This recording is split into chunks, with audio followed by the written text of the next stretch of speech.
Hi guys, it's me, ChazzaHD, and welcome to the first race day of 2024. A day we have been waiting for what, 3 or so months now, and finally it is here. The first race day of the year in Bahrain for the Bahrain Grand Prix of 2024. And after what's been a pretty close and exciting weekend so far, I think we are in for at least a decent race today in Bahrain. And we are just under 3 hours away from the start of the Grand Prix. Hello to you all. Hope you're all doing well after qualifying yesterday. And no matter what part of the world you're from, what time zone you're in, hope you're all having as best a time as possible on this first weekend of March. And yeah, with this build up to the race that I will be doing, what we're going to be doing is firstly looking through the data from qualifying yesterday, looking at obviously the results of qualifying, the sector time data, the speed trap data as well as we normally do. Then we'll get into the long run pace from from Thursday. We'll just have a look at that to see on the long runs, where certain teams were and what you can probably expect the long run pace to be like in the race today. Then, of course, I'll give my race predictions, and then we'll get more so into the teams. Obviously, I'll get into race strategy as well in the build up to this Grand Prix and what Pirelli have said should be the quickest strategy for the race today. Plenty to get into in the build up, and with still quite a bit to go until the race starts. Plenty of time for us to make up our minds as to what truly is going to happen in the 2024 Bahrain Grand Prix. Once again, though, just like yesterday, I have forgot to set the poll up in the chat, so I will quickly do that now. And I will simply ask, who do you think will most likely challenge Max Verstappen for the win at this Bahrain Grand Prix? Just quickly set that up. Most likely challenge Verstappen in the race today. And the options for this poll will be Charles Leclerc, who of course is starting alongside him on the front row and was actually the quickest in qualifying yesterday, but didn't do his best lap when it really mattered. George Russell will be another option. Carlos Sainz will be another one. And I'll throw Lewis Hamilton in there, even though he's starting from 9th place. Of course, a Mercedes car, a bit quicker than 9th position. So yeah, that poll is now running, and I will keep it running until the very start of the race. So make sure to let me know, who do you think is most likely to challenge Max Verstappen for the win today? And by the way, Marius, who is just asking in the chat, is session the start of the main race? Yes, that is what until session starts means. So, the timer I will just quickly hide for the next few minutes whilst I go through all of this important key data that you guys need to know going into the Grand Prix today. Actually, one final thing I want to mention is that once I've gone through the data from qualifying and from FP2 and all of that, I will give you guys a quick update as to what has happened in Formula 2 this weekend, because the feature race for Formula 2 finished about half an hour ago, I think it was. So I'll also touch on that before we get into the race later. But we'll start with the results of qualifying. Max Verstappen for the second year running on pole position in Bahrain, but it was not a comfortable session at all for Max Verstappen, even though, yeah, he ended up 0.2 of a second clear from Leclerc. After the first runs, Leclerc was only just behind him, and Charles Leclerc did a quicker lap in Q2 than Max did in Q3. Only slightly quicker. I think it was 0.014 of a second quicker the lap time Leclerc did in Q2. But still, it shows that Red Bull, they did not have the fastest car in qualifying. They had probably the joint best car with Ferrari, who were, those two teams, they were so close to one another. So, yeah, that is a good thing, I think, going forward for the rest of the season for now, to know that Red Bull probably still overall, and definitely I think when it comes to race pace, as we'll see later, Red Bull do have overall the best car, but they're not as far ahead as you think. Definitely nowhere near as far ahead as I think some people were predicting going into the season. And with Max Verstappen's pole position lap, he did also, compared to what Leclerc did in Q3, which was a 129.4. Yeah, Max also did get a tow from Oscar Piastri, and I do have the data to prove that, which we'll get into with the speed trap data soon enough. But yeah, Verstappen and Leclerc on the front row here in Bahrain, and then Russell third. Good lap from him to get third on the grid, and he is definitely going to be a contender for at least second place. Mercedes looking good overall. And then you got Carlos Sainz in fourth. Sergio Perez fifth. Perez, I think, did decent in qualifying. I think, yeah, you could argue that he should have been at least a position higher, but I don't think really could have done much more than what he did. Perez, Red Bull just weren't that quick compared to the rest of field. I think we have to accept that. And then you got Fernando Alonso in sixth. Very good lap from him to get on the third row. Two McLarens on the fourth row, Lando Norris and Oscar Piastri. McLaren, though, looking at the race pace, which we will get into soon with what the long run pace was on Thursday, they really should have been quicker than that. And there was definitely more pace in the car. I reckon, and I think even Lando said after qualifying that if they had a clean lap in Q3, Lando could have been on the front row of the grid. McLaren have got a pretty quick car. So, yeah, they're going to be interesting to look out for today. And the fourth row of the grid is definitely not indicative of what their true pace is currently going forward in 2024. Lewis Hamilton in ninth. We did hear from Hamilton after qualifying that he has decided to go for a setup on the car that is a race setup as opposed to what apparently Russell has gone for, which is a bit better for qualifying. Still not a good enough lap from Lewis. He still should have been, I think, at least on the third row of the grid. So, yeah, disappointing that he's down in ninth. And maybe Hamilton will have a stunning pace, but back in ninth place, I just don't see Hamilton finishing on the podium from that position, given how close it is between, Red Bull, Ferrari, Aston Martin, McLaren, and Mercedes. So, I think Lewis is going to have a pretty tough race today. And then Nico Hülkenberg in the top 10, one of the drivers of the day yesterday, without doubt.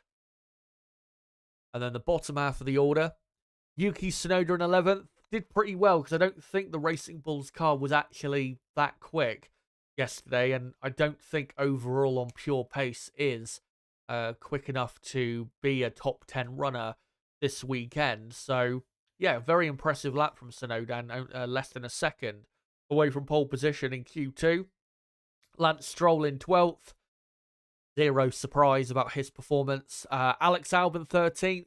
I think he'll be decently happy with, where he's starting the race from. But Williams also, I don't think necessarily have a car quick enough to be in the top 10 today. Daniel Ricciardo in 14th was a tenth and a half away from Tsunoda, which is not that, far off, but you would have expected Ricciardo to be on the pace of Tsunoda, maybe even quicker, given, the talent that he does have. But there is the race today, and we have to remember with Ricciardo, Bahrain is not one of his strong circuits. He's never actually, he's never actually been on the podium here in Bahrain, has Ricciardo. Even in his Red Bull days, he was never able to finish on the podium. So it's not exactly a strong track for him, and neither is the Jeddah circuit in Saudi Arabia that we're going to next week. Kevin Magnussen 15th, poor effort from him. should have been doing better. Given that Hulkenberg got in the top 10, Magnussen should have been really at minimum in, say, 12th place. So, yeah, 15th is good enough for him.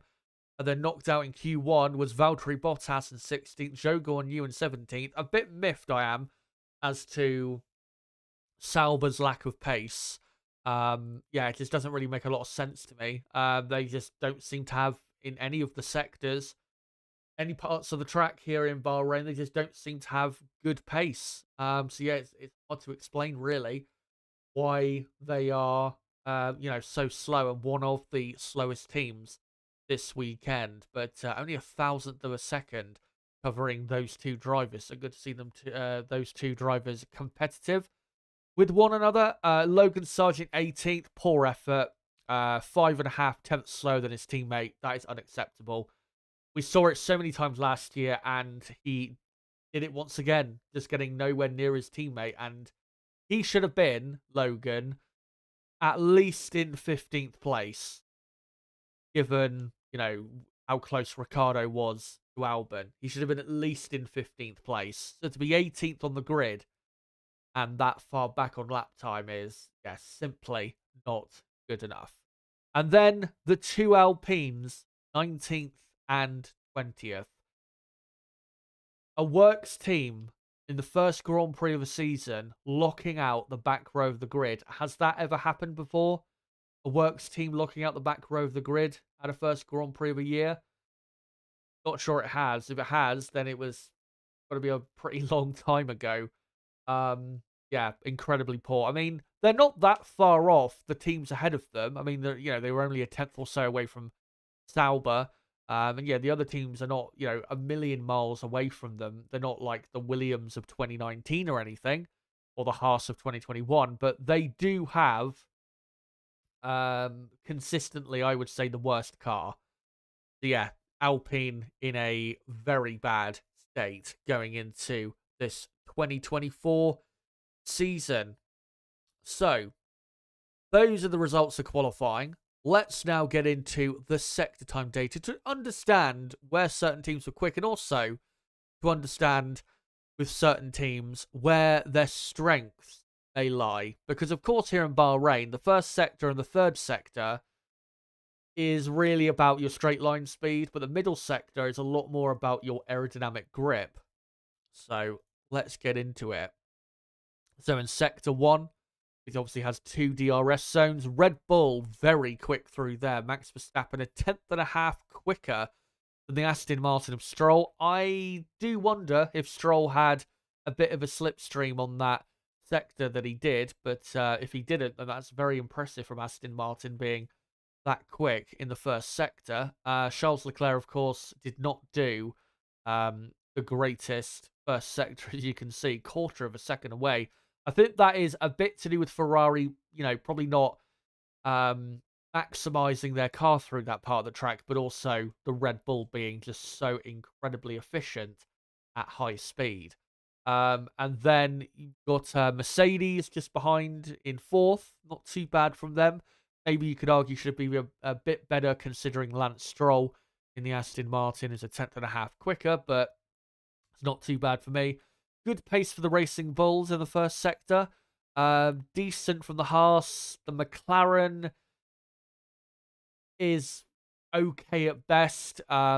You will see, though, with the other bits of data that, McLaren are lacking some straight line speed, even compared to, teams that don't really have, at the minute, say, a renowned reputation for being very quick down the straights. So, yeah, that is a bit of an issue for McLaren. But other than that, their car does look very good.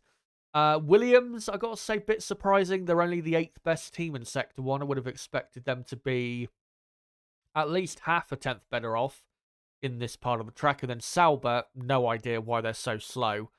2 tenths away from Williams and by far down there with Alpine, giving away 6 tenths of a second to Red Bull in the first sector alone. That is incredibly bad. Giving away that amount of lap time in just the first sector, which is a pretty simple sector. But the middle sector, again, is really where you get to see what cars have good amounts of aerodynamic grip. And quite a surprise through here. Ferrari, very strong. Charles Leclerc, a tenth and a half quicker than the next best car of the McLaren of Lando Norris. And then just behind him, the Aston Martin of Fernando Alonso. The Red Bull of Max Verstappen, 0.2 of a second. They were losing to Ferrari in that middle sector. And half a tenth to McLaren. So the point I'm trying to make with, say, McLaren, and even you could make this point to a degree with Aston Martin, is, with this track layout, with it being very favourable to teams that have got a good top speed, doesn't really tell us the full picture as to who has like a properly good car. Therefore, with McLaren, for example, I think their car is very good aerodynamically. It's not the best, but I think it is very good. And I think, again, 7th and 8th on the grid is not indicative whatsoever of what their true pace is. And I think yesterday, I think you could argue McLaren were probably, I'd say, quicker than Aston Martin. Maybe even, you could say, quicker than Mercedes. So, yeah, McLaren have got a good car. And if you're a McLaren fan, don't panic, because that car, fundamentally, it's a good car. I know they've been talking McLaren about, in-season development, and that's going to be the key for them to really push on. If that in-season development works, McLaren, they could have a couple really big big opportunities later this year, because that car is definitely good. And then after Red Bull, you got Mercedes. Got to say, Mercedes losing quite a bit in the middle sector. 3.5 tenths to the Ferrari, and 0.2 of a second, basically, to McLaren and Aston Martin. So, and as you'll see with the Sector 3 time, Mercedes seem to have, compared to McLaren and Aston Martin, the other two Mercedes-powered teams that they are competing with, Mercedes, the works team, seem to have a good pace in the high-speed parts of the track, but in the more aero-heavy parts of the track, McLaren and Aston Martin seem to be doing a bit better. So that is interesting. I don't know if that's due to setup, or if that is just the way the cars are fundamentally, that Mercedes have got a pretty efficient car in a straight line this time compared to last year. And maybe that is helping them at a track like this. But maybe later this year, when we go to an aero-heavy track, maybe that will hurt the Mercedes team. Of course, we'll have to see if that does turn out to be the truth.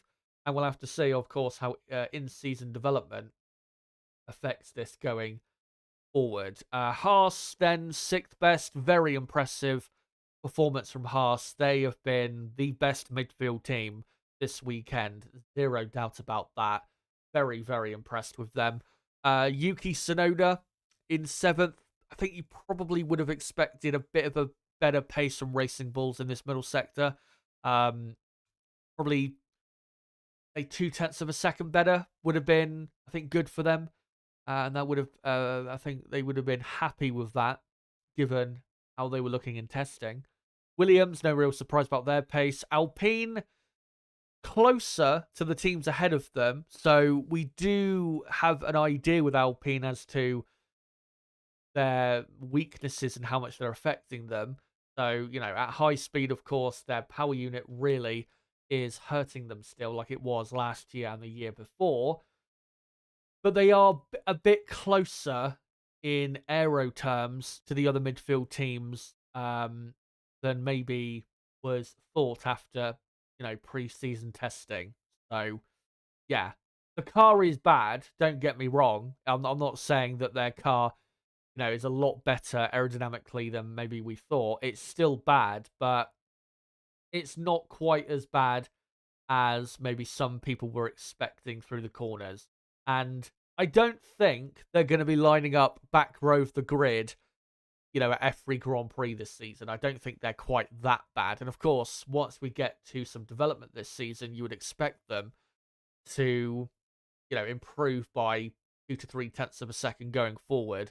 Yeah, Alpine, not good, very bad. Trust me, they are very bad, but it's not quite, again, Williams 2019 or Haas 2021 level of bad. And then Sauber, very surprised by how bad they are.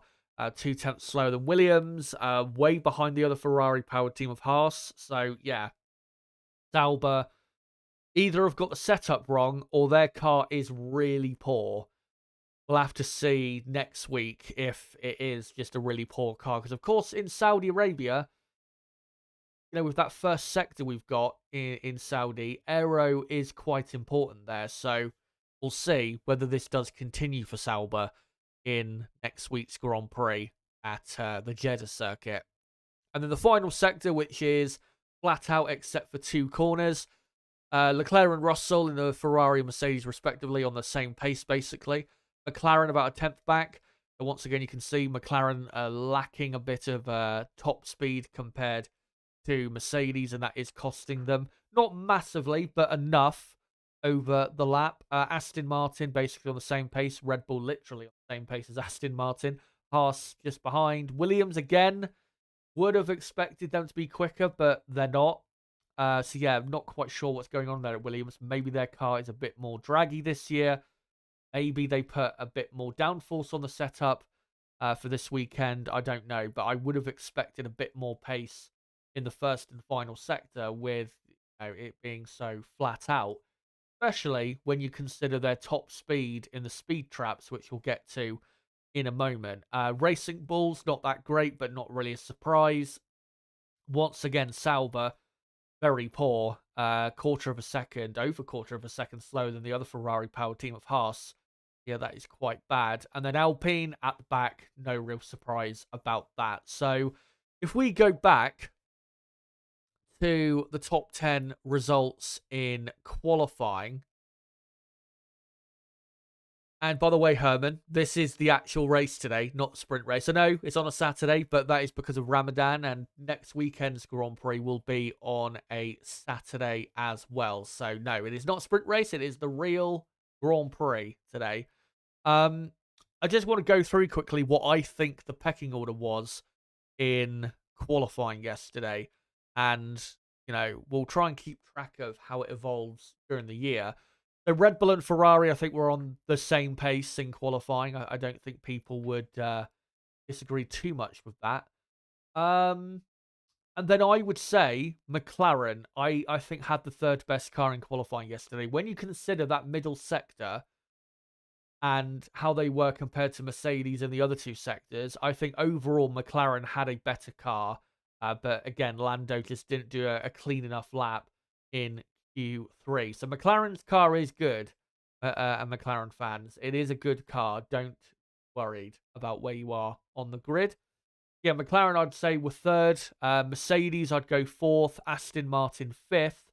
Haas definitely in sixth, and Haas definitely the best midfield team yesterday. Whether that will continue today, we'll have to see. The race pace, as we'll get onto soon, does look pretty good. And then with the rest of the field, I'd probably say, yeah, Haas 6th. 7th best team, I'd probably go with Racing Bulls. Probably about a 10th or so ahead of Williams. And then Sauber 9th and Alpine in 10th.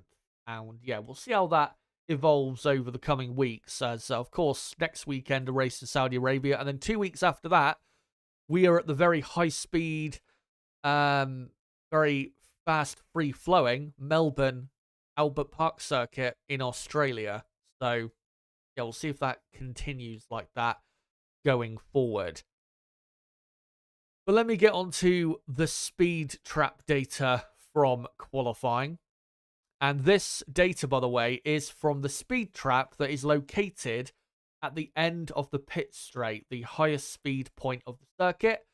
And you can clearly see there, Max with the best top speed. And that is because he got a slipstream from Oscar Piastri on that final Q3 run. And that's why his is so far ahead of the next best, which is Alex Albon. So the Red Bull top speed is good, don't get me wrong, but it's not quite that good, put it that way. And that's probably why Max had such a good first sector in qualifying 3 and overall in qualifying.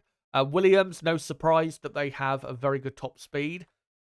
The only thing is, though, it does then confuse me as to, they've got a very good top speed, but in Sector 1 and Sector 3, they were, one of the worst teams. So, yeah, I'm not really sure why that is. I don't know if it was driver error or, again, setup issues. I don't quite know. But it just doesn't make sense to me, to be honest. Ferrari's top speed, very good. No surprise there. Haas is very good. Aston Martin's pretty good. And I think you have to say, Aston Martin, from how their speed is in first and the final sector, they seem to have improved on a bit of their drag that they had last year, which did hurt them at quite a few Grand Prix last year. So that's good for Aston Martin, makes them better for high-speed tracks like this. Sauber's top speed is obviously not as good as Haas's, but it's not bad. So again, I am baffled as to why they're so slow. Clearly, it's either just a lack of downforce or a setup problem. Alpine's top speed also not as bad as you would have expected. They still have the worst power unit, but they still overall did not have like a terrible top speed. So yeah, a bit poor there for Alpine. Racing Bull's top speed is exactly the same, and exactly the same is Mercedes as well. So Mercedes did pretty well to be third, only less than a tenth away from Leclerc in Q3, with a car that is 3 kilometers an hour slower down the straights at a pretty high speed track. So yeah, Mercedes have got a very good car, no doubt about that. And I think they'll show a bit more performance around, tracks that more so suit them rather than this one. I don't think this track necessarily suits their car massively. And then McLaren at the very back end, like I was saying earlier, McLaren do have a straight line speed issue. Not a massive one. It's not as bad as it was a couple years ago in 2022, where they had a very draggy car. But it is something that needs to be worked on because they're giving away nearly 4 kilometers an hour to Aston Martin. And that is going to be costly at tracks like these where it's so close in qualifying. And it will be costly in a week's time in Saudi Arabia because we know the middle and final sector at the Jeddah circuit is very high speed with those DRS zones as well. So that is something to work on for McLaren. Maybe that will be improved upon with an upgrade.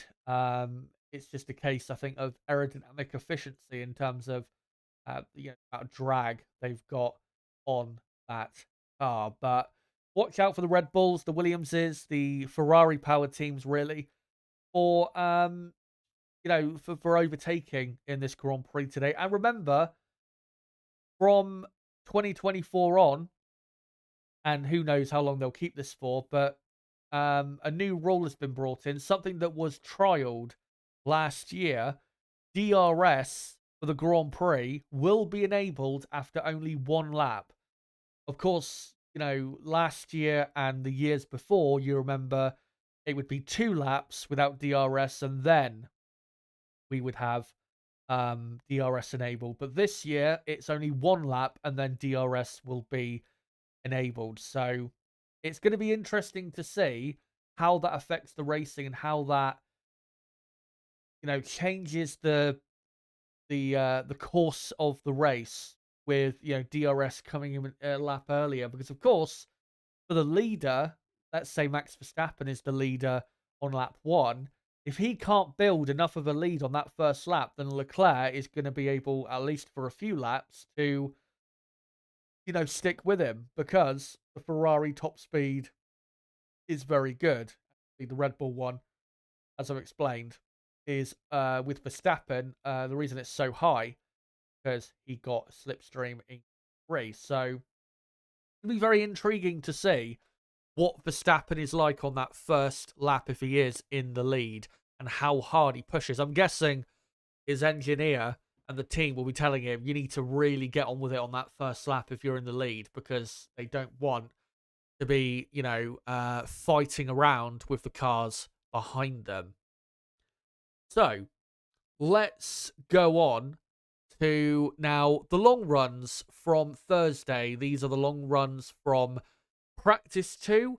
And I will, for a few of the teams, read out what tyres they did their long run on, because, of course, that is important to know. And from what I can tell, everyone did their long run on the soft compound tyre, which is the C3 compound here in Bahrain. And here is the average pace from top to bottom. So Max Verstappen had the best average pace of 1:36.7.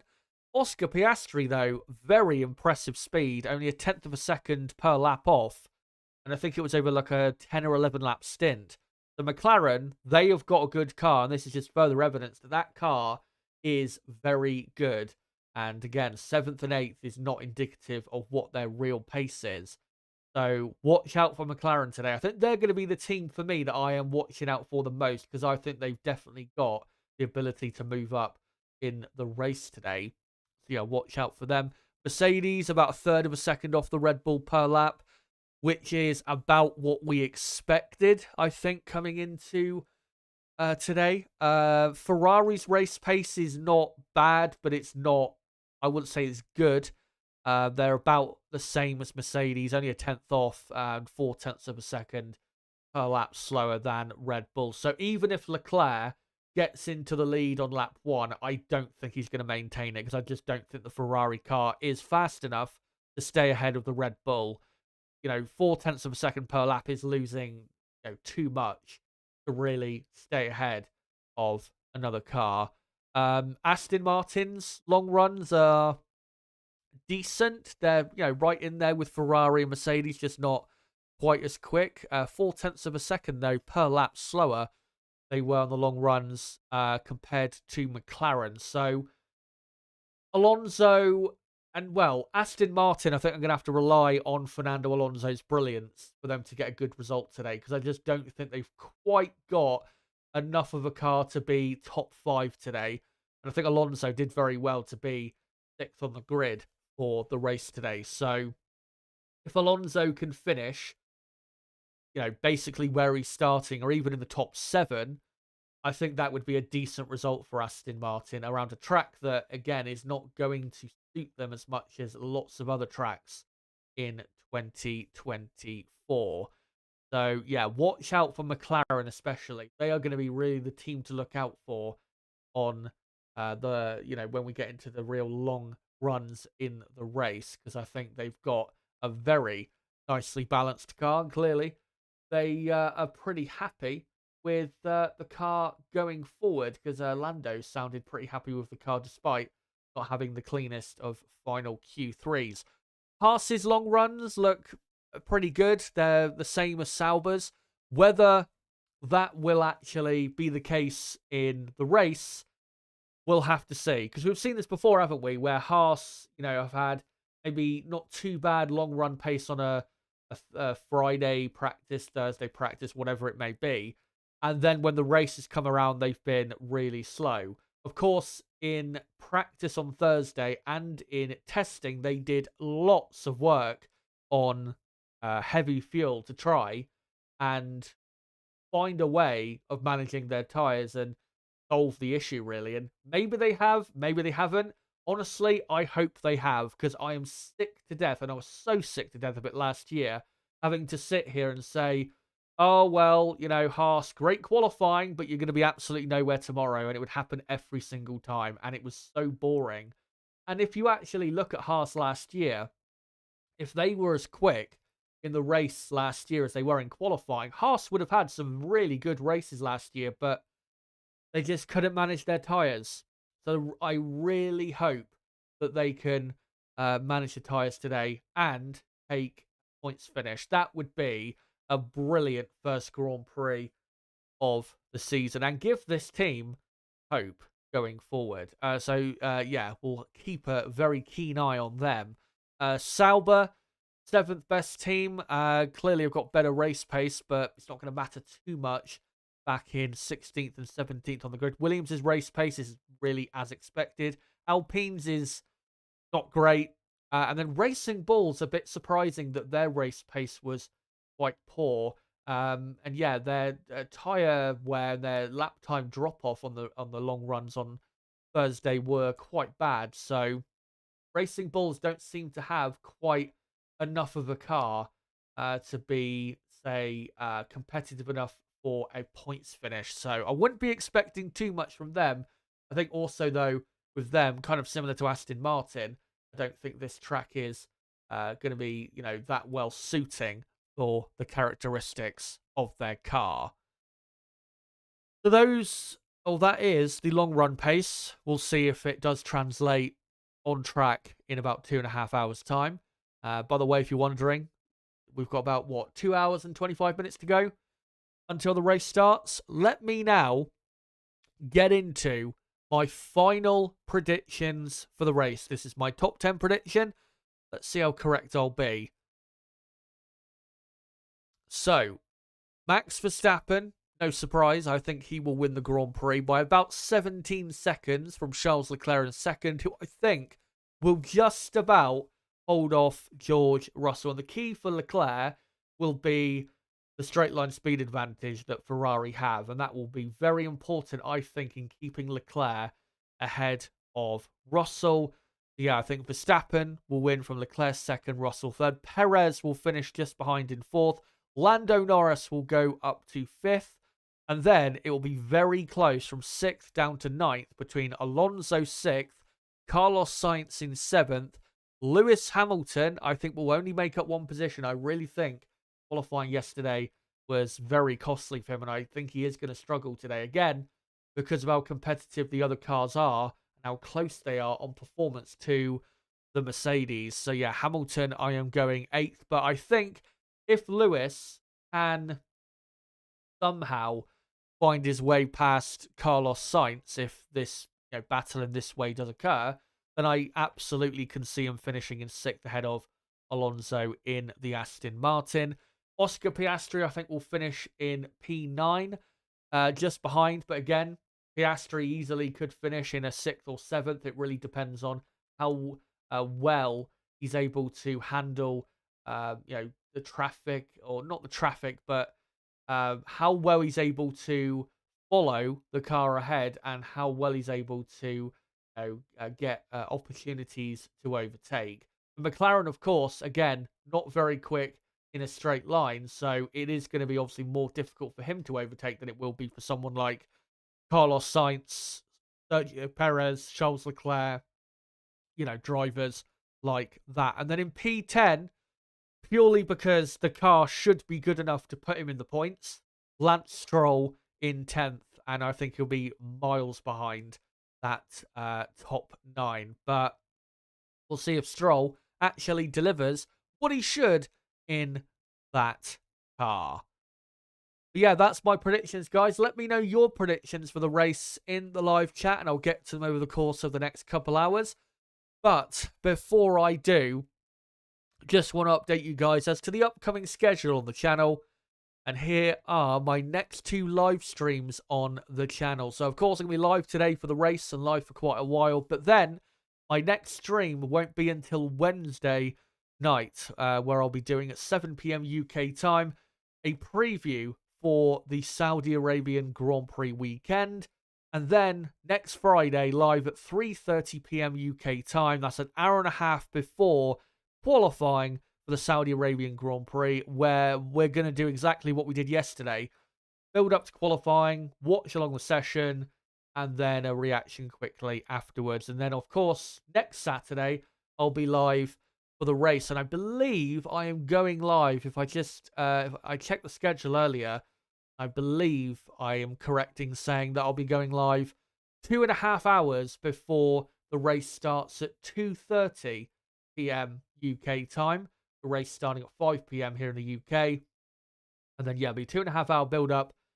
And then we'll watch along the race and then a reaction afterwards as well. So if you are new to the channel, make sure to subscribe for more content like this. Let me just get back to here and get the countdown back on the screen. As we've got, 2 hours and 20 minutes to go until the race begins. If you are new to the channel, make sure to subscribe. Bottom right of the screen, you can do it right there. if everyone watching right now, smash the like button, please, if you could. It really does help the channel grow. And we are currently on 17 likes. Let's try and get up to 30 plus likes if we can between now and, let's say, in the next half an hour or so. That would be good if we could do that. And as well, there is a poll running at the top of the live chat where I've asked you guys, who do you think is most likely, who do you think will most likely challenge Max Verstappen in the race today? And the options are Leclerc, Russell, Sainz, or Hamilton. Let me know out of those four, who you think is most likely going to fight Verstappen for the race win today. But couple more things we'll get into before I'll start reading comments out in the chat. And make sure as well to keep your comments coming in regards to what you think is going to happen in the race today. Just want to quickly read out on my end what the predicted race strategy is for today's race. So I'm just going to quickly have a look at that. And that's another thing, actually, that I wanted to quickly say, was with this predicted race strategy, I will have a graphic of my own, starting probably from next Saturday, that I will use to display on screen, you know, the strategy options to you guys watching the stream, for you to visually understand better what is going on. I'll try and create that in the week when I've got time. So, according to Pirelli, the best strategy is a two-stop. And the two two-stop options, if that makes any sense, for the race today is either start on the soft compound tyre, pit between lap 13 and 19, then go on to a set of hard tyres, and then pit again between lap 37 and 43 to finish the race on a set of soft tyres. Or you can start the race on a set of soft tyres, pit a bit earlier between lap 11 and 16, go on to a set of hard tyres, and then pit again between lap 33 and 39, and finish on another set of hard tyres. So it is going to be a race between durability and the grip of an extra soft compound. Red Bull, I think, do have an extra soft compound tyre, so I think they will probably use two sets of soft tyres today. And then, yeah, I think quite a few, definitely the midfield runners, I expect, what do you call it? Two of the not two of the midfield runners, the midfield runners in general, I think will probably run the hard compound tyre at least a couple times. You will see how that plays out, the race strategy. And one other thing I wanted to update you guys about was Formula 2. Because the Formula 2 weekend finished a couple hours ago, or about just over an hour ago, actually. So I just want to quickly read out the results. So we had the same winner of both the sprint race and the feature race. Zane Maloney in the Rodin Carlin won the sprint race brilliantly from, I can't remember what position it was, but it was a bit further down in the pack, and he won by 5.5 seconds from Jack Crawford second, and then Pepe Marti, who was in F3 last year, finished in third. If you're wondering about Antonelli and Behrman, the Prema car has been horrible this weekend. It's been the worst car in F2 this weekend. Just horrible setup, so the two drivers have really struggled because of that. So in the sprint race, Antonelli was only 14th and Behrman was 16th. Victor Martins in the ART finished in 11th. And then in the feature race, Zane Maloney won again by nearly the same gap. What a brilliant weekend. And that weekend right there that he's just had, that is going to get people noticing. Absolutely. And I think Maloney is now part of the Sauber Driver Academy. So if he has a really strong year this year, you never know. He could find himself in a Formula 1 seat. Still unlikely, but you just never know in life. So yeah, what a weekend from Maloney, and he of course is in the lead of the championship. Pepe Marti finished second in the feature race. Paul Aron, the Estonian, finished in third and was very happy with his result. Also, Zach O'Sullivan had a decent weekend. He was 7th in the sprint, 4th in the feature race. And of course, he has come from F3. He's in the ART car. And then in the feature race, Antonelli finished 10th. Had a very good overtake on his teammate Behrman round the outside of turn 4. Very, very nice stuff. Also, you had Ritomo Miyata, I think his name is, who won Super Formula last year. He's had a decent debut weekend. He finished 9th in the feature race and was 9th as well in the sprint race. So a decent start for him. Behrman ended up finishing 15th in the feature race. Did have an issue, though, early on with his car, with the Mechachrome engine they have in Formula 2. So, yeah, very bad weekend for the Prema team. And you'd think they'll be better at the next F2 round next week in Saudi Arabia. But the current championship standings is, let me just look. It is, hold on, let me go back here. So, yeah, Zane Maloney is in the lead by 12 points from Pepe Marti second. Paul Aron third. Gabriel Bortoletto, who I think won the F3 championship last year, is in fourth. He's had a decent weekend. Zach O'Sullivan fifth. Crawford sixth. Colapinto in seventh. Kush Miney eighth. Hauger ninth. Isaac Hadjar 10th. Antonelli is down in 12th. And Behrman down in 19th. But again, if Prema get back to what they are normally like, and they are one of the best F2 teams, they have been consistently for the last few years, if they get back to what we know they can do, then you would expect Antonelli and Behrman to be very strong next week in Saudi Arabia. So yeah, there you go. That's how it ended up in F2. And yeah, we've got just over 2 hours to go until the race begins. And we still have a couple things still to go before we get to the race. I will individually go through the teams like yesterday, go through their logos and just quickly touch on how I think each team will do and what their keys on strategy needs to be. I'll probably do that in about an hour's time. And probably in just over an hour and 20 from now, I will be bringing on my co-commentator for today's race, Watchalong. Niblo, of course. So, yeah, he'll be on in probably about an hour and 20 minutes from now. So what I want to hear now is from you guys, what do you think is going to happen in the race today? That's what I want to hear from you guys about. Give me your predictions, of course, your top 3 or top 5 if you want to. You can even do a top 10 if you really want to. Just let me know in the chat and in the poll even just what you think is going to happen today. And the reason, by the way, I went live a bit earlier today is because obviously the race starting at 3 p.m. here in the UK. And I thought, why not? Why not go live a bit earlier, considering it's the first race of the season? And I just want to, be live and be on stream because I've not got anything else to do today. So, yeah, it'd be pretty boring if I just waited a bit longer before I, started up the stream. So, obviously, next week in Saudi Arabia, I'll be going live 2.5 hours before the race.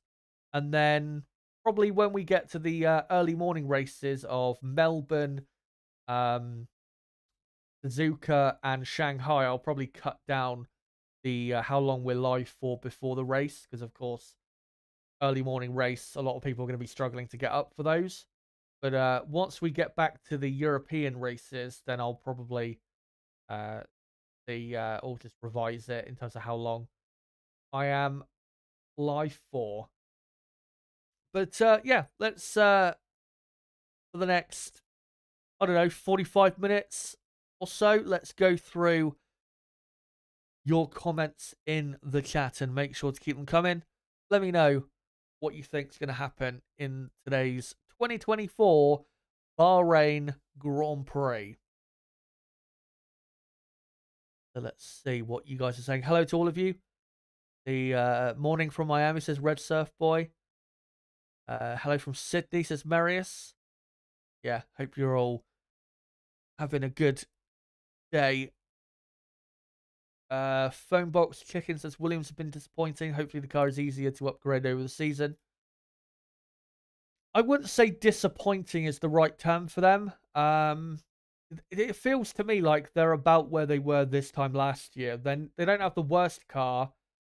They don't have the best midfield car. They're just smack bang in the middle of that midfield pack. And I mean, you know, they will probably score a point here or there in the early races, but as we saw last year and the year before, they will probably have a really big mid-season upgrade, and then they will, you know, transform into something a lot better. So yeah, we'll see how that works for them, because that's what they've done the last couple years. Good afternoon to Rooksfoot in the chat. Kirk in the chat saying, breaking news, Andretti and Elon Musk have bought Haas. Tesla will provide batteries and Audi engines. Yeah. Would be great if that happened, but we live in reality, unfortunately. Hello to Prank. Good to see you, mate. I think it's going to be really close battles in the chasing pack, says SH. Yeah, I think what you're going to have is obviously Max will be out front doing his thing. I don't think Max is going to be stopped today. I just don't see how it's possible. If McLaren had a car up there in second or third, then maybe you could say McLaren are a possible contender, given how strong their race pace was on Thursday. But yeah, McLaren obviously a bit too far back. So Max will run off and build, by the end of the race, he'll have like nearly a pit stops gap to the next car. Then you'll have a bit of a wobble between 3, maybe 4 cars at most for the podium. And then back half of the top 10, I think you'll have quite a few cars close to one another and fighting quite hard. And then there'll be like not a massive gap, but probably like a 20 to 30-second gap to the midfield, where you'll have, you know, Stroll, Hulkenberg, Tsunoda, Albon, Ricciardo, maybe Bottas, even in the Sauber, all fighting over, say, between 10th and 16th or 10th and 15th, something like that. So be like three different battles, because I mean there's not going to be a battle for the win. I just don't see it happening, unfortunately. I hope I'm proved wrong. I'd love it if Ferrari or Mercedes won today. It would be exactly what we need for Formula One going forward for this year. Just some bit of hope. But yeah, I think Max and Red Bull have got just a bit too quick of a car over the long runs to be stopped today. Let's see what other comments we've got here.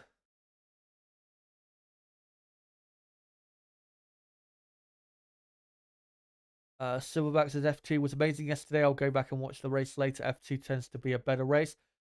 Yeah, a lot of the time it does. And sometimes I find myself looking forward to F2 more than certain F1 races. Not all F1 races, but certain weekends it can provide more action, definitely. And it was quite crazy towards the end of the F2 feature race. And again, just to repeat what I said yesterday, I will be covering Formula 2 this year on the channel, but it won't be until we get to the European season, where in terms of timing for you guys and for me, it's a lot better. and also it will be, the feature race or sprint race, whatever it may be that we're going to cover.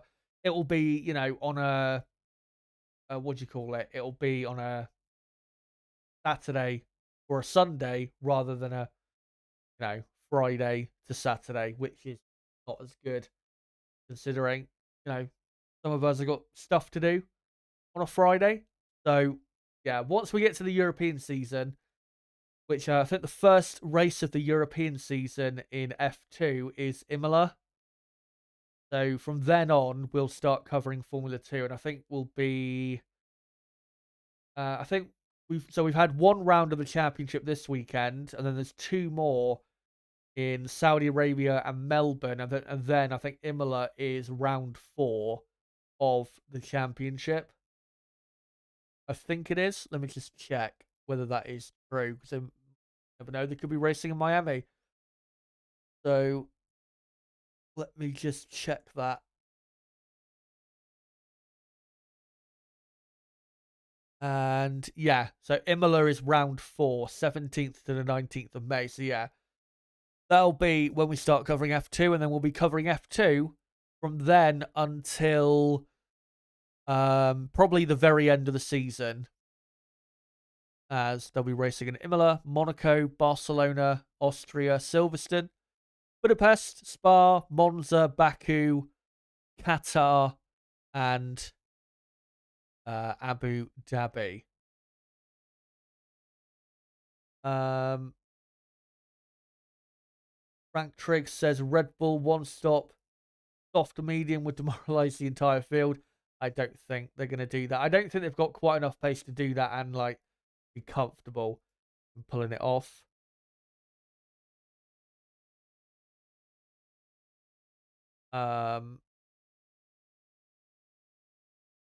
If we've got some comments here.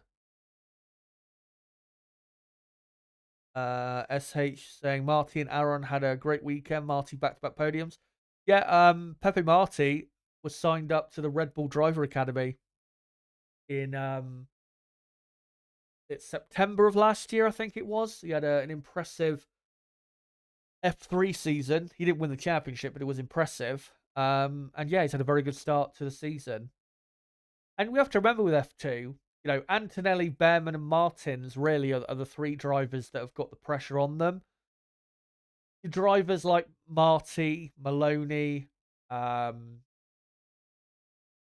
Zach O'Sullivan, drivers like that, they have the fortune of not really having any pressure because they're not expected to win the championship, and the focus is not on them. So let's say, I don't think it'll happen, but let's say Zane Maloney wins the championship, then I think, not having that pressure will benefit him a lot. But also, in terms of, getting onto the F1 grid, which, let's be honest, that is the main goal of everyone on the Formula 2 grid. If you win the championship this year, it is worth a lot more than if you won it last year or the year before. Put it that way. So yeah, if a Maloney or someone surprising wins the championship outside of Antonelli, Behrman, or Martins, then they've got a really good case for being on the F1 grid next year, because the quality of driver on the F2 grid at the minute is arguably the best we've ever seen in terms of talent. Maybe even better than 2018, where we had, George Russell, Lando Norris, Alex Albon, Nick De Vries, Markelov, what a driver he was. We had was it Robert Schwartzman? Was he on the grid, or was he in F3 that year? I can't remember. Yeah, that was the strongest F2 field ever, but I think you could argue this year is even stronger. So yeah, it's going to be a very interesting year in F2. And of course, with so many drivers on the current F1 grid out of contract and at the end of the season, we could have 2 or 3 new drivers on the grid in 2025, which would be really good to see. And I do think that it is likely that we'll see Antonelli and Behrman on the grid next year. Of course, depending on their performances this year. Yeah, SH saying Super Formula and Super GT champion in 2023 was Ritomo Miyata, and is a very impressive driver. A bit older than some of the others on the grid. I mean, Antonelli is 17, Miyata is 24, I think. But so what? You know, he had a very impressive 2023, and he's had a very impressive career to this date. If I can find some other comments here.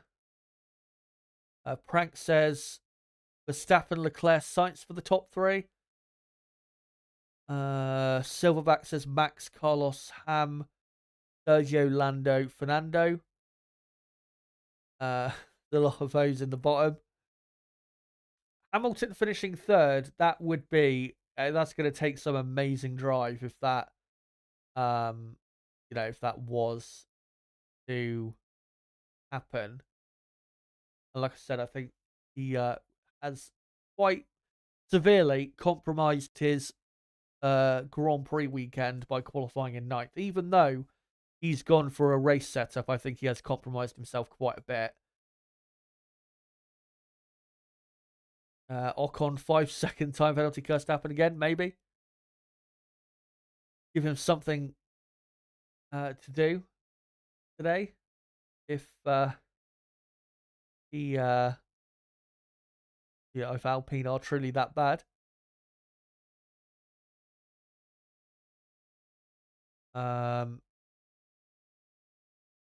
Levortur says thumbnail still says quali.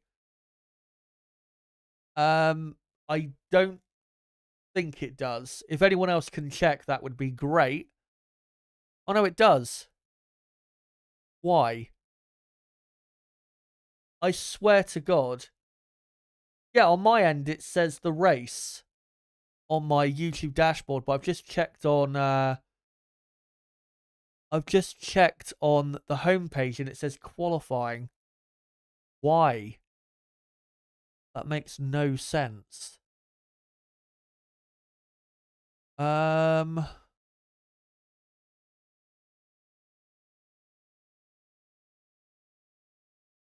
Right.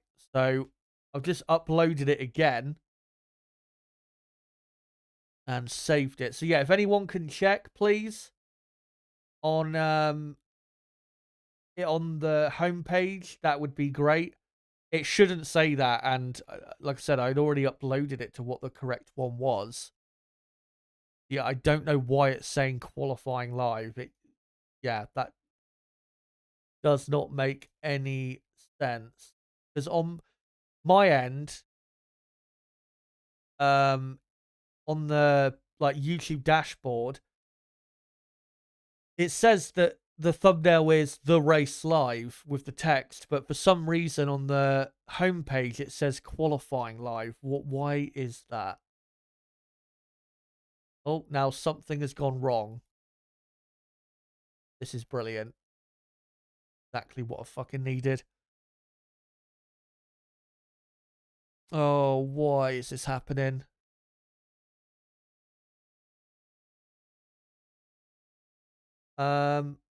Frank Trigg says my YouTube homepage says the race live on the thumbnail. Paul still says quali. Frank says mine said quali 2, Chazza. I don't get it. Why?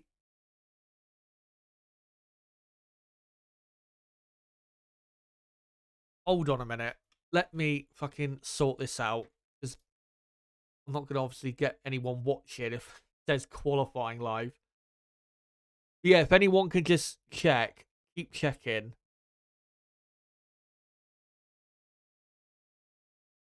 Hold on. Let me just change it to something random. And then see if I change it back, whether it will actually do it.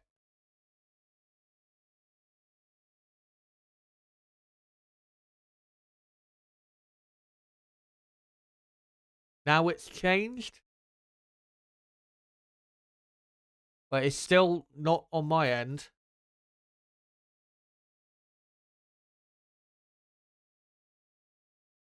Yeah, it still says qualifying live on my end. Rook's saying it's all good now, but yeah, on my end it is still not.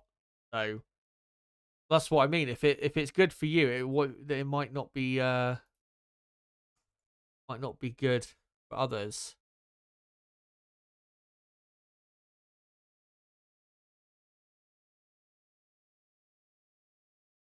Right. Let me. Yeah, now it's the Ferrari pick. Yeah. Well, now let me change it back to what it should be. Let me upload what it should be. And right, so I've done it now. Still says qualifying on my end. So yeah. I don't know what to do. But then, yeah, so I look on the community tab and it says the race live, but then on the homepage it says qualifying live. So I don't know. I have no idea what to say or do about that. But for some reason it just won't update the thumbnail to what it should be. So yeah, that is really fucking annoying, I have to say.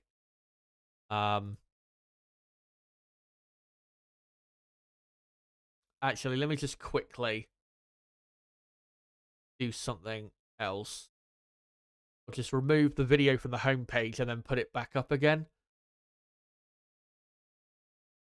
See if that'll work.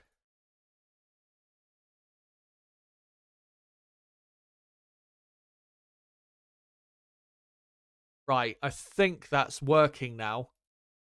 Let me just check. Yeah, there you go. Yeah, now it shows race. Thank God for that. And by the way, who was it? Levatwa, I think it was. Yeah, I think it was them. Says thumbnail still says quality. Thank you so much for saying that now. Because, that would have been a disaster if I had that for the whole stream.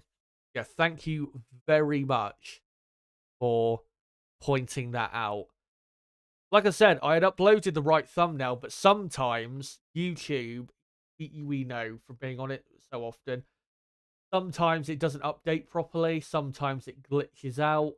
Like sometimes you guys in the live chat will not appear as soon as maybe it does a lot of the time, or sometimes your comments will all appear at once. It's something on YouTube's end, but it's appearing correct now. So thank fuck for that. But we've got still an hour and 50 minutes to go till the race starts. So yeah, thank God for that. Thank you very much for letting me know about that. SH says this is the lowest position I had seen Alpine since 2016 when they returned back as Renault as a manufacturer, works team with Magnussen and Palmer. Yeah, I saw a stat yesterday that qualifying yesterday for Alpine, that was their worst qualifying result since Baku 2016, which was the first ever race in Baku, where Magnussen and Palmer qualified 21st and 22nd. So they have literally gone full circle now, Alpine. They started off incredibly shit, got a bit better, got to say being front of the midfield pack, or front of the midfield pack-ish, had a race win, and then slowly have come back. So, yeah. They should probably just sell the team. What is the point anymore? And yeah, 2016 was the last time that team was this bad.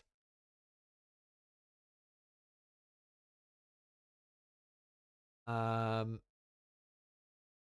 says, I think Piastri have a good performance this season.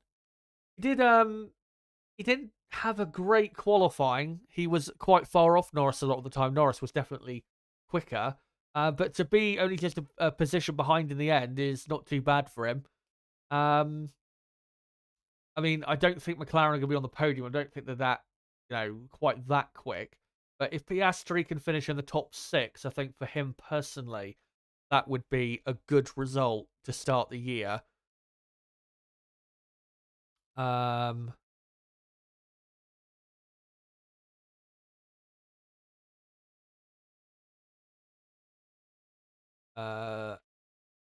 Angel 10 asking, is this a sprint race or the proper thing? So what's happened to Sundays? Again, the first 2 races of 2024, so this Grand Prix today and the Saudi Arabian Grand Prix next week, the race day, the proper race day that is normally on a Sunday, will be on a Saturday due to Ramadan. So yeah, Saturday main race for today and next week. But then from Melbourne on, it'll be back to what we usually know. Yeah, it is not a sprint race today.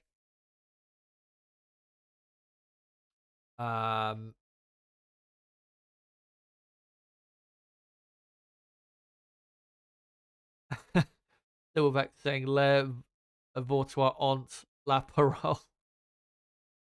Great safety charge on the community as a whole, yeah. It's for that. But yeah, keep your comments coming and make sure to let me know, who do you think is going to be, say, on the podium today? Will it be Leclerc and Russell along with Max Verstappen? Will Perez get on the podium? Will Carlos Sainz get on the podium? Can Lewis Hamilton even get on the podium from 9th on the grid? What about Alonso? What about the 2 McLarens? Let me know in the live chat. I will get to as many comments as I can before we get to the Grand Prix. I reckon I'll probably keep reading comments out for the next, say, half an hour. Then we'll get into the teams properly. We'll get into, like, what they need to do to have a good race today and strategically what they need to try and do to maximize their race result. And then probably in about an hour at most from now, we will be bringing on my co-commentator for today, Niblo, and getting his thoughts ahead of the race as to the grid and just how things are shaping up. Keep your comments coming, and I'll try and read out a load more.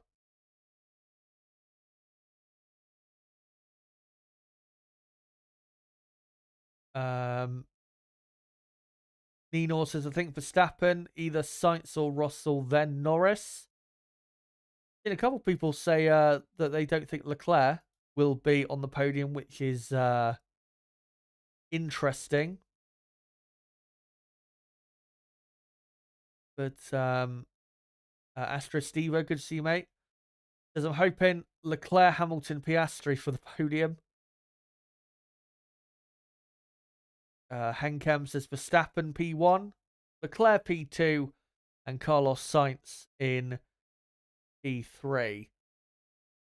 I do feel, I don't know, yesterday it kind of felt like Sainz had underdelivered. But when you look at the lap time difference between, like, him and his teammate, he did fine. But it just feels like he underdelivered slightly. Because really, it should have been Max or Leclerc on pole, and then Carlos probably in 3rd place. But again, when you look at the lap time difference, really through the top 9, it was so close that yeah, can't really criticize too much the some of the drivers in the top 10 who maybe didn't have the best qualifying, because again, it was so close. But what I'm going to do quickly is go to Twitter and read some, or try and read out some news Just seeing 5 minutes ago, Ferrari have replaced the LHS front brake duct exit deflector on Charles Leclerc's car. And this is a precautionary measure. No penalty will be needed.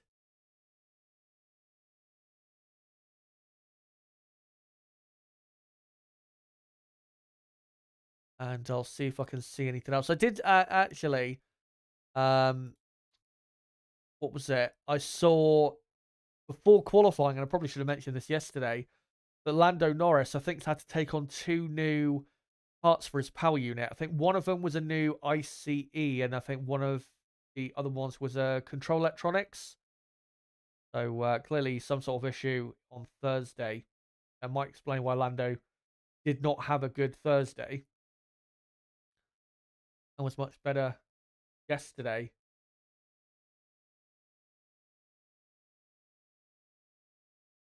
But I'll try and see if I can find anything else.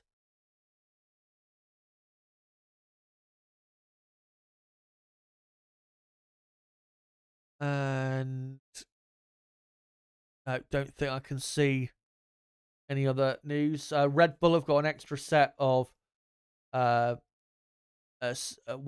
set of fresh soft tyres, which is an advantage for Red Bull going into the Grand Prix today.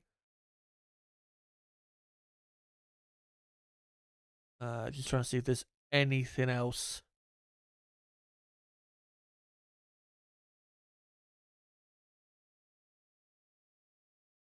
No, don't think I can see anything.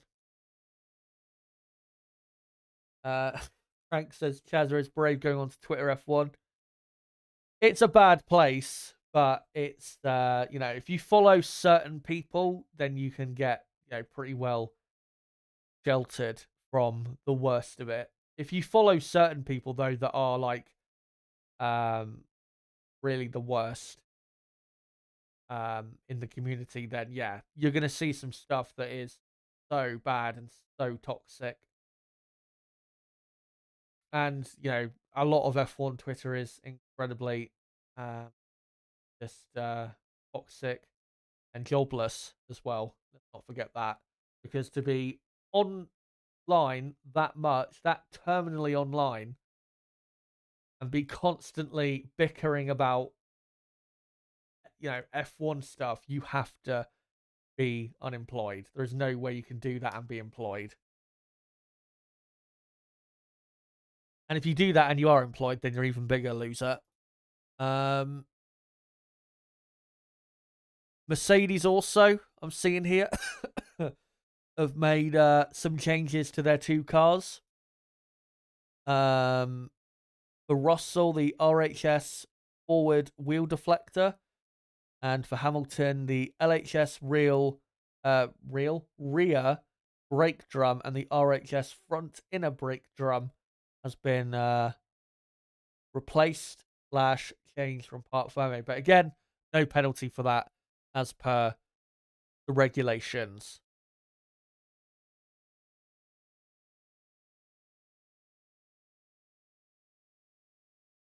Silverback in the chat saying, let's all be very honest about F1.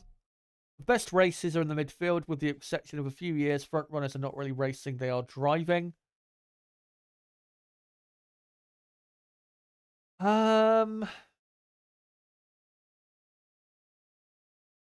Yes and no, I would say. I think with the, since we've had DRS, I'd say no. Because, even with, at times significant car differences, we've still had racing between front runners. I think back in the day, especially, like back in the 2000s, there was a very little chance of overtaking between front runners because of car differences, and sometimes even how equal certain drivers or teams were.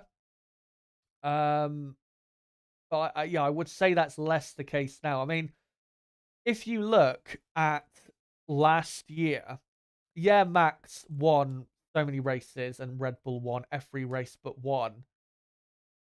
But outside of Red Bull, there was still plenty of racing between McLaren, Ferrari, Mercedes, and Aston Martin. And occasionally, Williams would be in there. AlphaTauri was in there towards the end of the season. Alpine as well. So, yeah, yes and no. I mean, yeah, there is going to be the odd race where the front runners are not racing at all. I completely agree with that. But I think with DRS, I don't think that's really and with how close the field is these days compared to a few years ago, I don't think that is quite the case anymore.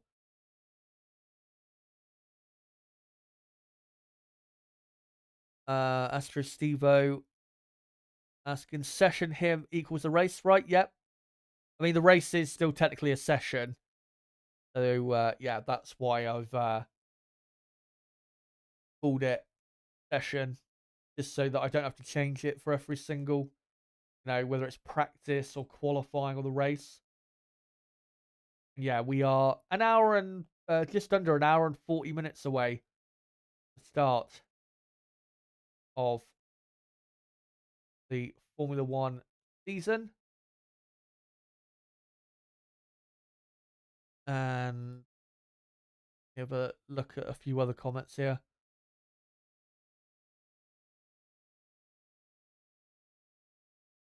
Silverback saying Max will pull away at 55 seconds or 0.55 seconds, is it? Per lap? Maybe. Silverback also saying, I have a feeling Max will be up over 2 seconds by the end of lap 2. Let's hope not. And reminder again, DRS is enabled from now on in Formula One. DRS is enabled after only one lap. So it will be enabled at the beginning of lap 2 rather than it being enabled at the beginning of lap 3. So for anyone from now on who is leading on the first lap, you will have to try and build over a second's lead straight away to protect yourself against, DRS and that. And if you don't, then you could be in trouble. I mean, even with Red Bull, if they're not that far ahead of the other cars at certain weekends, it might affect them. It really could affect them, and could, in certain Grand Prix, it could slightly alter the course of history, because if a driver is able to hang on in the within a second on that first lap and then get DRS a lap earlier than we used to,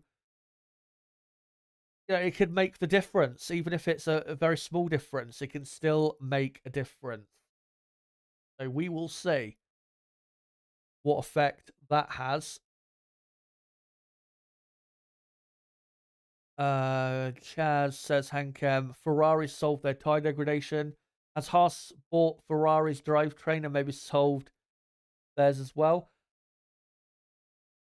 I wouldn't say Ferrari has solved their tyre degradation, because if they had solved it, then they would be, for today's race, they would have a car as quick as Red Bull, because in qualifying yesterday, Ferrari were they had the same pace as Red Bull. They were right on pace with Red Bull. They weren't quicker, but they had the same pace as Red Bull. So today, if tyre degradation, wasn't an issue and they had solved it, then they should still be on pace with Red Bull. But by the looks of it, they are close to half a second per lap on the long runs away from Red Bull. So, I mean, they're better with their tyre degradation, but I wouldn't say they've solved it. Because the only thing that causes Ferrari's race pace to be worse than their qualifying pace is lack of tyre management. And it is still an issue. But again, not as bad of an issue as it was last year and to a degree 2022 as well. So, yeah, let's remember that. Astro Steve says, take Max out and we'd have such a great year last year.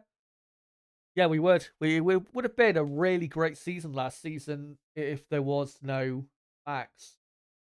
Because, I mean, we had, not like we had regularly the same team behind Max or the same one or two drivers. It was different. It felt like every weekend you had Leclerc, certain weekends, Hamilton certain weekends you had the two McLarens, you had Alonso early in the season, Carlos Sainz for the odd race, even Russell as well. So yeah, it would have been a very exciting year. I think there was a Twitter account last year that they did a thing after every race where they showed like what the championship standings would be if Red Bull didn't exist, and it would have been like a 3 or 4-way championship battle going into the final race. So yeah, if only. Laurie Rastogi says pretty much everyone is going to have DRS except the leader. Yeah, which I mean, I'm not a big fan of. It does it punishes the race leader for being the race leader. I mean, yeah, it is possible for the race leader to build over a second's lead on the first lap, but it's almost, and we're going to see this. We might see it today. We're given how powerful DRS is, but I think we'll probably see it more so at like Monza and places like that, where it might actually be more beneficial to start lower down on the grid. And that should not be a thing. And as far as I'm concerned, bringing forward when DRS is activated in the Grand Prix is it's just, again, it's the same thing from Liberty Media. It's short-termism. Them trying to make the racing better, spice things up. That terrible term we hear so often, spice things up.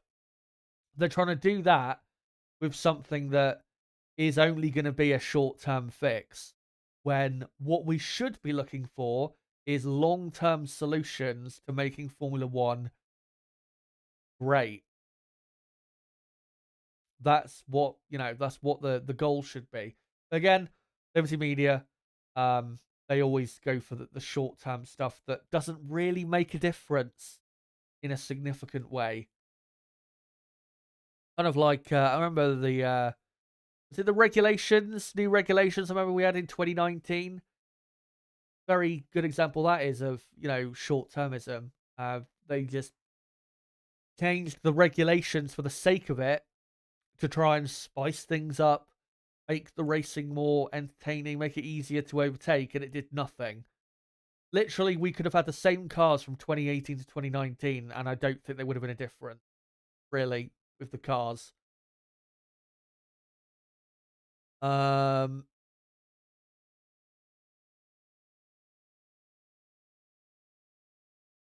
If I can find some other comments here. Laurie Rastogi says, I really think at some tracks easy to overtake, F1 should run without DRS. I mean, I wouldn't be opposed to that, but it wouldn't be right, would it? Because, if you're going to have DRS, why not have it for every Grand Prix? That'll be the argument. And then, the argument against DRS is, why would you have it for only certain events over others? Because it can, again, alter Formula One history quite a big way, DRS. I mean, if you go and look at Formula One pre-DRS, Formula One would have been so different before 2011 if we had DRS. So different. We could have had completely different championship winners in certain years, because there were definitely eras in the 2000s where it wasn't exactly easy to overtake. Yeah.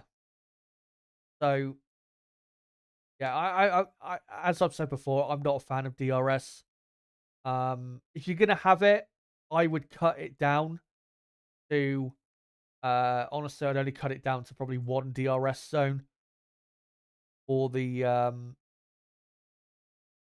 for the entire track. I think having three DRS zones, or what isn't there four DRS zones in Melbourne? I just think it's overkill. I really think it's overkill, and I don't think DRS or having more DRS zones makes for better racing, and it makes for better entertainment. Because what we've seen in the last few years, especially with there being more and more DRS zones added to certain tracks, is a lot of the overtaking we see is simply a driver pressing a button and then just driving past.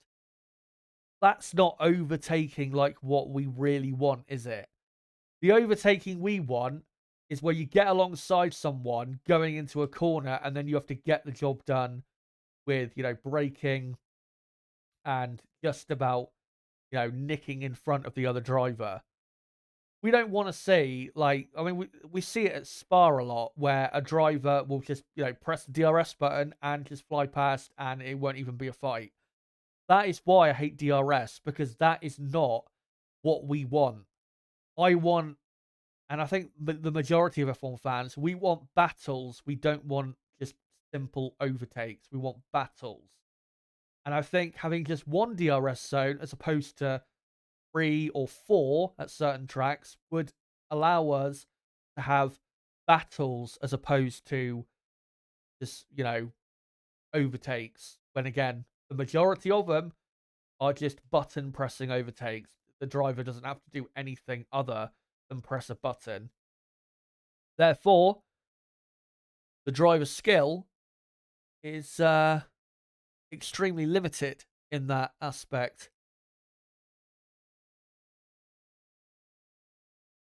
Laurie Ristoga said there's probably a better solution, cutting it down. Too many DRS zones at Melbourne. Agreed. We see enough overtaking at that track with 2.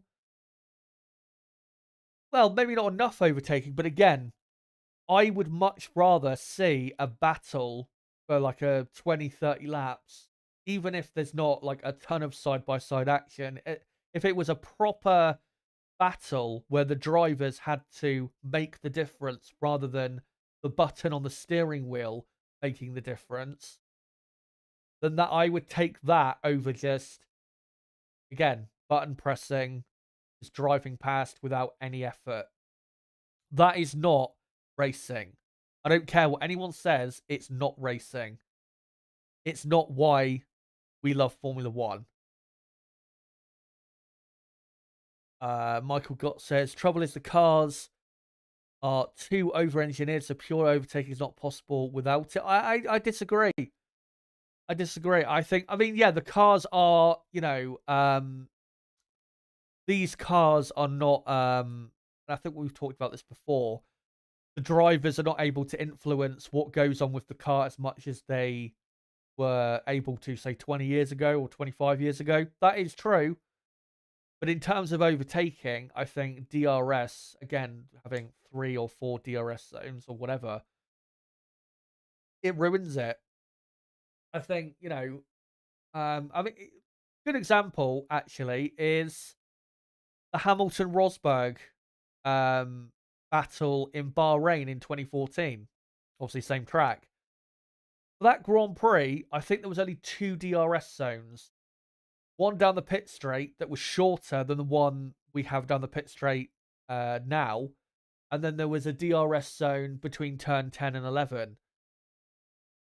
No one was complaining about the DRS zones that weekend because we got like a 15-lap fight between Hamilton and Rosberg that everyone will remember for years and years. Because again, the DRS wasn't too powerful to the point where a battle, could not happen.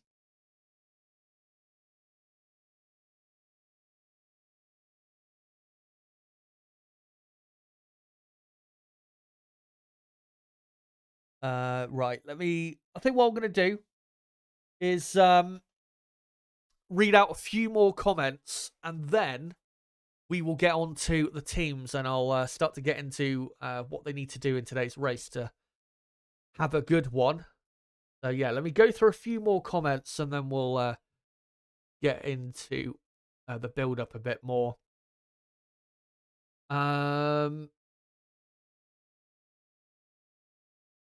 Encam saying, Chaz, carbon brakes ruined overtaking before a corner, back to steel brakes and DRS can go. Maybe that would make a big difference. But I think, again, limiting DRS, I think, would make a bigger and quicker difference. And yeah, if I was in charge, I'd probably cut it down to no more than 2 DRS zones here in Bahrain, like we used to have. Spa, for example, would only have 1 DRS zone down the Camel Straight. Monza would have, I'd probably only keep 1 DRS zone at Monza, being the pit straight. Maybe extend it slightly. But yeah, I'd have a 1 DRS zone at Monza. Suzuka, maybe. Well, actually, Suzuka, I think, works well with just the 1 DRS zone it has. Because, again, you actually have to properly battle your way past.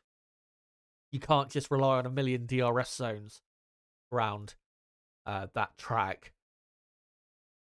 And another problem that Rooksfoot in the chat has just said, which is true, which hopefully will be fixed, not entirely, but a bit in 2026, where we're going to have new regulations.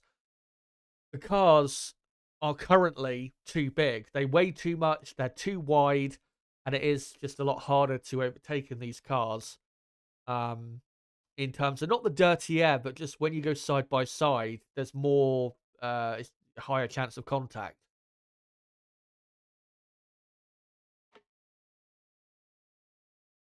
And that, of course, doesn't help, around Monaco, Singapore, just, tight racetracks. But, yeah, I'll read out probably a couple more comments, and then we'll get to the teams, and I'll get into what the keys are for those teams going into this Grand Prix. Silverback saying Hamilton-Rosberg was one of the best on-track fights in F1 history. It was brilliant. Obviously, that was 10 years ago. It was 10 years ago, 2014. It is amazing to think that 2014 is already 10 years ago. Yeah, it was, and it was the first, night race in Bahrain, and what a first night race it could have been. Yeah, a couple more comments I'll read out, and then we'll get onto the teams. Hencam says Red Bull Racing dominating 2022 and 2023 wasn't their fault. They've done a better job than the others, and it looks like the grid comes together, at least in quali. Maybe also in the race, we'll soon find out. Yeah, I mean, Red Bull, they've had the best car, and like you said, it's not their problem.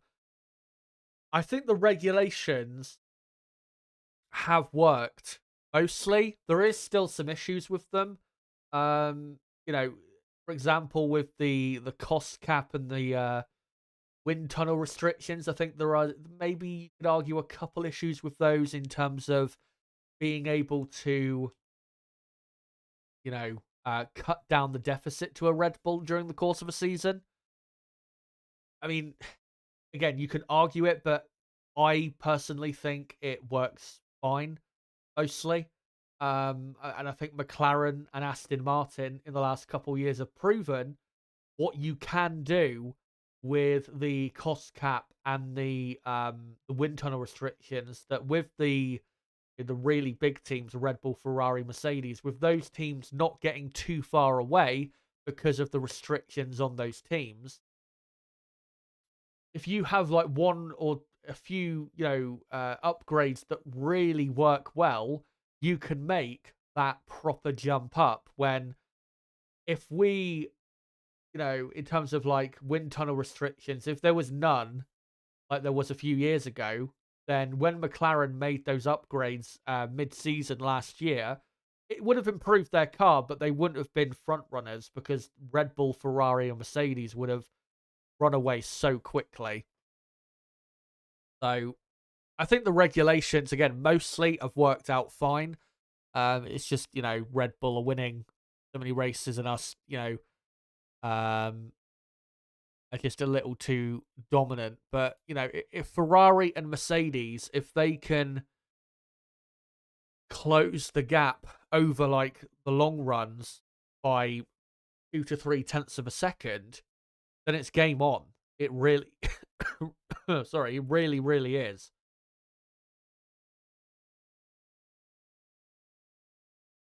Let's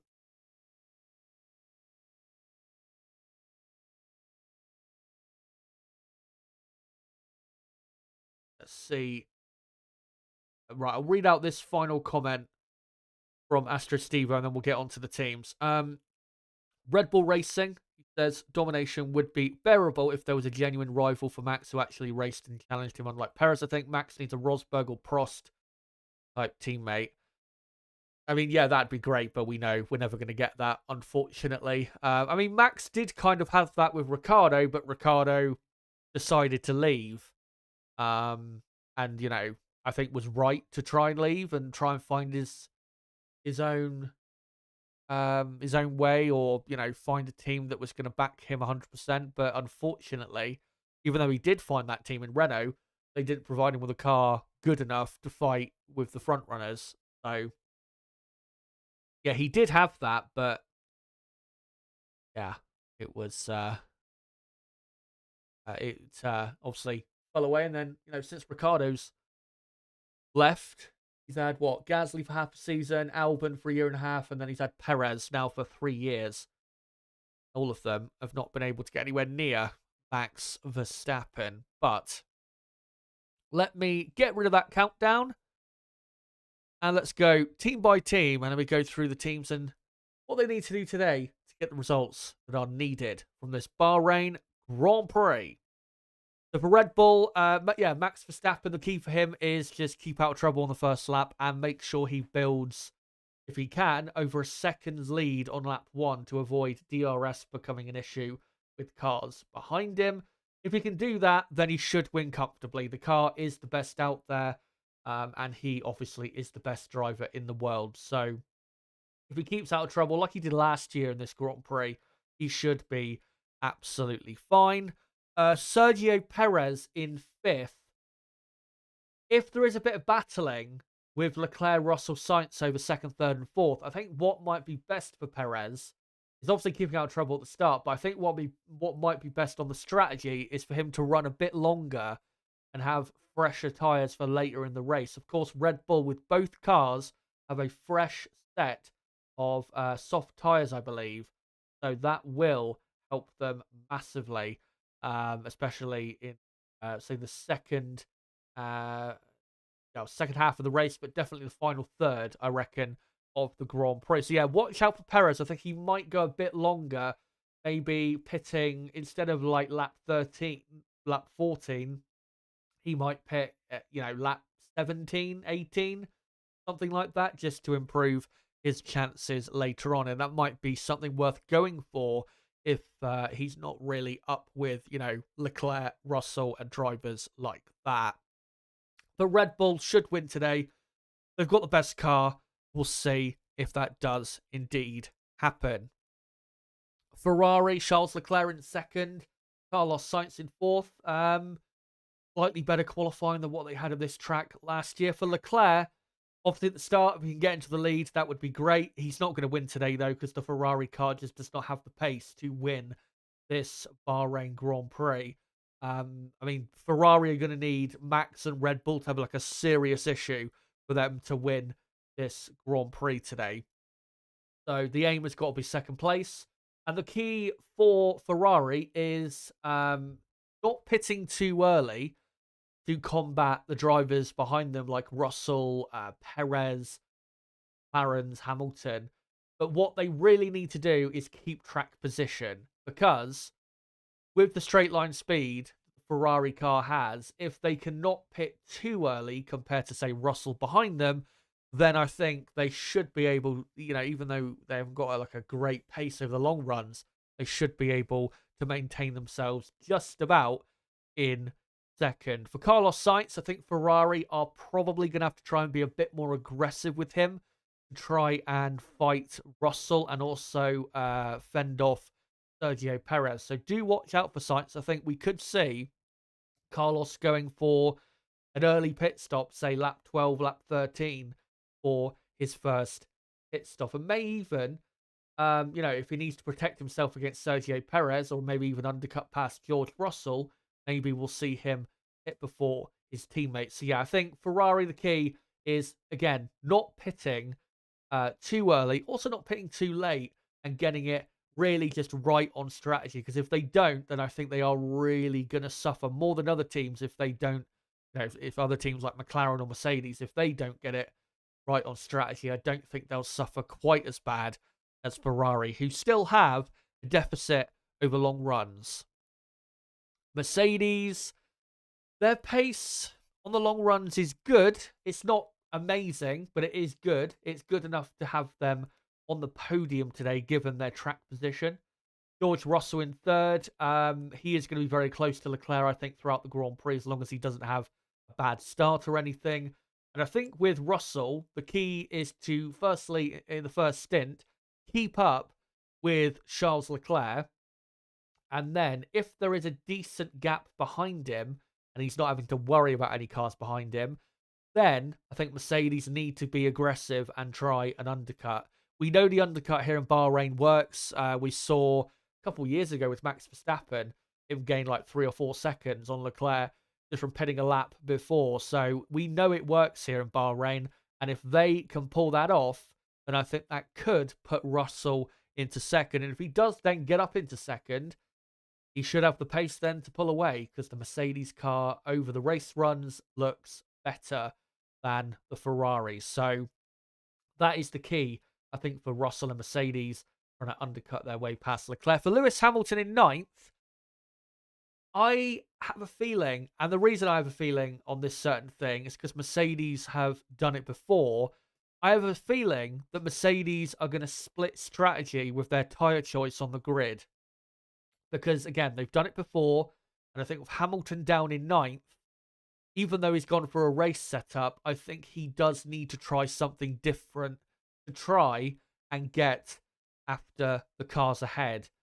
Because if he starts on the soft tyre, even if he has a decent start, I don't think he's going to move that far ahead, because the cars around him are so similar on pace.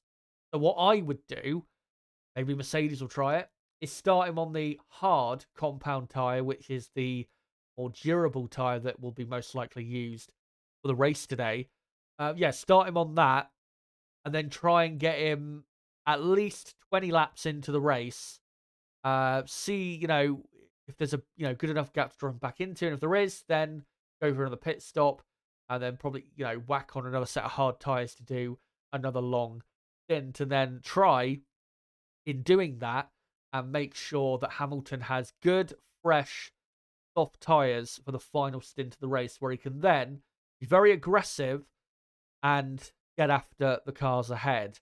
That's what I would do, because I think that would give him a better chance going forward. But I will admit, hard tyres compared to the soft tyres to start might be a bit iffy.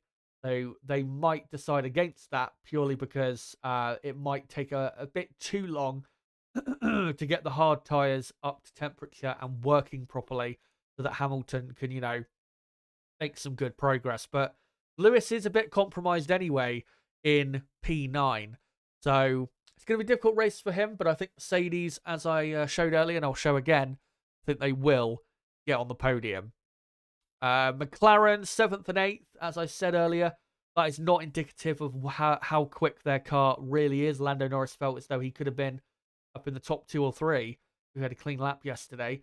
And by the looks of it, on the long runs, they have the second best race pace of any team.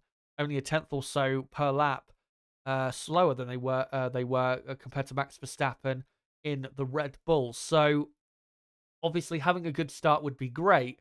But if McLaren do legitimately have a better race car than Aston Martin, Mercedes and Ferrari, then I don't think there's really that much they need to do strategically. Because if they do legitimately have a very quick race car, then they just need to allow themselves to show that on track and just make sure they don't pit too early or too late for their pit stops, and more so follow what the other teams are doing.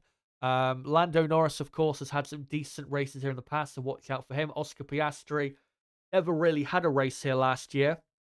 He had a gearbox failure after like 12 laps, I think it was. We'll see how they do. McLaren, if they get like a double points finish with both cars in, say, the top 8, I think they would be not happy with that, but content with that going forward, because they do know that this is going to be one of their weaker tracks on the calendar. For Aston Martin, Fernando Alonso is in 6th, and we know that Aston Martin car is very good at managing its tyres from last year, and clearly from this year is still good at that. And the key, I think, for Alonso, if he is going to finish any higher than 6th, is not just having the typical amazing race start that Alonso has, but if they can go a bit longer into the race without losing too much time to their rivals, then that will really help them in the second half of the Grand Prix. So we'll watch out for them to see if they do indeed go a bit longer in the race. They did tend to do that last year, did Aston Martin. So we'll see if they do try that again. Lance Stroll down in P12. I do think that they'll probably go long with him, just to make sure that they get him into the top 10, get him some clean air so he can get some good lap times in and try and overcut maybe a couple people. And we know Stroll, of course, in a much faster car compared to some of the midfield runners that he is around. But Aston Martin, I think, will have a decent race. Their pace is not great, but it's not terrible either. They're going to be competitive with the teams around them, but it's going to be close as to whether they finish in, 6th or 5th or 7th or even 8th, 9th. Very close it'll be around those positions. Racing Bulls don't seem to have great race pace from what I saw of the data on Thursday and what we showed earlier on stream. So yeah, Racing Bulls, I don't really have big hopes for, let's say, going into this race. Tsunoda in 11th, Ricciardo in 14th. If they can just maintain position and hope, for a fortunate safety car or maybe a DNF, then maybe they can get a point. But again, the pace from them is not looking too great, and this track doesn't really suit their car massively. So yeah, not really. I don't really have great hopes for this team. I definitely don't have great hopes for this one. Alpine, absolute shit show yesterday. Will they complete it today? Probably. I hope they don't, though, because I do feel sorry quite a bit for the two drivers who don't deserve this at all. So we'll see what they can do. Of course, Pierre Gasly starts last today. Started last year and then ended up finishing 9th. If he does that today, he'll be driver of the day. Williams, car's not looking that great. They're 13th and 18th. If they get a point, I think they will be very happy with that. The only thing that could really help them today is their monstrous straight line speed, but they didn't seem too quick, I have to say, from qualifying. So my hopes for them are not that high, and I would be a bit surprised if they ended up in the points. For the stake team, or what we're going to call them, Sauber, yeah, their pace also pretty bad and quite baffling as to how bad their pace is. I think they'll be a bit stronger in the race, but I'm not expecting miracles. I think Valtteri Bottas might make up a position or two. But again, I'm not expecting miracles, and I definitely don't expect the horrible green livery of the stake F1 Sauber team to end up in the points like they were last year. Of course, Bottas finished 8th here last year. And Haas F1, they have a car in the top 10, amazingly, despite us thinking coming out of testing they were going to be so incredibly bad. What a lap yesterday from Hulkenberg, and seemingly their long run pace is, for the midfield, I wouldn't say pretty good or great, but good enough if they were to, get a 10th or 11th, something like that in the race today with Hulkenberg. And I really hope that they do have, Haas, legitimately a decent race pace over the Grand Prix today. Because if they do, around a track where it is pretty hard to manage tyres, it's a really good omen going forward for the season ahead. And it will mean that we can actually, start talking about this team in a more positive light. So, fingers crossed for Hulkenberg and the Haas F1 team. But quickly, just to show again what I showed earlier, here is the average lap times, average pace of the teams in the long runs in practice 2. Red Bull had the best pace by a 10th of a second from McLaren. So yeah, watch out for McLaren. I think they're going to be definitely one of the stronger teams in the race today. Definitely making progress from 7th and 8th. And then as well, one thing I wanted to mention was I think everyone did their long runs on the soft tyre, which most people I think will be starting the race on. Mercedes, 3rd of a second off, not too bad. Just had a Ferrari. Ferrari's race pace has improved, but it is still not good enough, I think, at the moment to fight for race wins. Aston Martin's is not great, but not terrible either. Again, as you can see, Haas's race pace from Thursday looking good, but whether they'll actually show it in the race, we'll have to see. Sauber's looking a bit better than their qualifying pace. Williams, not that great. Alpine, definitely not good. And Racing Bulls, yeah, not very good at all. And just a reminder, this is my top 10 race prediction for the Grand Prix today. I think Max Verstappen will win, from Charles Leclerc in 2nd, George Russell 3rd. The gaps, by the way, that's the gaps that I think it will be throughout the top 10. That's my predicted gaps, I guess you could call it. Yeah, I think Max will win by 17 seconds from Leclerc 2nd, Russell 3rd, Perez 4th, Norris 5th, and then Alonso 6th, Carlos Sainz 7th, Lewis Hamilton 8th, Oscar Piastri 9th, and Lance Stroll, I think, should and probably will grab the final point.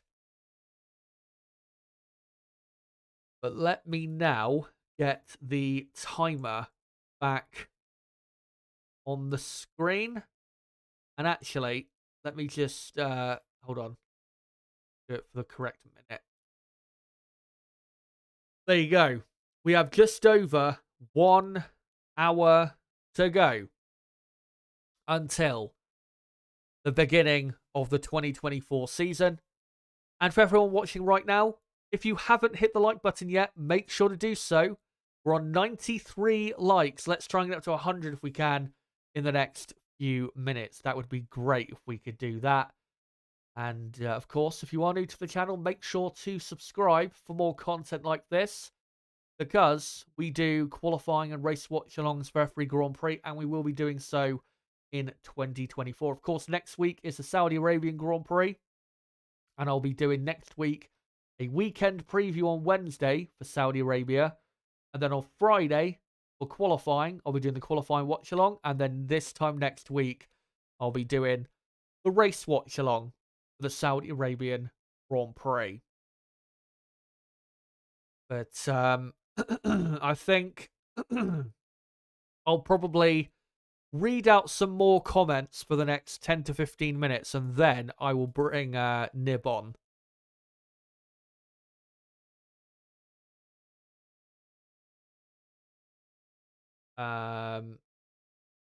Jamie Todd says, to me, the way Hamilton treated Mercedes about the move, it seems already to me he is just driving for money this season. He is in 9th again, hasn't improved from last season.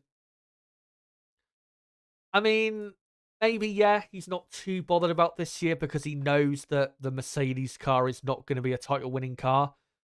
But I wouldn't say he's only driving for money. I don't think we have evidence to say that. I mean, you can think it, but I don't think the evidence is there to say that that is indeed the case. We have to remember though, and I was thinking about this last night after the qualifying stream. If you think back to the end of last season, he did have a couple really bad qualifying performances at the end of last year. If you remember, was knocked out in Q2, was it, in Las Vegas? Qualified, I think, 13th or 14th. What else? I think Brazil. I mean, Mercedes weren't quick there, but I think he wasn't that quick in Brazil either. And then I remember Abu Dhabi. Also, I think he qualified, was it 8th, 9th, something like that? And he finished, I know, in, I think, was it 9th place? So, yeah, definitely has not been the Lewis Hamilton we know as of late. But it's only the first race. So let's not go too overboard with, with our thoughts as to Lewis's performance. I mean, the Grand Prix next weekend in Saudi Arabia, we know is not a track that he particularly enjoys, so I'm not expecting anything special there.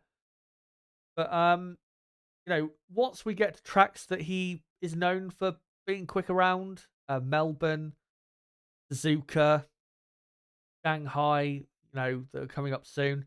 If he's also not very quick there, then I think, yeah, you could maybe say, that there's an issue or something mentally not quite there that's causing him to just not be anywhere near as quick over a single lap.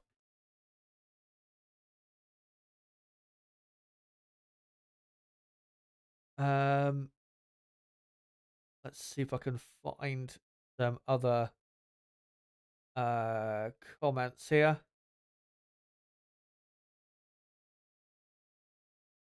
Will have one says Hamilton's filling up his pension pot. Let's see if we've got any others here.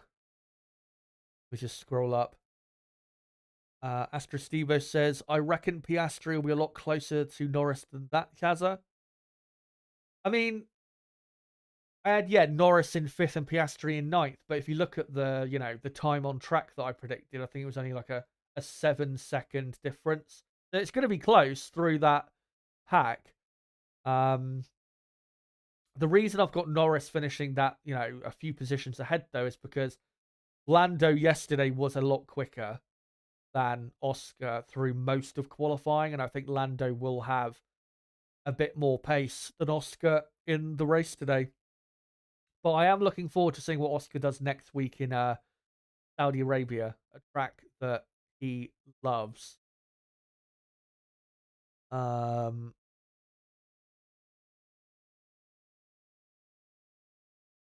up and see if there's any other comments I can find.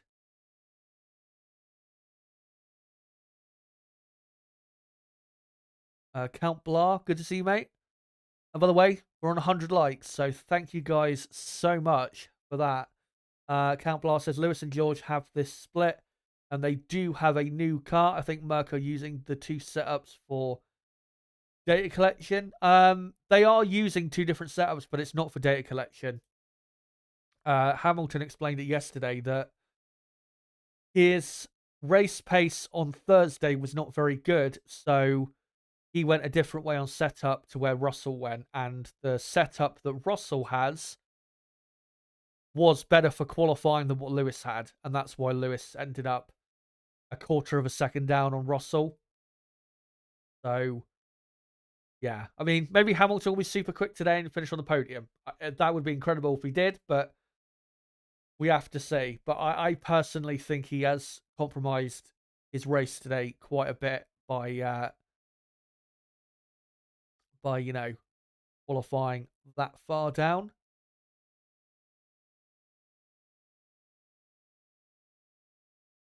Astro Stevo says, still think Lewis Hamilton is better than Max still statistically and in terms of racecraft and experience.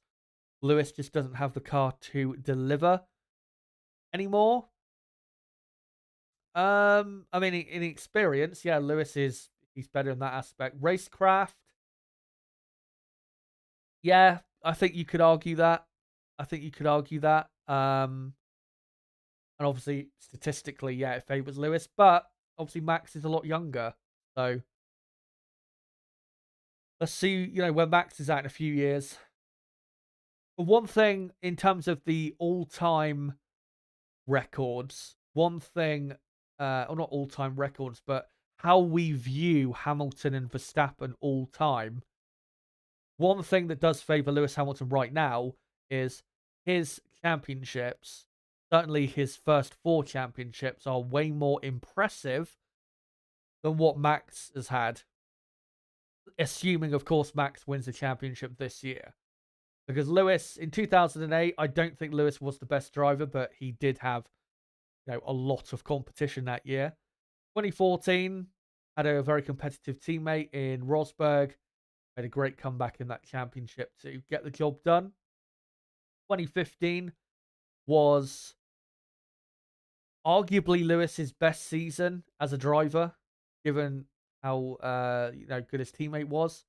And then obviously 2017, he delivered it in a equalish car against the Ferrari of Vettel to win his 4th title. So yeah, when we're ranking them all the time, I think Hamilton has the much more impressive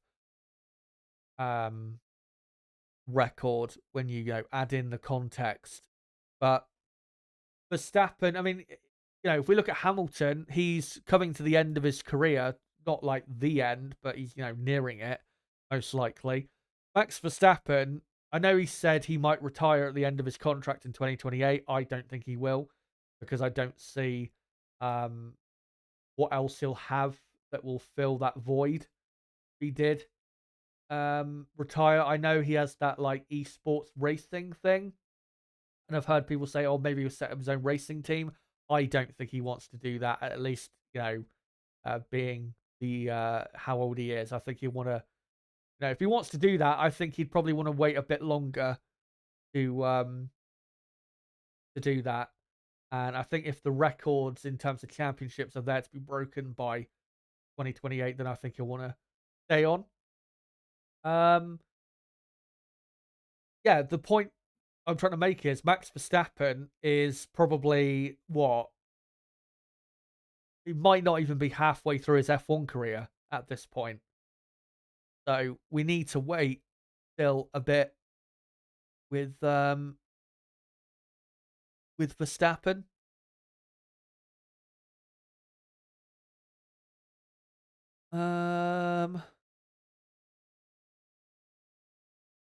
Let's say, but well, let's see if I can find some other comments here.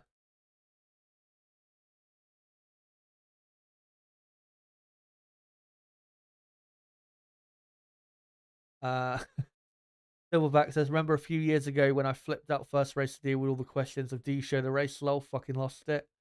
Yeah, just to clarify for the people that don't understand, I don't know why you don't understand, but I mean, if you don't, you don't. We do not show the actual race because if I did, I wouldn't have a channel. I would lose the channel within seconds, probably. So yeah, there is no way that I am showing the race live because it goes against copyright law, and yeah, I would get my channel deleted, so it's not going to happen. So what we do is I'll have a running order, a lap counter, pictures on the screen, and what we will provide you is a radio style commentary of what is going on in the race. So if you can't watch but you want to know what's going on, or if you want to watch the race with us, I mean, that's what a watch along is. Preferably, if you can watch the race with us, that would be great. Then you can sit along with us and enjoy the race. That's the point. But obviously, I can't show the actual race. Jamie Todd says, do you think Perez will at least try to compete with Max this season, already so far behind? I don't think he will. And I think it's best for Perez that he does not think for 1 minute this year that he can compete with Max, because I think that was the issue last year. Was to start with, he was kind of psyching himself up for like a possible championship fight when there was never going to be one. And then Max completely destroyed him in Miami and destroyed him mentally. So if Perez, just focuses on it, himself and focuses on what he is doing and doing the job that Red Bull want him to do, which is what he did back, in 2022, then he'll be fine, I think. But, I mean, yesterday in qualifying, in terms of the lap time loss, maybe you could argue should have been a tenth or so closer to Max, but I don't think really he did that bad. It was very close in qualifying. We have to remember that. I mean, if Perez was a tenth quicker, he would have been third. So, yeah. Right, we'll read out. We'll read out a few, say 2 or 3 more comments, and then I'll bring Nib on. Another thing as well I need to do before I bring Nib on is post the link of the stream back out on my community tab.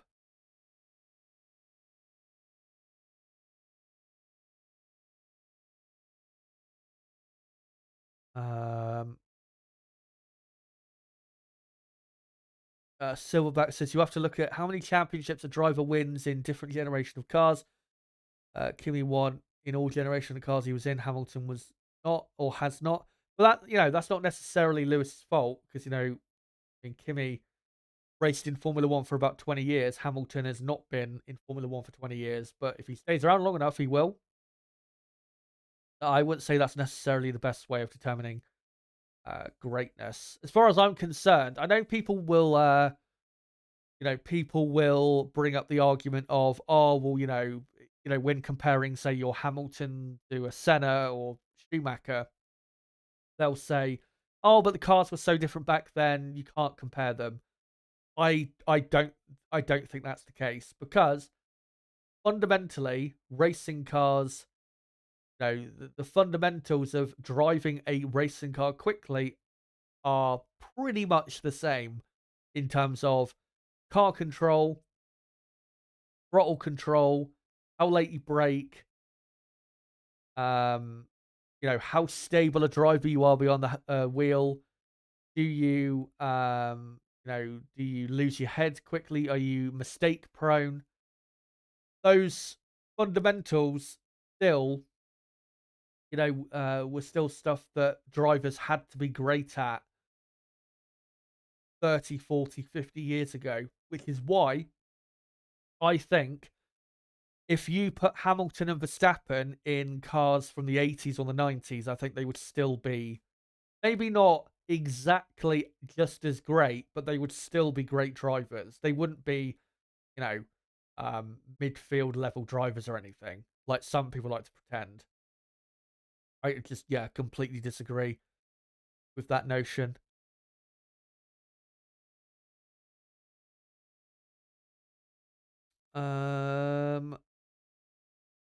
Right. So, yeah. I think now I'll post the link of the stream back out and then bring Nib on. So, let me just do that now.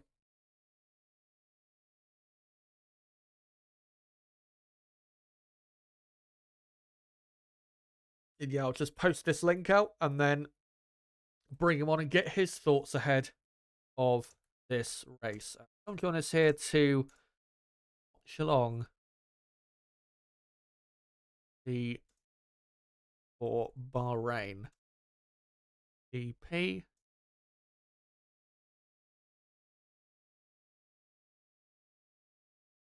And right, that's all done. And as well, I'm just going to quickly have a drink because my throat is suffering a bit. I've already been live for, 2 hours 15?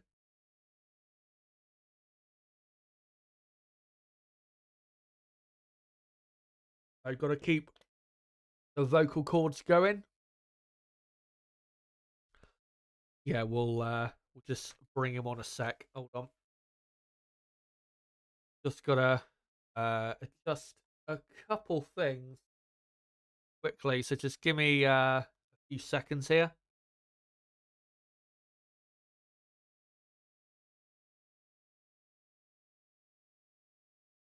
So yeah. And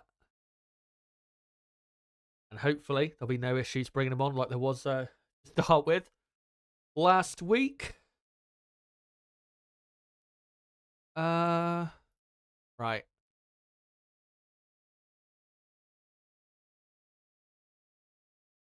Right. Are you there? Hello, hello. Yeah, all good. How are you? I'm doing quite well, mate. How about yourself? Yeah, not too bad. Um, really looking forward to getting this finally underway and maybe not up front, but looks like we've got a pretty close field, an even closer field outside of Red Bull than we had last year. So yeah, I think I mean the races in Bahrain never tend to be boring. We do tend to get some nice wheel to wheel stuff here in Bahrain. So I think we will see some good stuff here. Um, so yeah, obviously we got what's it, three different teams in the top three positions, which is nice. Verstappen on pole, Leclerc second, Russell third.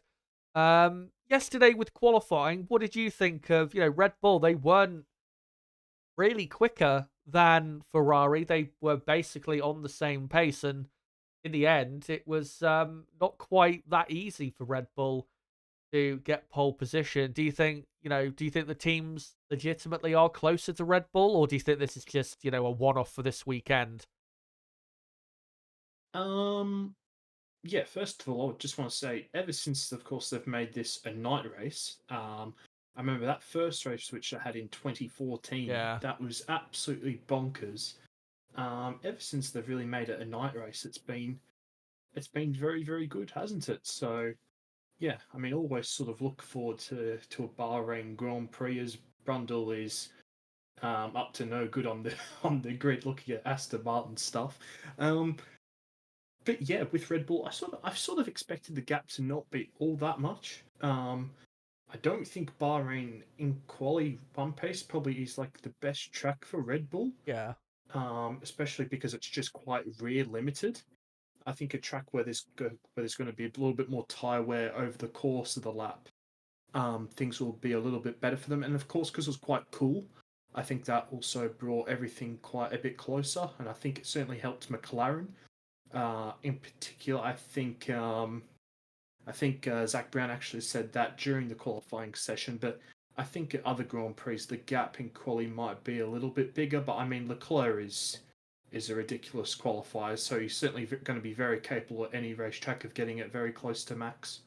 Yeah, and obviously if the car is suiting Leclerc better this year, like he's been saying pretty much it has, then good to see Leclerc quite competitive in qualifying. And yeah, I remember I think last year Ferrari and Red Bull, I think, in Bahrain were similar in a way.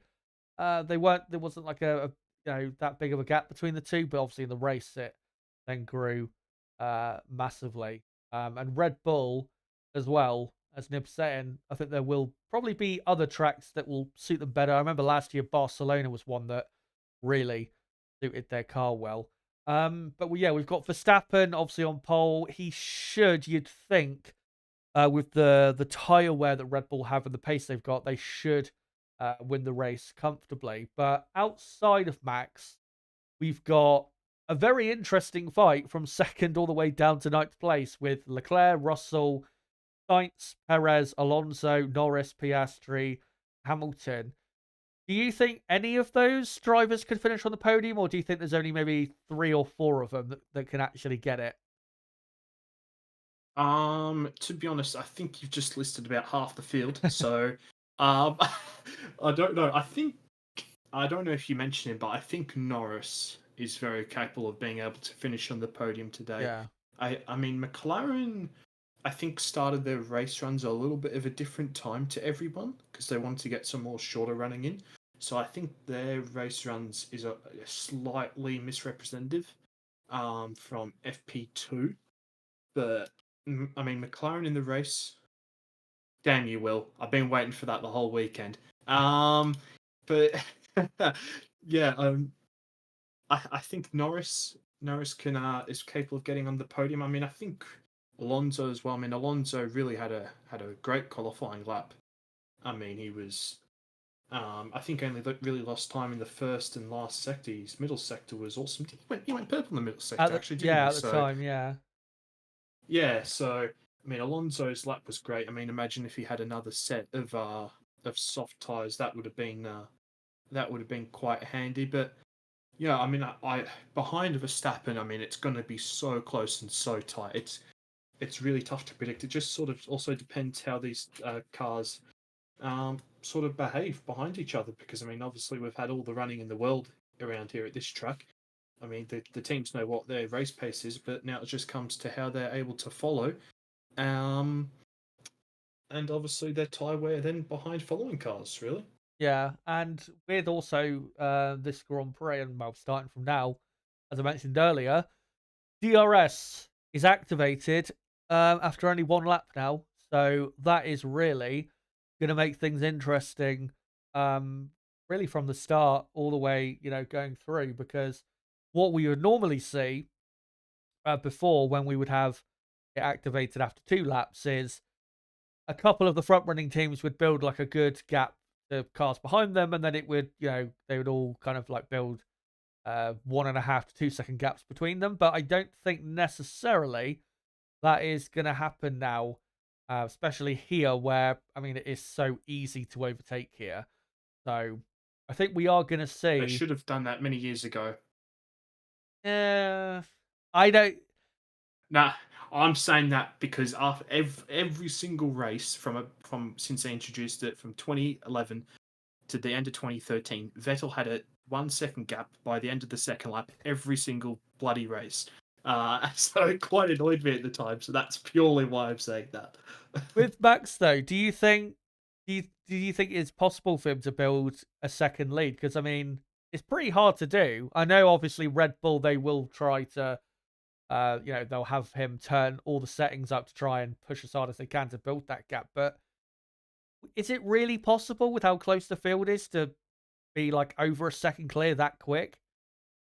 I mean, I think if you are having a normal racing lap where no cars are fighting each other, yes. But I mean, obviously, if someone is battling behind Verstappen, then yeah, a 1 second gap is quite possible.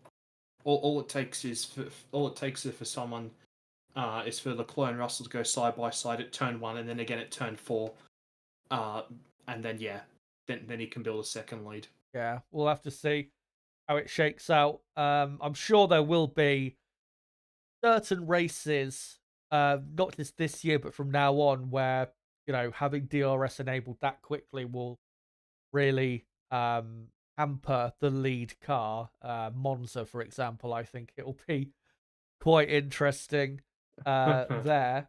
And I do expect, because of that, maybe not for the leader, or starting with the leader, but I do expect for the first few laps for there to be probably a DRS train of quite a few cars. So we'll see whether that does happen or not.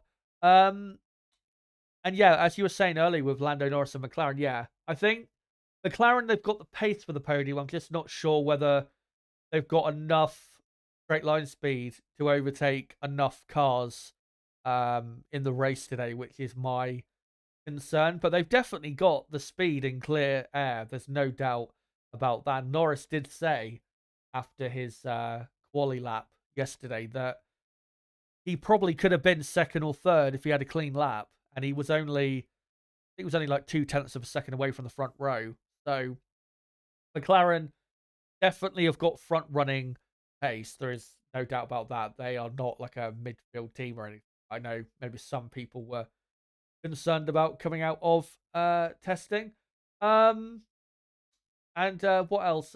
Lewis Hamilton back in ninth. The as I explained a few minutes ago, he said that he's gone for a race setup and that he thinks it's put him in good stead in that aspect. Do you think though he's compromised himself too much, being all the way down in ninth, which is actually his worst I think his worst ever qualifying performance in Bahrain. So yeah, do you think that's a bit too much for him to come back from that? That is mental. It's his worst qualifying ever at Bahrain, Yeah. and it's only ninth. I think last year was his um, worst as well. It's just progressively getting worse. oh, not good news for Ferrari fans next year. Um, yeah, I don't know. I mean, this is such a long race. It has typically been easy to overtake here, or easier than other tracks to overtake here. So I don't know. I think anything's sort of possible with from second to ninth. I really do. I think anything's possible. I mean, who knows if there's a safety car, Hamilton could end up on the podium. Yeah. I think Hamilton probably finished sixth today. I think I'd probably just have him outside our top five. Yeah, again, I think what I see happening is definitely with a few cars is a bit of a even in like the mid or later part of the race, I think we can see probably some DRS trains, and I think that might just hurt Lewis's chances. Oh God, on the broadcast, a cursed person in regards to my football club. Oh, ah. Don't want to be seeing that face. Of course, he couldn't possibly be watching us today. No, he has to make sure he shows his face here. If you're wondering who we're talking about the Chelsea owner, Todd Bowley. Yeah, I'll just leave it at that. What was it? What was I gonna say? Yeah, I've not an idea, mate. I had no clue he was actually gonna be here. I thought he would have been more likely to go to an American race. It is quite a surprise. Yeah, I think we are going to see quite often some DRS trains, and I just think that'll scupper Lewis Hamilton's opportunity to get on the podium. But we'll see. As Nib says, I mean, anything is possible here in Bahrain. We've seen plenty of drivers make like lots of positions up here in Bahrain, whether it's from like a really good start, as we've seen a replay there of Daniel Ricciardo having a gigantic lockup at turn 10 and completely flat spotting his tyres. And thankfully didn't run too far off the track. Yeah, that's how. What was I saying? Yeah, you can make up positions here. There is no doubt about that. I mean, I think was it Hulkenberg? He didn't finish the race, but a few years ago he started like 18th or something, and he was until his retirement in like 7th or 8th place. So it is definitely possible to make progress here at the Sakhir circuit. In the midfield, we've got Hulkenberg in 10th. What a performance and result for him and Haas. Sonoda 11th. Decent performance from him. Stroll 12th. No surprise with him as to his performance and speed. So I've just seen a replay here on the drivers on their laps to the grid, and this will just be probably a small look up for Norris, and yeah, slightly off the track. Yeah, Stroll, no surprise with his pace. Albon in 13th, Ricardo 14th. Who do you think's likely to get the final point? I mean, it should be Lance Stroll, because that Aston Martin car is clearly quicker than all the other cars around him, but it's Lance Stroll, so we can't just sit here and say that it's a guarantee. So, do you think he'll be Stroll, or do you think maybe Hulkenberg and the Haas or Sonoda and the RB will get it?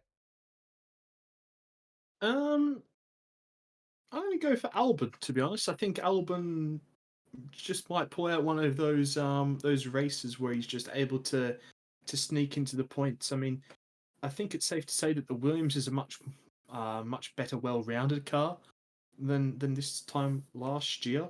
It's not just a straight line speed merchant. Um, I'd love to see Hulkenberg Yeah, get a point because I mean, how good has he been this weekend? Um, I mean, he's real. I mean, I remember I was quite critical at the time of him coming back into F1 because I thought, oh, it's boring, Hulkenberg and Magnussen. But nah, Hulkenberg's fantastic and should stay in the sport for quite a bit more longer. But yeah, I'm probably going to go for Albon. I think, Albon, as a lot of drivers are locking up at turn 10. yeah, I'm wondering. Uh,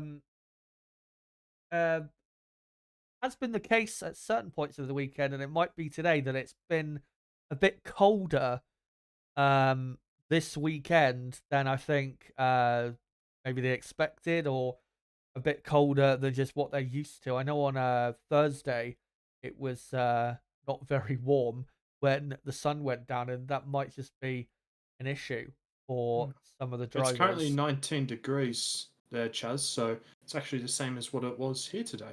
So I didn't think that would be the case. Yeah, that's I mean, locking up into turn 10 is very common, but a lot of the time they still are able to stay on the track. Of course, turn 10 a very difficult corner. Yeah, Albon, he did finish P10 at this Bahrain Grand Prix last year, so it is definitely possible. And of course, the Williams still, even though it is, as you say, more well-rounded, still has a very good top speed nonetheless. Um, and then a bit further back, quite a bit further back, Alpine, back row of the grid. Just give me your thoughts on, what their car's like, and just the team in this current state. Because I mean, if we look at last year quickly, they fired their team boss, Otmar Safnauer. They fired the sporting director, Alan Permain, who'd been with the team, 30 years, over 30 years. And they're in a much worse situation now than they were when they fired them. How does this team go forward from this point long term?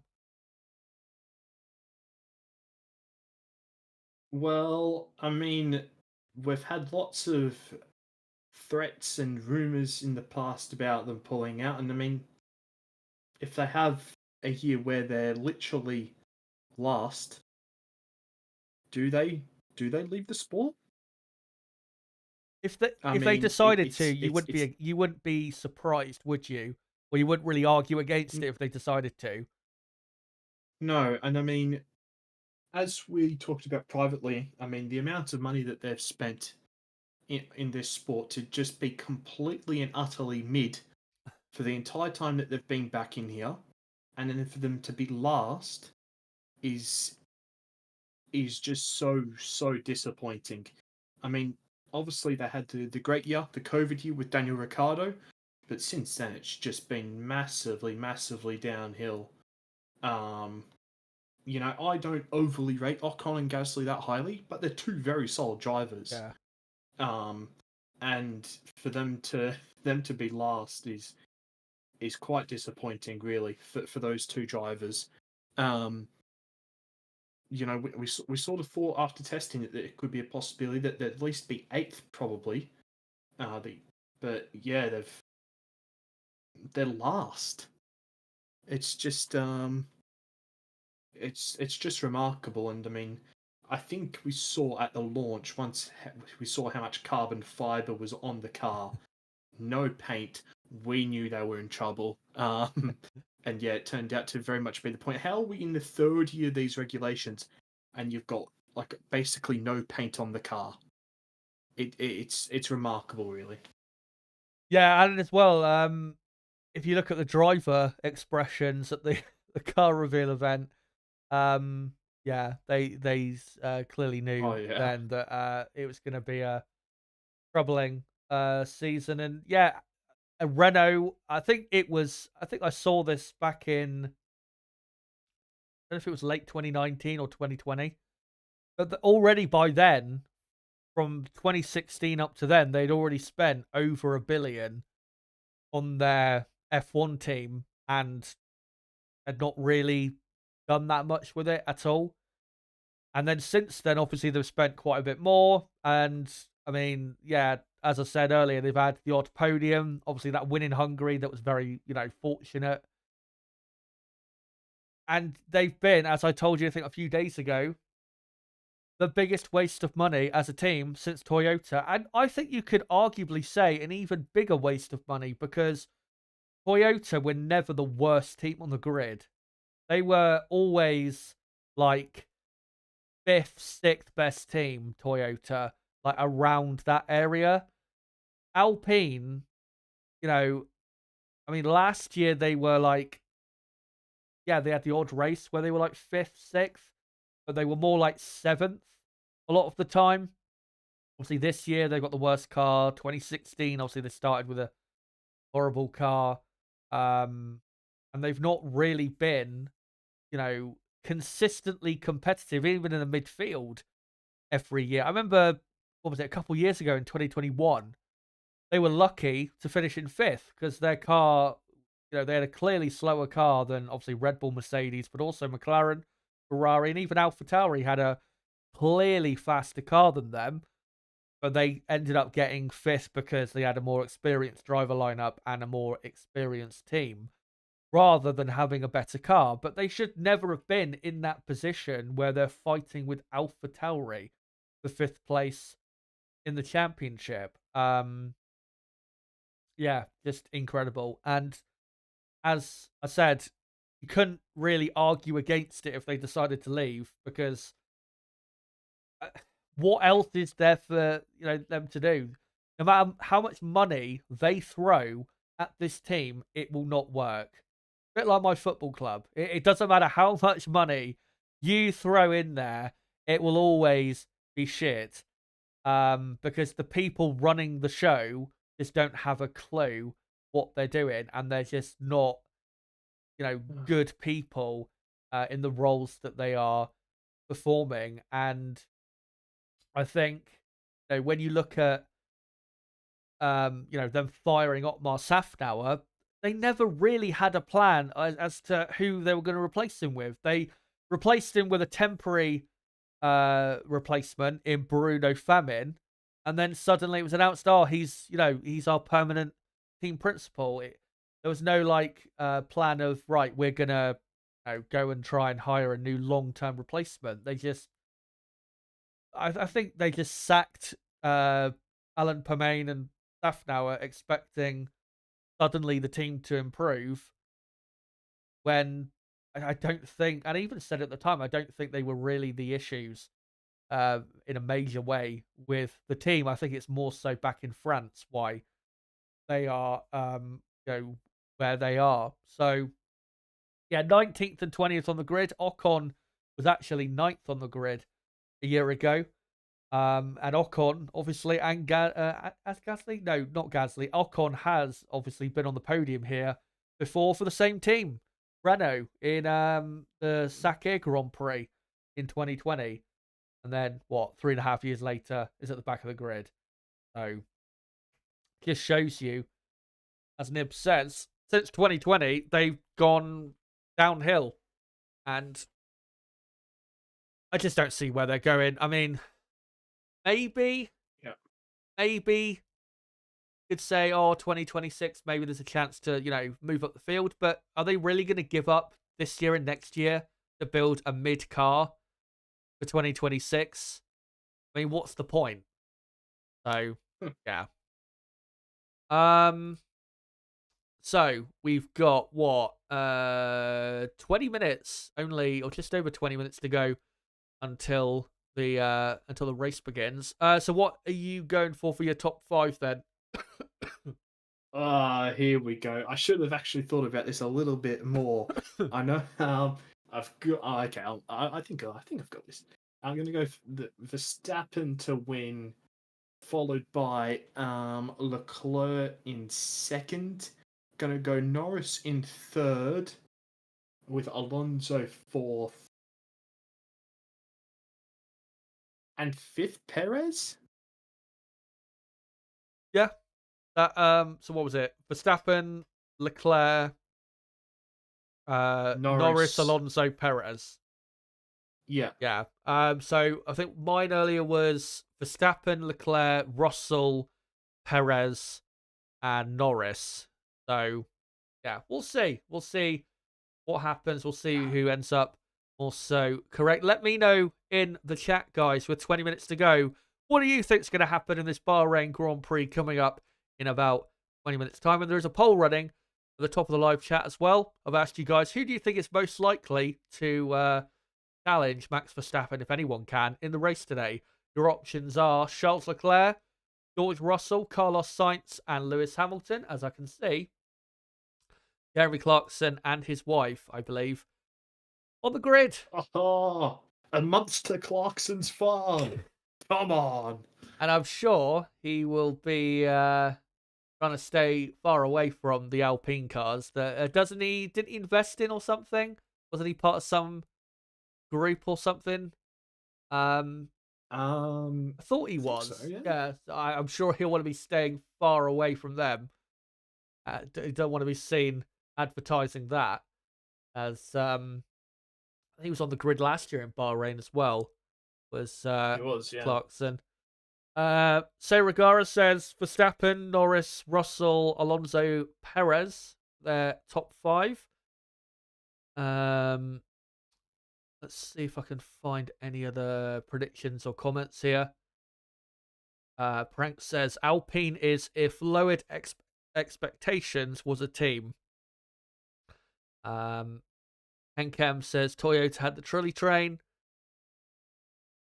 Even though, looking back, again, even though Toyota weren't great, they were never they were always consistently middle of the pack or maybe upper midfield.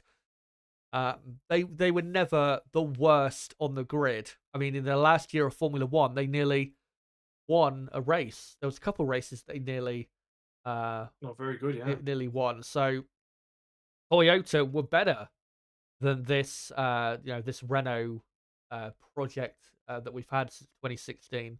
And Toyota were in F1 for what? 7 years. Toyota. It spent a lot of money. And, I mean, there was one comment in the chat. We're obviously talking about the money spent, not just about underperformance of some teams. Talking about money spent. Yeah. Because, I mean, if you go back and look, pre-cost cap and pre-wind tunnel restrictions, the amount of money they were spending, they should have been like a front-running team, not like a title-winning team or anything like that, but they should have been like podium contenders, really. Yeah. Given that as well, remember a few years before they had Ricciardo and Hulkenberg in the team. A few years before they were Lotus, and they had a front-running car. So it's not like it was impossible for them to build a good car. And yeah, they spent all that money, yet they, at times, were barely quicker and sometimes slower than teams like Toro Rosso, AlphaTauri, Racing Point, Force India, who obviously had, a lot less money and resources. So, yeah, it's just incredible what a failure they've been. And it would have been, I still think it would have been funny if Mattia Binotto had become team boss, because that would have been icing on the cake for our entertainment. Because even though Binotto is a great technical guy, as a team boss, he is hopeless. So that would have been funny to see him managing this. Let me just scroll back down. Astro Stevo thinks it will be. I don't know if this is what he hopes or legitimately thinks, but Leclerc first, Hamilton second, Piastri third, Alonso fourth, Danny Rick fifth. Yeah, that's definitely what you're hoping. Hulkenberg sixth, Bottas seventh, Joe 8th, Ocon 9th, and Gasly in 10th. That would be quite the wild race if we got that result, as Bravamos saying. Verstappen hasn't had a DNF in ages. Yeah. I think it was Melbourne 2 years ago. Melbourne. Yeah. Yeah. Which feels already ages ago. And also here in Bahrain 2 years ago, right before that, he had, was it the same issue, like a fuel problem? Yeah. Yeah, it has been quite a while. And He's I think he's been on the podium since that Melbourne retirement. I think he's been on the podium for every race but like one or two. It's quite a crazy record that Max does have. I think those two races where he's not been on the podium since that Melbourne retirement, I think were both in Singapore. As Martin Brundle is just finishing up his grid walk, and looks like they're going to do the national anthems in a moment, so we're not too far away from getting this race going.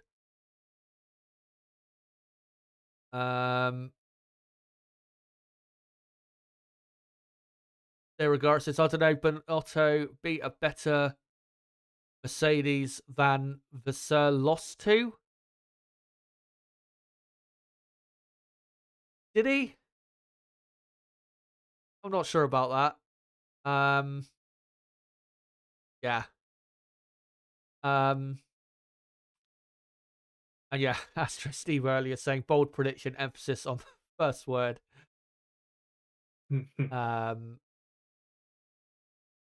Roll up a bit, find some other comments.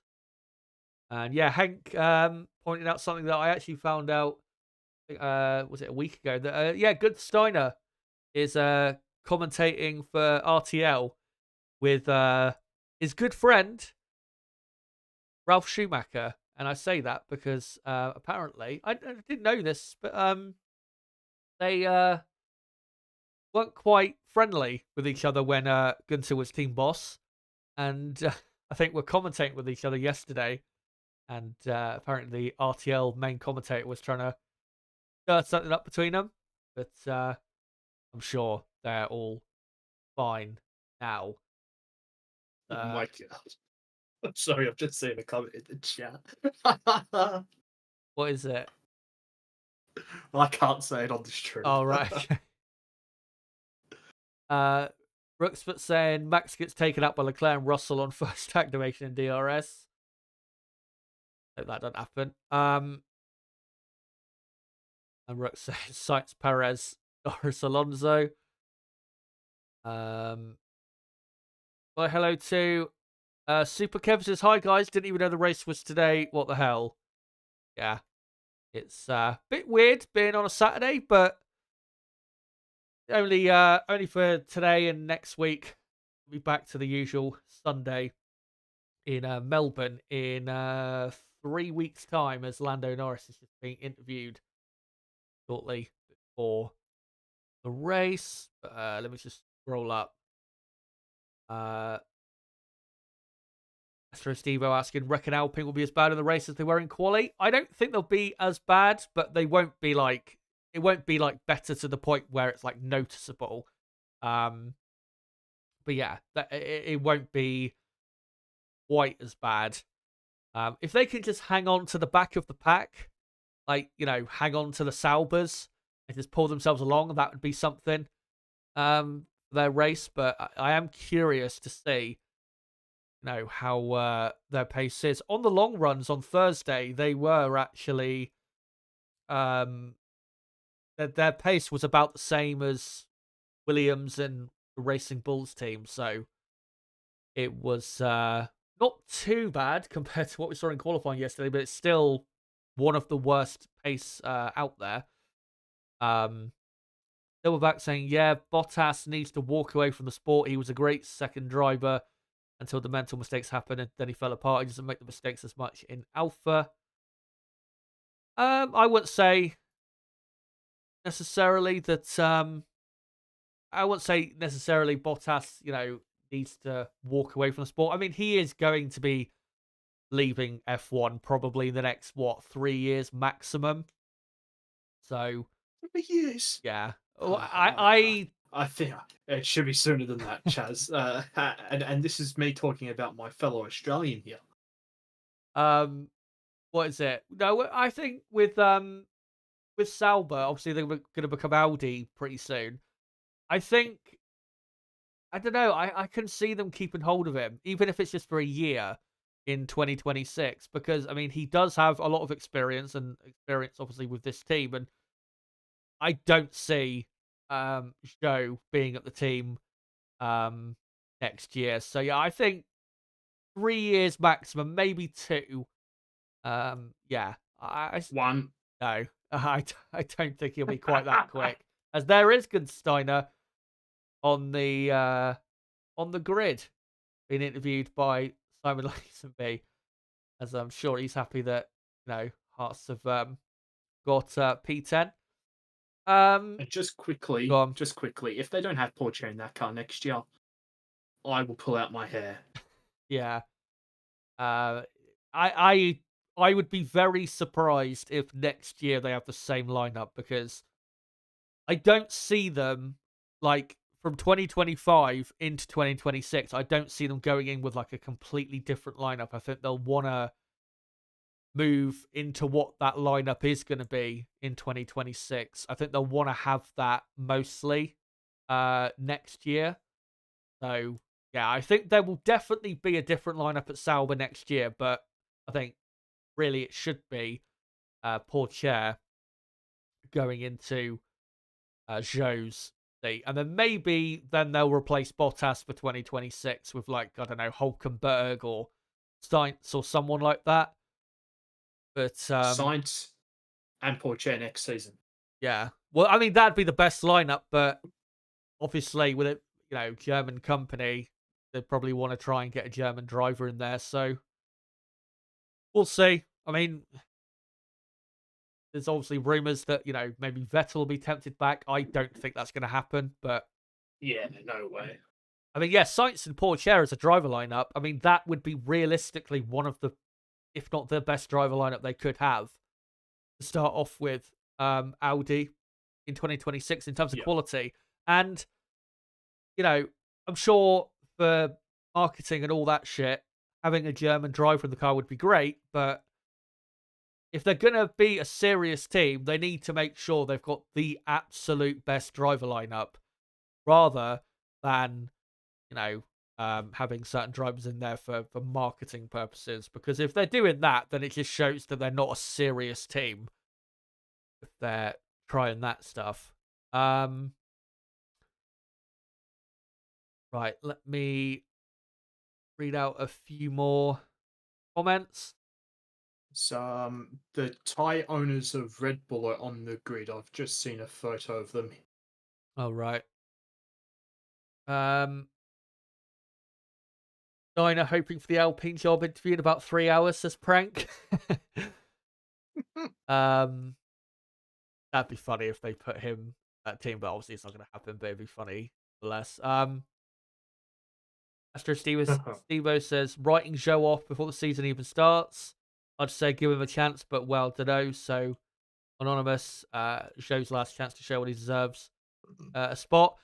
If you look at Zhou's first 2 years at F1, yeah, he's had the odd, like, really good performance, but most of the time, he is, at best, bang average. He will be, in the middle of nowhere, 13th, 14th, very similar at times to, like, what we saw with Mick Schumacher in 2022, where, yeah, the odd race is good, but most of the time, it's just, very mediocre. And let's be honest, how you perform most of the time is how good you really are. Because everyone can have a great race. Even Latifi had the very, very, very odd great race.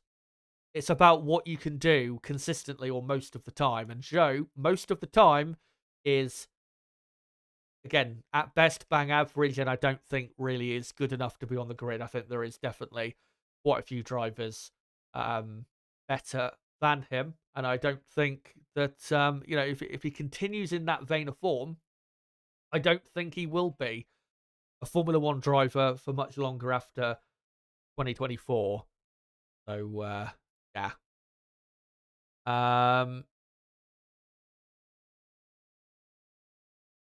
Right, so let's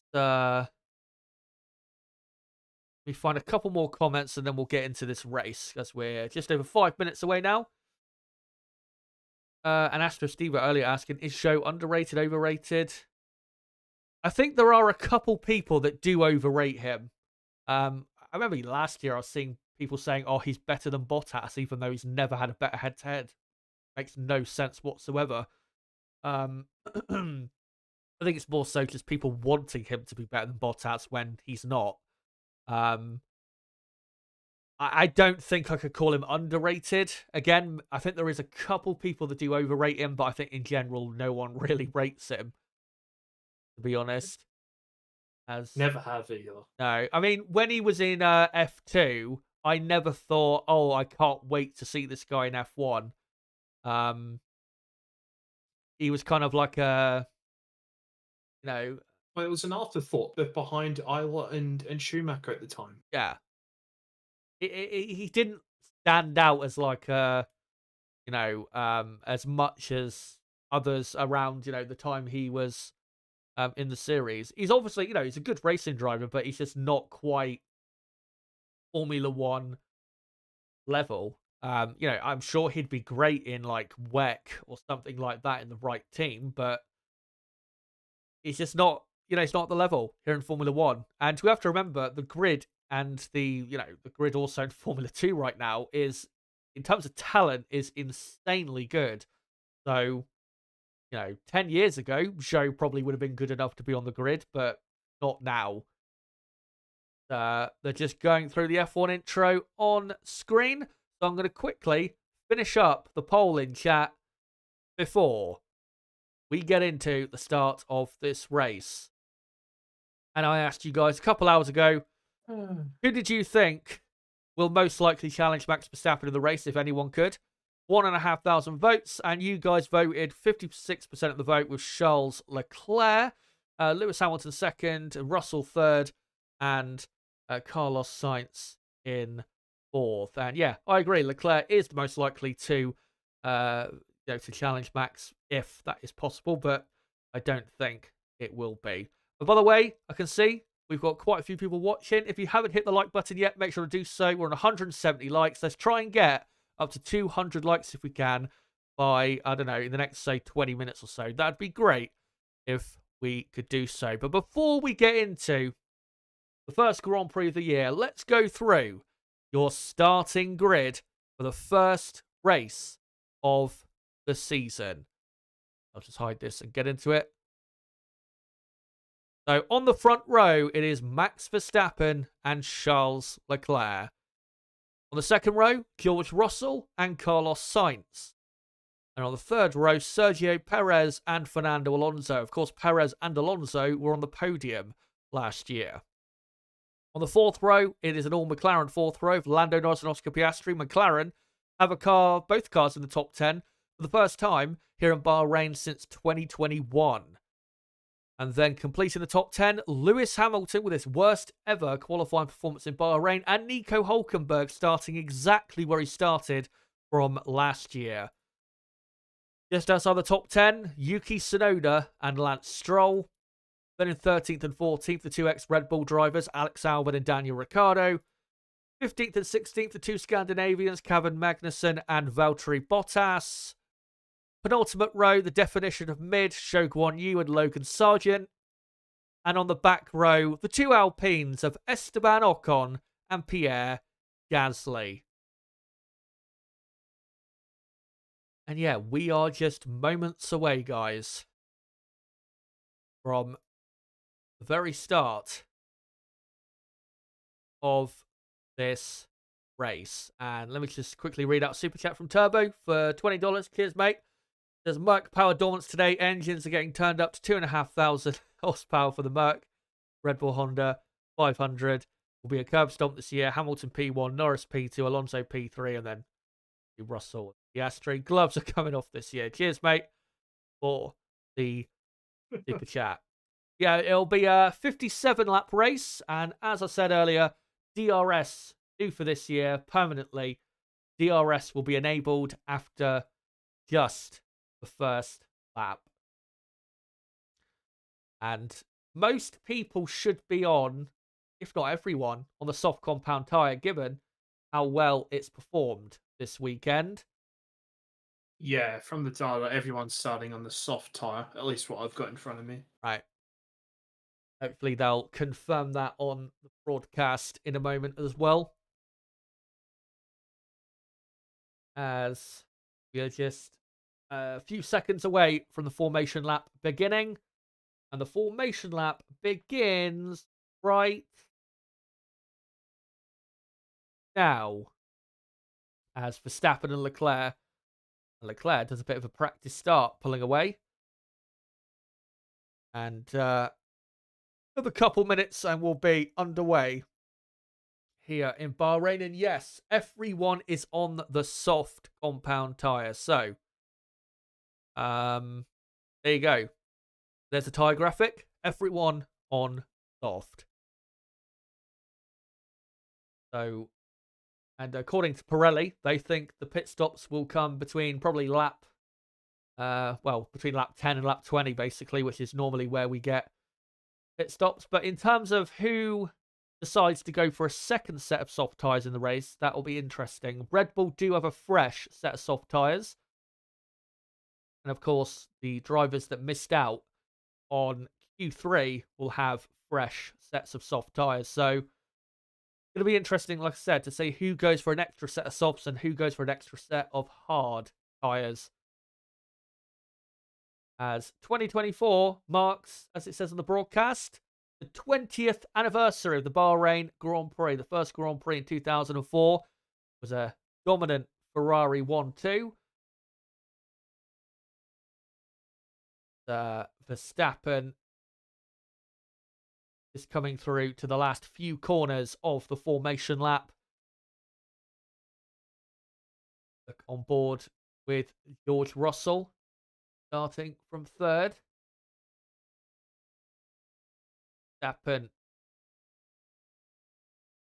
just coming up to the back straight before the final corner. And the start will be difficult for Max because we have to remember Charles Leclerc last year had a really good start getting past Perez and was quite racy off the line.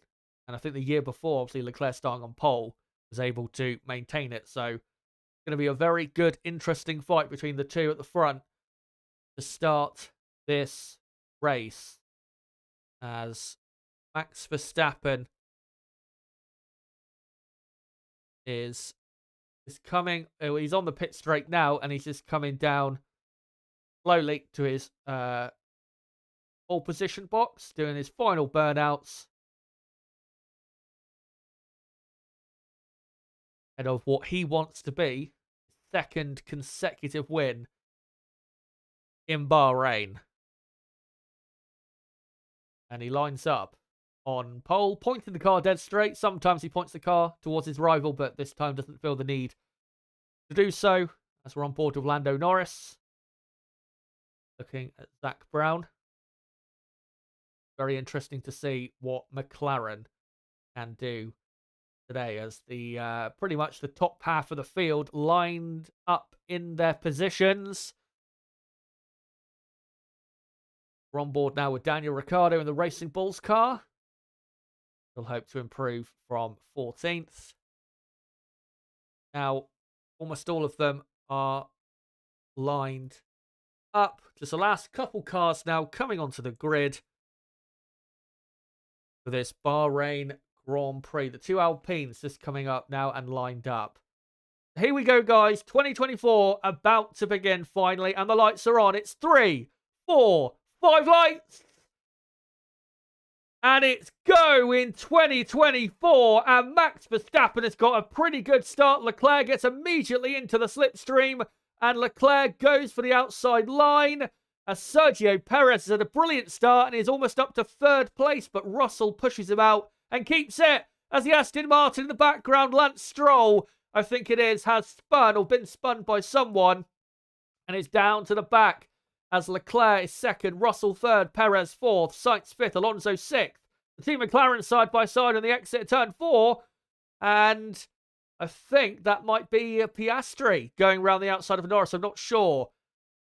As they come down to the turn 8 hairpin. Two McLaren still side by side. And Hulkenberg saying it's got front wing damage. And yeah, in 10th is, I think, Sonoda, not Hulkenberg. So clearly, Yeah, I can't quite see the Haas. And so it's Norris actually ahead of Piastri on this first lap. So it's Verstappen, Leclerc, Russell, Perez, and then Sainz, Alonso, Norris, Piastri, Hamilton, Tsunoda in 10th. Albon is 11th. Magnussen's had a great start up to 12th. What a start from Zhou. He's up to 13th. Ricciardo still in 14th. Sargent is 15th. Two Alpines are 16th and 17th, Ocon and Gasly, respectively. And then Bottas 18th, Hulkenberg 19th, and Stroll in 20th as we begin lap 2 of 57. The DRS won't be enabled yet down the pit straight because the DRS zone is before they start the lap. And now it's enabled. Yeah. And I think you'll find that Hulkenberg was the one that certainly did tap when it Stroll around. Yeah, but I didn't quite see the contact, but it looked like Stroll was definitely spun round from the way his car was positioned. As Ricciardo and Logan Sargent, that is, racing over 14th, and Sargent has overtaken Ricciardo and gone up to 14th position. Good move for the American as Hulkenberg is back into the pits. And, well, not back in, but comes into the pits. And he's now on a set of hard tyres after putting on a new front wing. Hulkenberg fallen apart in just a few corners. Well, not even a few corners, just one corner. As DRS now enabled, and Max Verstappen 1.3 seconds clear. He's done exactly what he needed to do and should be able to comfortably run away now. But Leclerc only 8/10 clear of Russell. Russell's only 6/10 clear of Perez. Sainz has fallen over a second behind Perez. Alonso over a second behind Sainz. And Alonso has got quite the queue behind him of the two McLarens, Lewis Hamilton, and even Tsunoda, Albon, Magnussen, Zhou, and, well, basically the rest of the field. As I was waiting for you to read out the rest of the field except for Stroll and not Hulkenberg. As incident noted there, I think, as Lando Norris dives down the inside of Alonso at turn 1, and Norris is up to 6th place and on the move in the McLaren as Russell round the outside of turn 4 on Leclerc, and George Russell is up to 2nd place. We only caught the end of that, but what a move from Russell. And Perez now all over the back of Leclerc. Leclerc not having a great race so far. I'd love to see. Oh, Leclerc locks up and goes wide at turn 10, and Perez is going to be all over him. No, Leclerc gets a really good exit from going a bit wider. But Leclerc is all over the place and needs to settle down because it's falling apart at the minute. As Max is 2 seconds clear of Russell already. Russell obviously in 2nd. As we've got a great 3-way fight for 2nd. Oh, not even for 2nd now. It's a 2-way fight really for 3rd. Leclerc versus Perez. Come into the final corner. And Perez gets a decent exit, but nothing special as we begin lap 4. And, yeah, DRS open for Leclerc, even on Russell, but nowhere near close enough to overtake.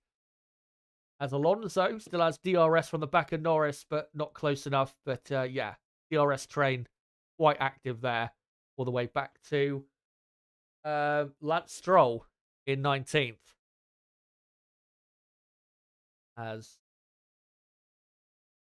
Lando Norris will be desperately trying to pull away and close the gap to Carlos Sainz, but Norris is already 3 seconds behind Carlos Sainz. So it's going to take a bit to catch him up. But here is a replay of the start. And Nib, once you get to it, I'll let you take us through it.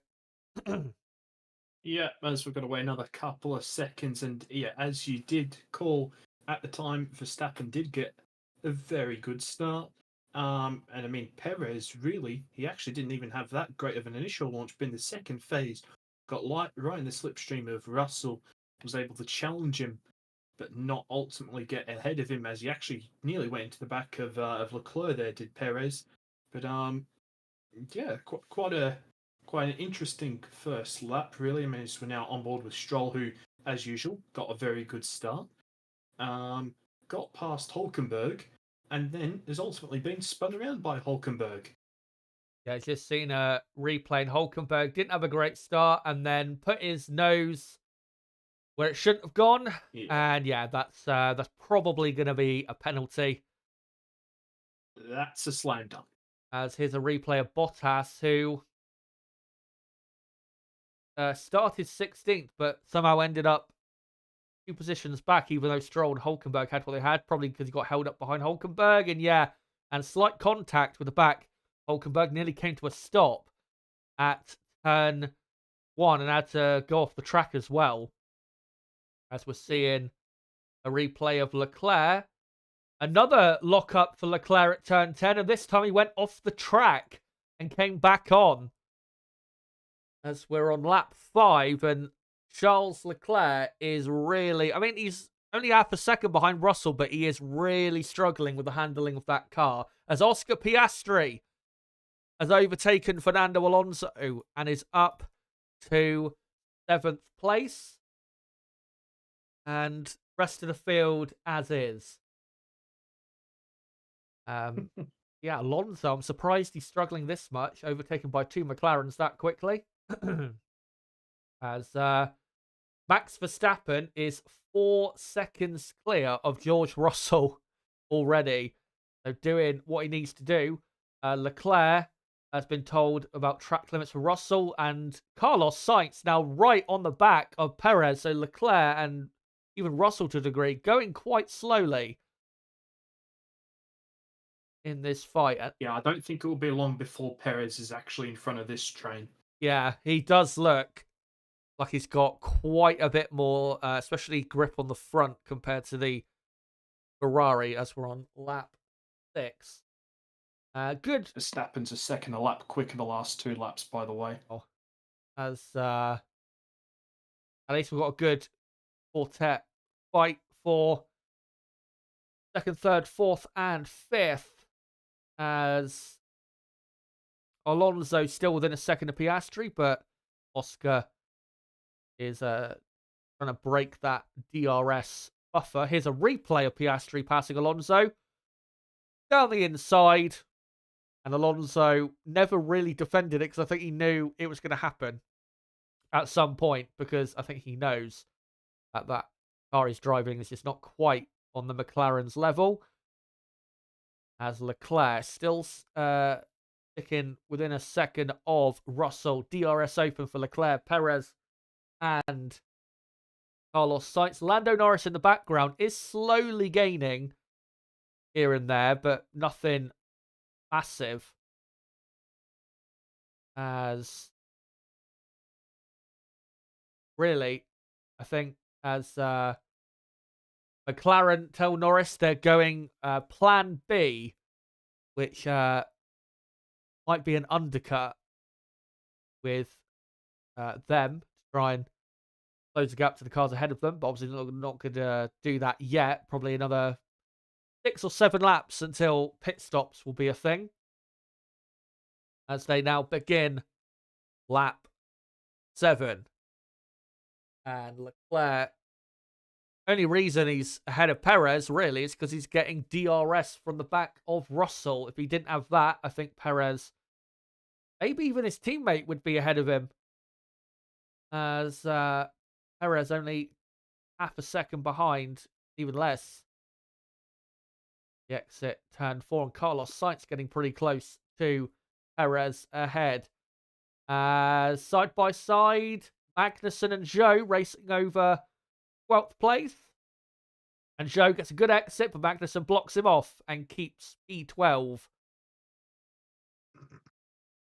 Magnussen obviously has not had a good weekend, was 15th in qualifying compared to his teammate in 10th. He wants to hold on. As Ferrari, they're going slowly, and I think Leclerc's had another mistake at turn 10 as Perez up the inside. Does he get the move done? Yes, he does. and Leclerc continues to struggle. Perez into third place. I want to see a replay of that. It looked to me like Leclerc had gone wide again because the way he exited the corner just did not look right. As now Sainz is all over the back of him. And if you're Ferrari, you'd probably want Carlos to be ahead because Leclerc looks like he's used up the best of his tyres already. As they come back onto the pit straight to begin lap 8 of 57. Perez now pushing after George Russell. Having to defend, though, from Leclerc. He's still close behind. And Leclerc will try to get a good run up to turn 4. As Zhou has passed Magnussen. Also Hamilton pretty close to Alonso in the background. And, I mean, Leclerc's trying to keep up with Perez, but looks futile. To me, it's Magnussen, I think, it's got back ahead of Zhou. Here's a replay. And yeah, I think Leclerc makes another mistake at turn 10. Yeah, locks up, goes wide, gets on the curb. And it was easy after that for Perez to get into third place. And, well, if Leclerc keeps dropping back like this, Nib, do Ferrari at least encourage Carlos Sainz to get past Leclerc? Because Leclerc looks like he's really struggling with the handling of the tyres. Quite simply, yes. But I mean, Leclerc at this rate, he's going to make another mistake, and Sainz will be ahead of him because, I mean, what is that? The third mistake now? Yeah. That Leclerc's made in 8 laps. I mean, we saw a lot of drivers locking up at turn 10 before the race, but I mean, for it to happen 3 times in 8 laps during the race is quite poor, really. Yeah. Clearly not happy with the handling of his car.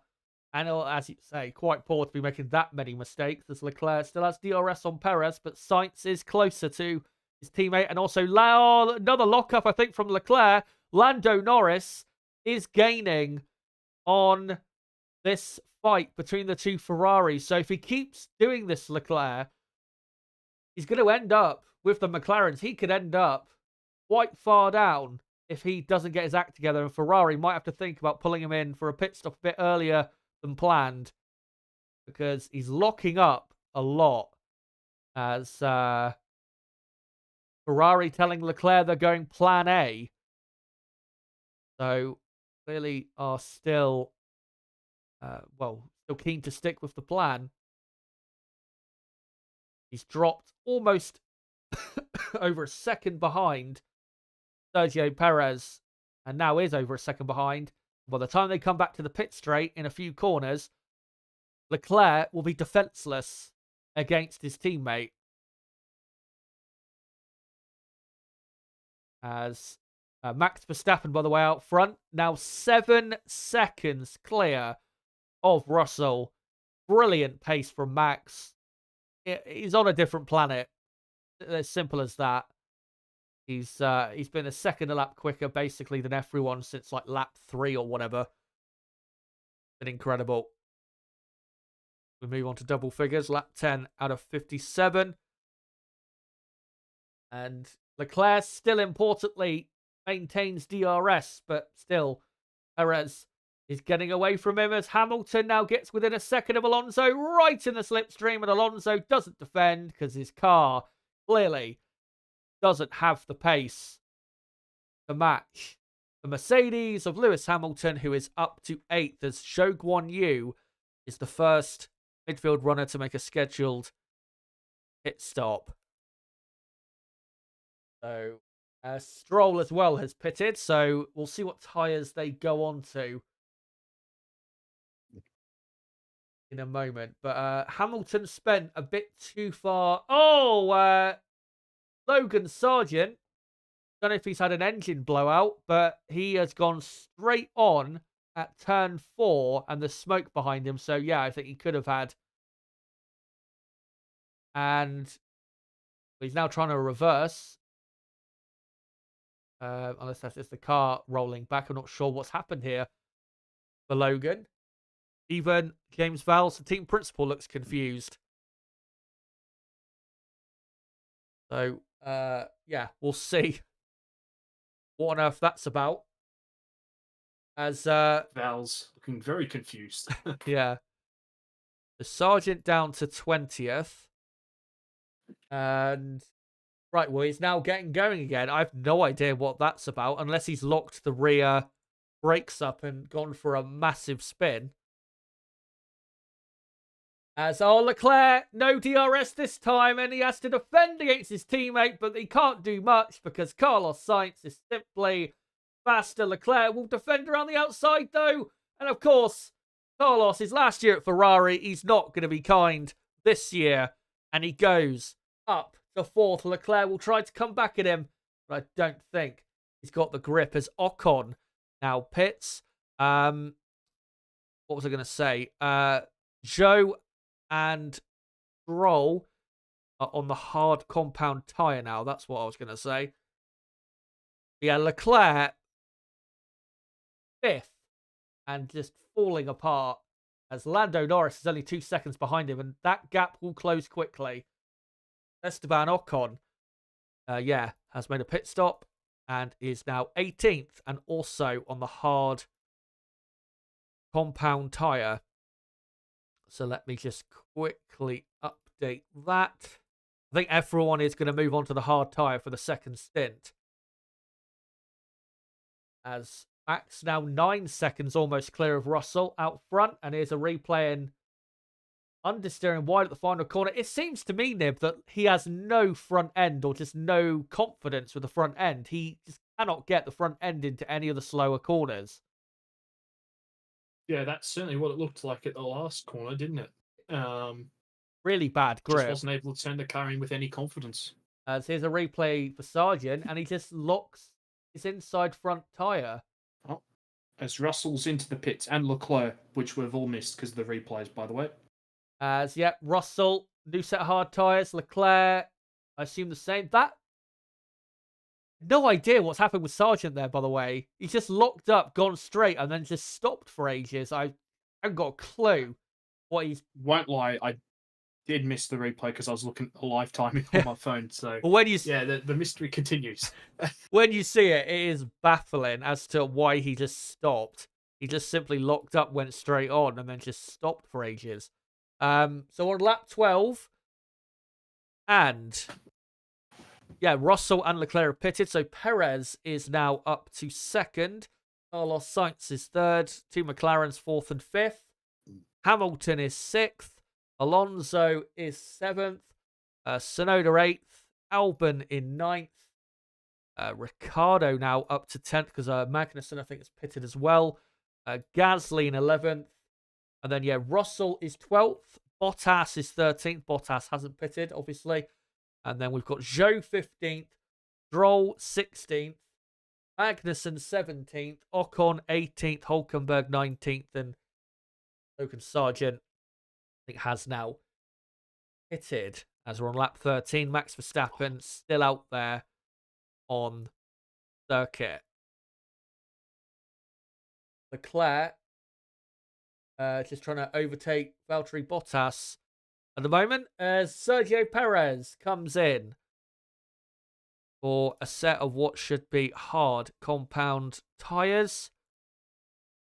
And I think it is. And Lewis Hamilton pits as well. Not the greatest pit stop, I have to say. Piastri also pits. Interestingly, pits before Lando Norris. So it is Verstappen leading from Sainz in 2nd, Norris 3rd. Alonso now 4th. Tsunoda up to 5th. And then Albon in 6th. Ricciardo 7th. Russell 8th. Perez is 9th. And then Leclerc 10th. With Piastri in 11th. I'll do the rest of the field in a moment. And here's another lockup. Well, I think with that time, I think he just went too deep. What is going on in that cockpit? He is having a shocker, is Charles Leclerc. As here is Russell trying to pass Ricciardo, but he can't do it quite yet. And Leclerc is, in P10, Piastri 11th. Hamilton is 12th. And then you've got Zhou in 13th. Stroll has made a bit of progress, up to 14th now. Magnussen 15th. Ocon 16th. Hulkenberg 17th.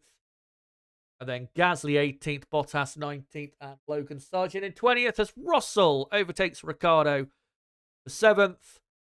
As Lando Norris now pits. Verstappen, Sainz, and Alonso are still out there. As Russell and Perez pretty close on track now. Perez only a few tenths of a second behind. As Norris comes out not too far behind Leclerc. Only 3 or 4 seconds or so on fresher tyres. Now, of course, it's Perez right up behind Russell. Will he go for the move at turn 4? Russell defends to the inside.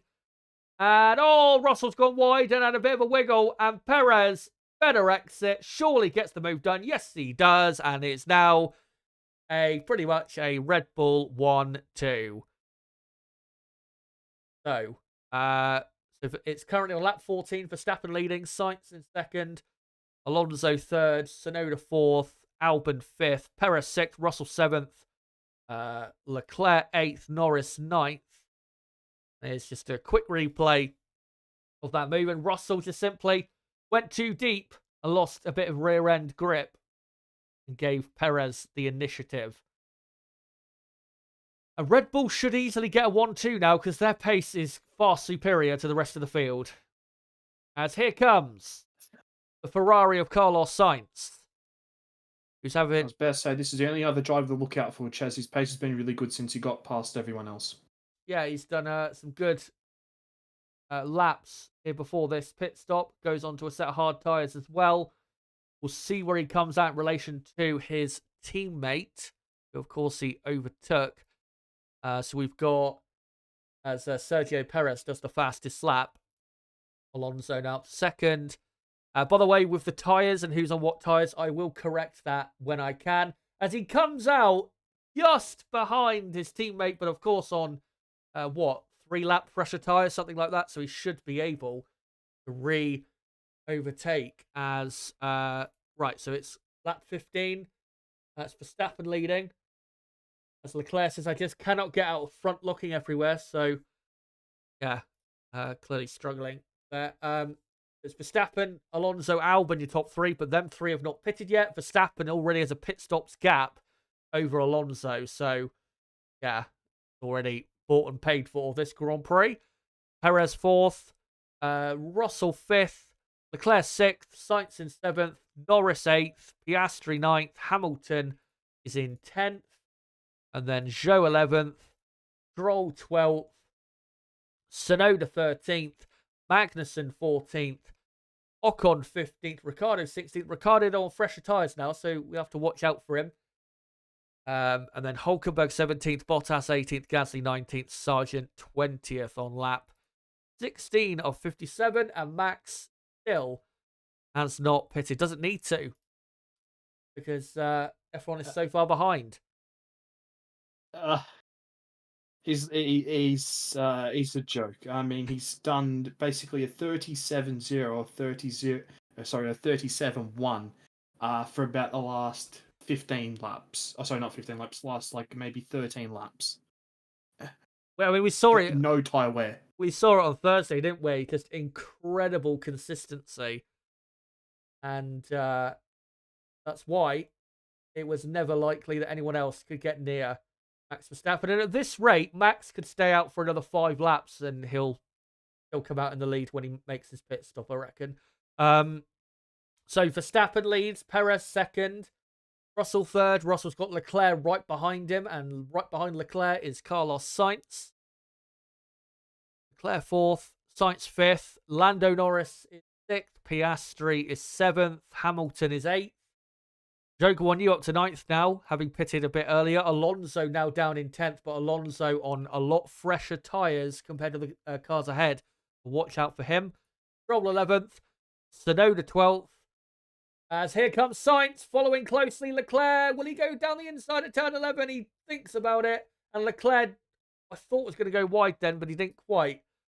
As Verstappen begins lap 17, still out there on track. But yeah, Leclerc, I don't think there's really any point Leclerc defending because Carlos eventually is going to overtake him. Ocon is in 13th, and they've got Albon 14th. Albon just pitted along with Alonso. Ricciardo is no, hold on. Magnussen is in 13th, and then Ocon 14th, Albon 15th, Ricciardo 16th, then Hulkenberg, Bottas, Gasly, and Sargent. And Sainz dives to the inside, and Leclerc doesn't really defend it, and he gets the position. Leclerc will try to come back on the exit, though, but I don't think he really should fight it because it's quick, and yeah, he doesn't fight it. As Max now told the box, finally, as everyone now is on, absolutely everyone, well, not right now, but once Max pits, every single driver will be on the hard compound tyre. Of course, everyone on a different tyre length, though.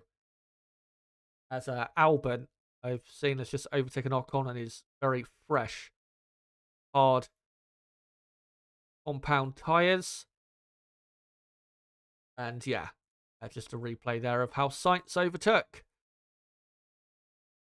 And you'd think Sainz really should be overtaking Russell pretty soon with how well he's doing. As Max, here he comes, in for his pit stop. Not the best pit stop, doesn't need to be, and that is the key. It doesn't need to be because he's that far clear as he comes out in the lead. Literally no one about. And yeah, back in the distance as he rejoins in the lead. As Carlos Sainz just does the fastest lap, and he's now coming at George Russell. Russell defends to the inside. Fastest lap for Sainz, by the way, a 1:35.5. And Sainz gets a decent exit, and he'll have great slipstream and straight line speed up here. Will Carlos, round the outside he goes, extra grip, and gets the move done. And Carlos Sainz, what a race he is having. He is up to third. So it's on lap 18, Verstappen and Perez, Red Bull 1-2. Carlos Sainz in third, Russell 4th, Leclerc 5th, Norris 6th, Piastri 7th, Hamilton 8th, Alonso now 9th, Zhou Guanyu in 10th place. And then Tsunoda 11th, Stroll 12th, Magnussen 13th, Albon 14th, Ocon 15th, Ricciardo 16th, Hulkenberg, Bottas, Gasly, and Sargent. So, yeah, and sorry, just quickly, Chaz. Yeah, right as Sainz was coming to pit, I was going to mention that Sainz, as soon as he got into clear air, was within 0.2 of Verstappen's lap times. So pretty impressive pace on those older softs. So yeah, certainly expect Sainz to be finishing on the podium today, being very, very fast. So we're seeing a replay of another lockup at turn 10 for Leclerc. He didn't go that wide this time, but Leclerc said his car's pulling to the right on the straight, so I don't know if you saw that message. No, I didn't. When Sainz was overtaking Russell. Oh, right. Yeah, there's got to be something surely fundamentally wrong with the car because this is like an all-time, if it's not something fundamentally wrong with the car, this is an all-time bad performance. Been off the track. It feels like multiple times. Or he's locked up multiple times.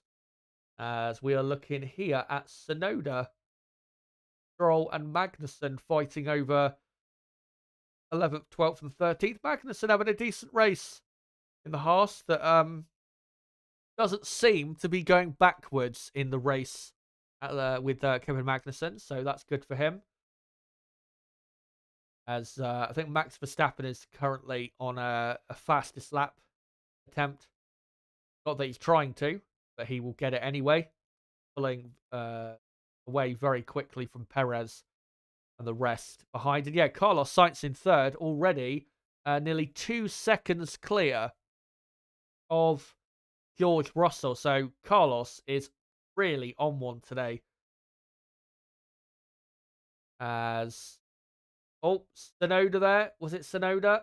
Nope, it was Ricciardo, who has gone deep at turn 10 and rejoined on the exit. He still gets DRS, so can keep himself in play. And yeah, Max Verstappen, new fastest lap on lap 20 we're on now. And it's a 1:35.2. But yeah, looking at the top 10, nobody is within a second of anyone. I mean, Leclerc is only a second behind Russell, so we'll see if Leclerc can get back under a second behind.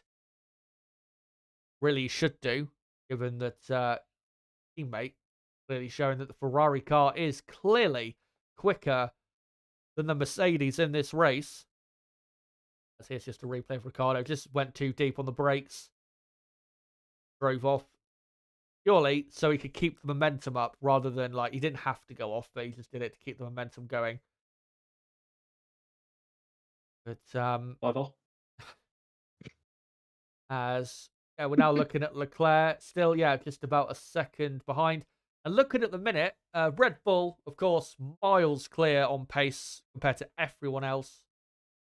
Disappointing to see, but not exactly surprised. Verstappen might set another fastest lap here. Yeah, he's already pulled the gap in the last couple laps from like 4.5 to 7 seconds on Perez. Ferrari definitely are the second quickest here.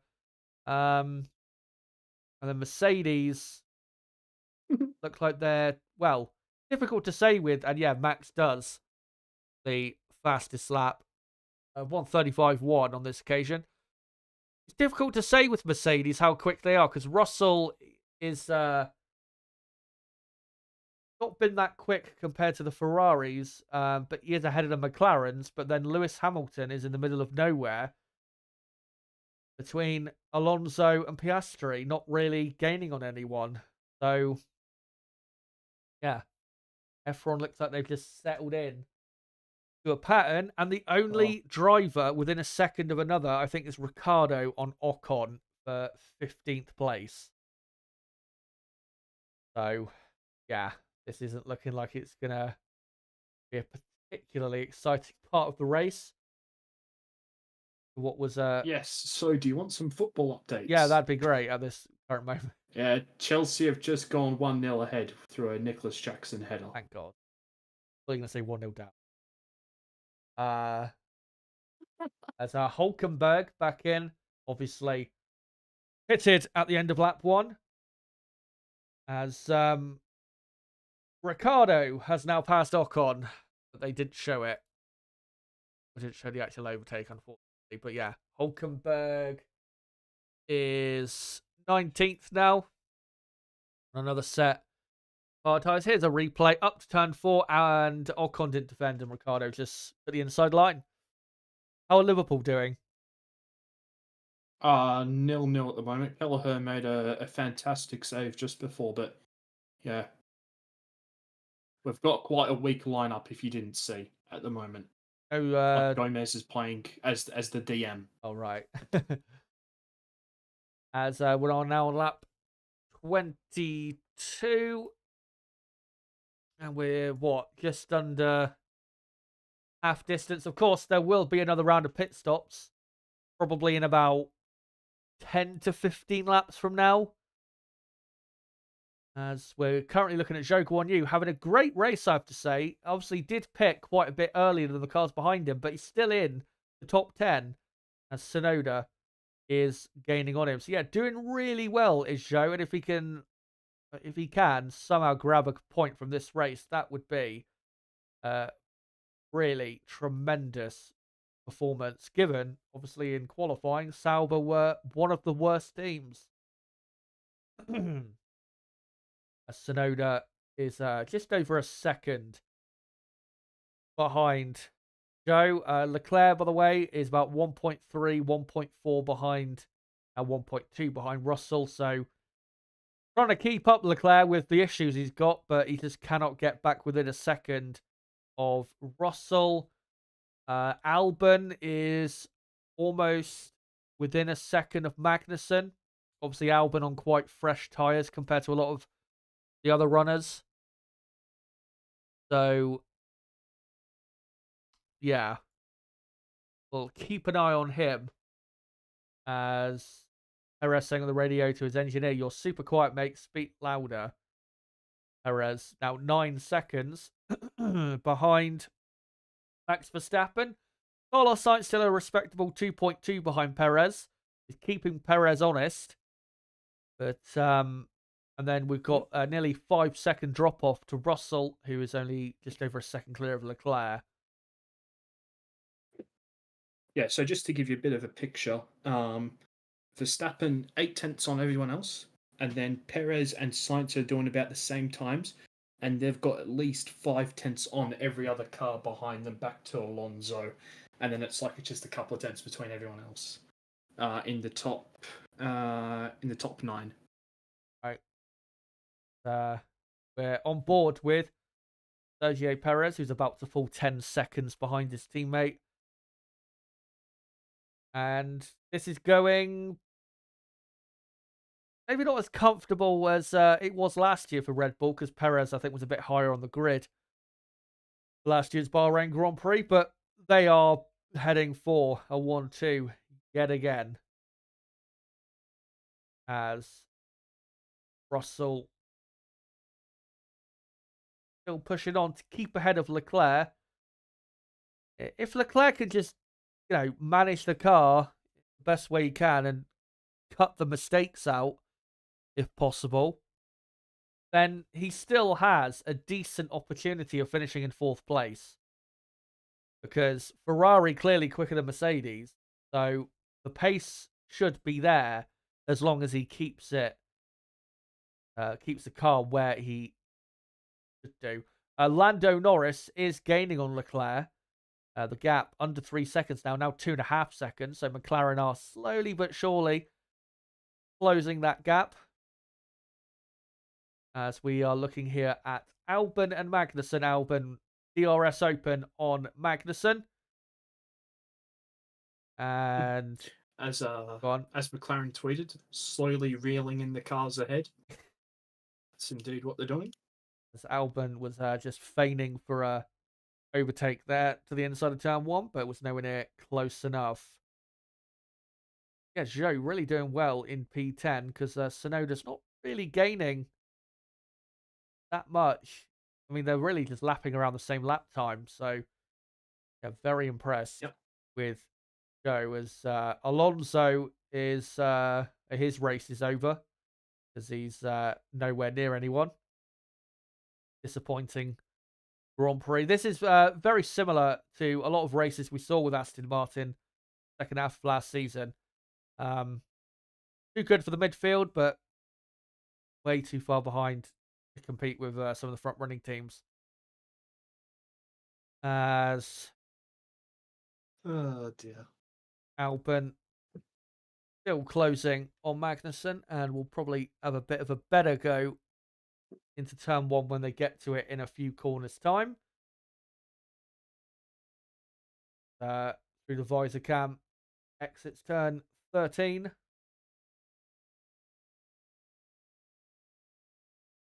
And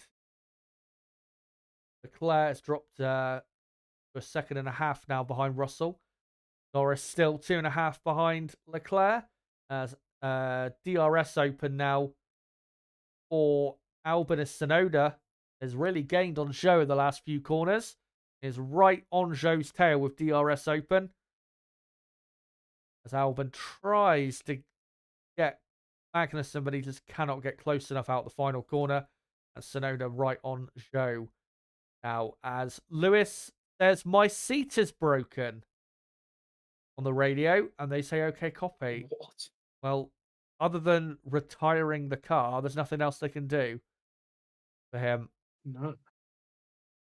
So, as long as it doesn't properly come loose to the point where he's flying all over the place, then he'll have to just manage it until the end of the race. But I've never heard that one before. I've heard of drivers in their seat getting burned from something burning through. I've not heard of the actual seat being broken. As Clear message on the dashboard of Albon there. Car too hot. As he keeps following Magnussen. And let's fucking hope that this race spices up, because this is diabolical. The only sort of enjoyment I'm getting at the moment is looking down at the live timing every 1 minute and 35 seconds and seeing Verstappen being a second lap faster than Perez and everyone else. As That's the only slight little bit of laughter. yeah, he's now 12 and a half seconds clear of Perez. He pitted about 8 laps ago, did Max? And when he pitted, he was he was it was about 8 seconds closer to the gap. So yeah, unbelievable consistency. And at this rate, he's going to win by at least 20 seconds, if not 25 or 30. More. Be interesting to see when he starts lapping people. He's not been 8 laps, all within 0.2 of each other. I mean, I said it many times last year, but I mean, he's the driver that, in terms of race pace, has been the closest to like sim racing driver level of perfection, and I don't think it's any particular mistake. The guy does a lot of sim racing, Yeah, and I think it certainly helps in that aspect to a certain degree. we saw it, didn't we? In was it Mexico last year, where he did like when Mexico, like I think 3 years ago now. Well, yeah, It was ages he ago did now. like he did like 20 or 30 laps where it was basically like the same, around about the same lap time. On like a set of hard tires, and it was just incredible consistency. As Albon slightly closer to Magnussen, who moves to the inside. Albon moves to the inside again. Magnussen does go a bit wider. Will Albon be able to get a good exit? As Williams telling Albon, we need blue, 3 position 4. And he says, none of my dash is working because of DRS something.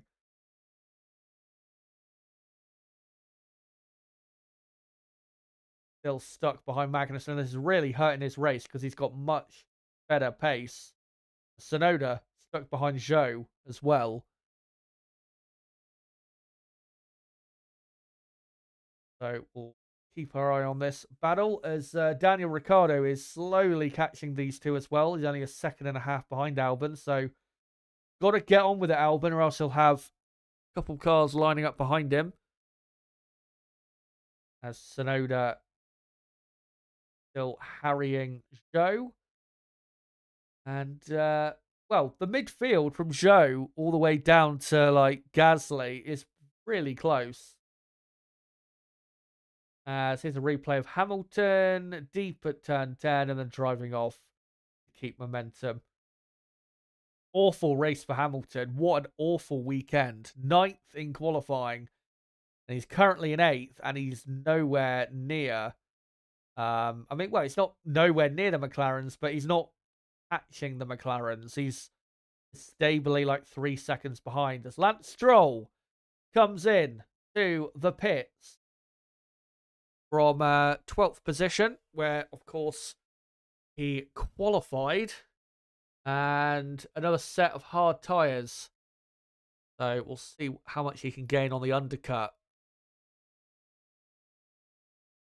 See where he comes out. Should be in 18th. Yep, just ahead of Hulkenberg. Feel sorry for Hulkenberg. I know he made the mistake, but having a very lonely race now back there as Max is at 14 and a half seconds clear of Perez on lap 29 out of 57. And as we are midway through this Bahrain Grand Prix, just want to say quickly, if you are new to the channel, make sure to subscribe for more content like this, because we do qualifying and race watch-alongs for every Grand Prix, and we'll be doing the same in Saudi Arabia next week. Obviously, qualifying on a Friday next week, and then race this time next week on Saturday. Make sure to subscribe to the channel if you are new. And if you haven't already, smash the like button. We're on 220 likes. Let's try and get up to 250 if we can by the end of the Grand Prix, which, with the level of entertainment we've got right now, hopefully won't be too long. It couldn't come soon enough. As I think Leclerc's just been told that the tyre wear is better than expected, which is not what we want to hear. As Joe from P10, very impressive P10, now pits. And I think everyone else is just going on to another set of hard tyres. The soft tyres were wearing quite badly at the start. So Tsunoda moves into 10th. Magnussen 11th, Albon 12th, Ricciardo 13th. And Zhou just about keeps ahead of Stroll. So 17th for Zhou Guan Yu. A bit of a wiggle coming out of turn 3. But yeah, having a really good race. Much better than his teammate, who is flailing around in 15th place. Again, lap 30. And the front runners, within the next 10 laps, will make their final pit stop, as Leclerc only 1.1 seconds behind Russell now. And maybe just needs a bit more encouragement on the radio to actually get after Russell, as Norris still 2.5 seconds behind Leclerc.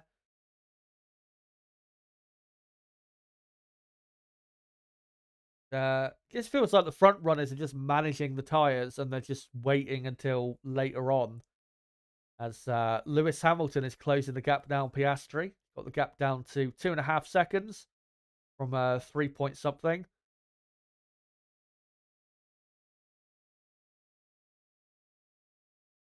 Carlos Sainz still lapping about the same as Perez. But yeah, we will see when the pit stops come how it all shakes out. Of course, Lando only 2.2 seconds now behind Leclerc. If Lando can get another few tenths of a second closer, then they might be able then to go for the undercut and properly make it work to get up to 4th place. As Ferrari look like they're ready potentially for a pit stop. We're looking at Lewis Hamilton, who is getting going a bit quicker now than he was a couple laps ago. On lap 31. Yeah, Leclerc, Norris, and even Piastri to a degree, all closing up on Russell. And it's really the battle, most exciting battle we've got, is for 4th place. Leclerc just a second behind Russell. Just needs to try and get within a second for that DRS. Hamilton. Looking at the visor cam of him. Playing around with the settings as he brakes turn 4. And can't really see much movement on the steering wheel, so clearly he's happy with the balance. It's not very quick. Lap times he's doing compared to his what he's done today, period. As here's Magnussen. Blocked his inside front, but did some really good cadence braking to still kiss the apex. As Alex Albon still all over the back of him. We've got now 25 laps to go. Max Verstappen 16.3 seconds clear of Perez. As Bottas pit stop, but they're having an issue with the left front tyre. Won't go on properly. Something wrong with the wheel gun. And yeah, so I don't know, something's broken in the wheel gun there for Sauber. And Bottas is sat there without a left front. That's Russell. Now pits for Mercedes. So here we go. And Russell really had to do that. Cover himself off against the cars behind him that were closing in. Russell has thankfully Interesting. Bottas released after him. So Russell comes out in 9th place. Bottas, even though Bottas had a super long pit stop, he still came out ahead of Logan Sargent. It is outside the top 10. You've got Ricciardo 13th, Gasly out to 14th. Actually, not anymore because Gasly's pitted. So, Zhou 14th, Stroll 15th. Update where Gasly is in a moment. Hulkenberg now 16th. So, here's the replay with Bottas. Had a 52-second pit stop. And like I said, still came out ahead of Logan Sargent. As, yeah, tried to tighten the wheel nut and just wouldn't go on.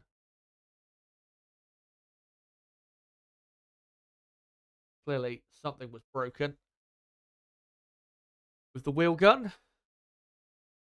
At least his tire came off, as opposed to a couple of years ago in Monaco. As so Gasly has come out in 18th. Right. Wow, Verstappen's only 4/10 faster than Perez on this lap. What a washed driver. I think we're them through the visor cam as he comes through turn 11. Yeah, it is. 17 seconds clear of Perez's. Kevin Magnussen now makes a pit stop. See where he comes out in relation to. Yeah, he's going to come out behind as Lance Stroll down the inside of Zhou Guan Yu. And he keeps it, but Zhou will get a better exit. Stroll keeps the DRS.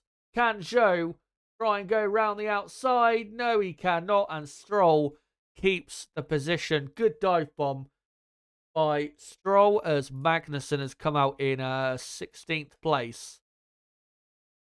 So Stroll in a net P10, but that is only for now because obviously Tsunoda, Albon haven't pitted yet, and they are going to be pretty quick in the last third of this race. As we're looking here at Russell on board behind Fernando Alonso, and interestingly, well, now Lando Norris and McLaren respond, but Ferrari definitely are not responding. And Hamilton hitting as well as George Russell will now overtake Fernando Alonso. And yeah, very easy overtake there. So Hamilton will come out in 9th, and Norris comes out behind Russell, of course, in 8th place. Bottas, you're seeing there on the broadcast, is a lap down. So Russell, well, once they're from pits, Russell will come back out eventually in the position he was in, but Ferrari going longer, and currently Russell is about 18 seconds behind Leclerc. You'd think, though, that Charles is probably going to pit at the end of this lap, cover off Norris. That's what they should do. As we are on board with Oscar Piastri, currently running in 5th. Very stable McLaren car. Not been necessarily super quick today. A positive race for Oscar compared to last year, though. Yeah, and just in terms of gap to Norris. Yeah, and well, McLaren, obviously in general, because didn't have their first point until I think race 3 of last year, as Piastri now hits, and Leclerc has also made his pit stop. So Russell will be 4th. then where will Leclerc come out compared to Norris? He is ahead, but not by much, and there is a Sauber in between them. As Piastri and Hamilton, and Piastri went a bit too deep with Lewis right alongside him, and Lewis has taken the position. Lewis Hamilton is up to what will be a net 7th position. So very good undercut there to get the job done. As Tsunoda has pitted as well. Tsunoda has come out in 15th. Yes, I did see Hamilton lighting up my phone screen with purple, but I've jinxed Piastri there, haven't I? It's and Piastri's dropped quite far back now, nearly 3 seconds back. Yeah, now is 3 seconds back, so he's ruined those tyres for now, but hopefully get it under control as Carlos Sainz pits, and he will stay in 3rd. Brilliant race for Sainz. Great pit stop, 2.2 seconds. So it is Verstappen, Perez, Sainz, Russell, Alonso is in 5th because he hasn't pitted for the 2nd time. Leclerc 6th, Norris 7th, Hamilton 8th, Piastri 9th, Albon 10th, Ricciardo 11th, and then Stroll, Zhou, Hulkenberg, Tsunoda, Magnussen, Ocon, Gasly, Bottas, Sargent. Still no retirements in this Grand Prix as Lando Norris just the fastest lap as Leclerc passes Alonso. Lando needs to make sure he keeps the DRS so he can keep somewhere near Charles Leclerc as Norris really should overtake Alonso pretty soon as Ricciardo now makes a pit stop. So Lance Stroll up to 11th. Ricciardo should come out in the 16th, 17th, something like that. Kevin Magnussen has actually just overtaken Yuki Tsunoda, interestingly, even though Tsunoda has got fresher tyres. And Ricciardo has come out on a set of soft tyres, interestingly. Unless the graphic is wrong.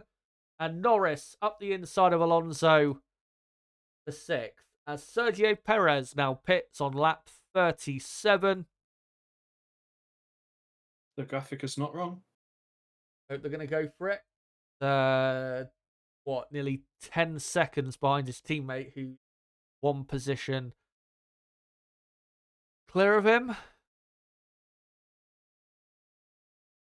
So just that thing. Soft as Leclerc does the fastest lap, a 1:34.0. As he's only 2.8 behind Russell. And remember, Leclerc pitted, 3 laps? Something like that, after Russell. So Leclerc should have, to the end of the race, the better pace. As Perez has also come out on a set of soft tyres. Red Bull did have a fresh set. As Max Verstappen going to pit? Yes, he does. As Alex Albon also pits. So Verstappen on lap 38 comes in. The soft tyres, yep. Verstappen, of course, will maintain the lead.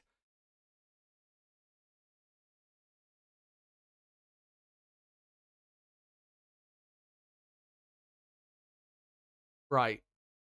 We've got Stroll in 10th, Joe 11th. Alex Albon has come out behind Ricciardo. 16th, only just behind Ricciardo. And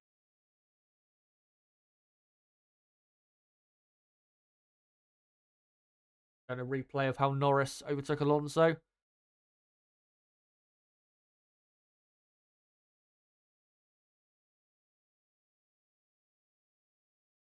And Ricciardo 15th on the soft tyre. We'll see what kind of lap times he can do. As this is a replay of Piastri, and he saw Lewis there, and he simply went too deep. Trying to defend. As here's Ricciardo.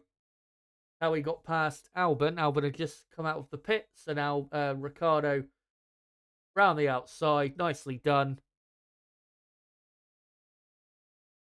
Up to 15th and pulling away Albon and closing the gap to his teammate. But the main fight we've got is Leclerc versus Russell, and Leclerc now only 1.7 seconds behind.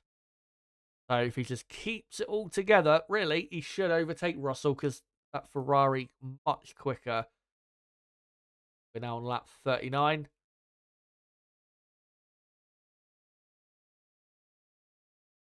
As here is Hamilton on board. Right behind Fernando Alonso, who hasn't pitted for the second time. Alonso, well, maybe he'll go for a fastest lap later. Who knows? Alonso went deep, though, at the final corner. And that only means one thing. Lewis Hamilton, down the inside, gets the move done.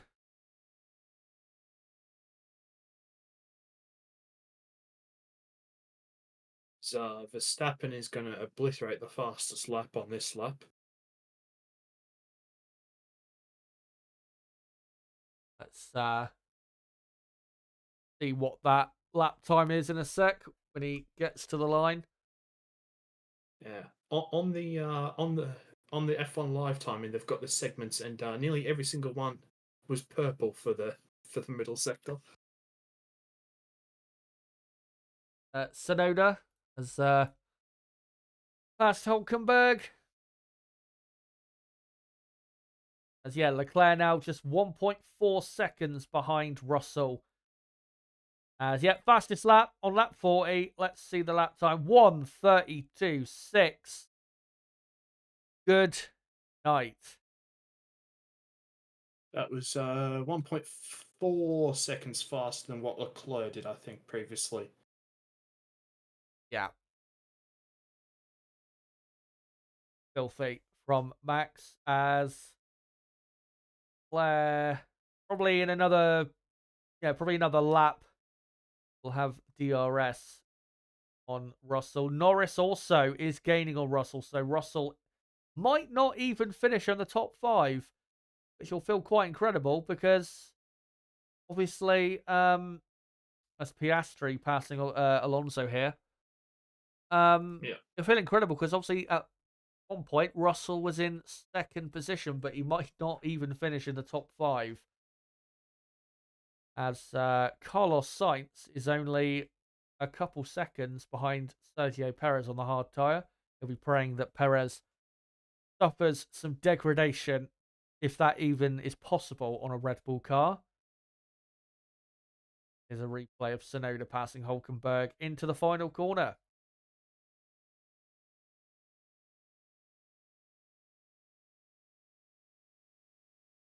Geez, I wish Verstappen has the gap at the end, because I think he'd be able to break Della Rosa's record if he was able to pit on the penultimate lap. But did you hear Albert on during preseason testing on the commentary? Yeah. He said the same thing. He said Max will have a 25-second lead and then he'll pit with like a lap to go. What is the lap record again? Is it a 1:31?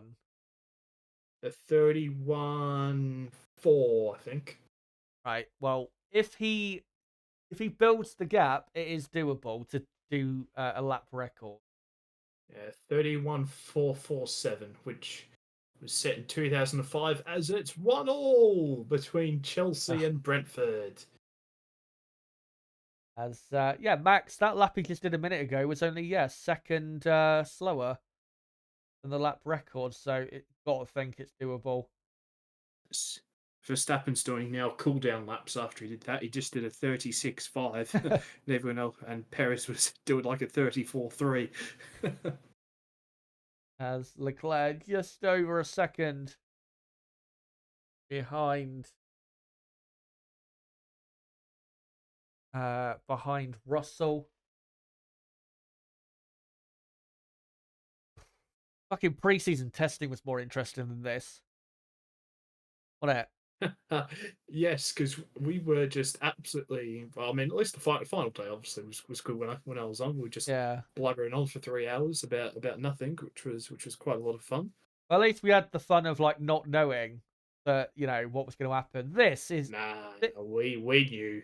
but like this, it not forget Red Bull. The whole field, it just feels like 2023.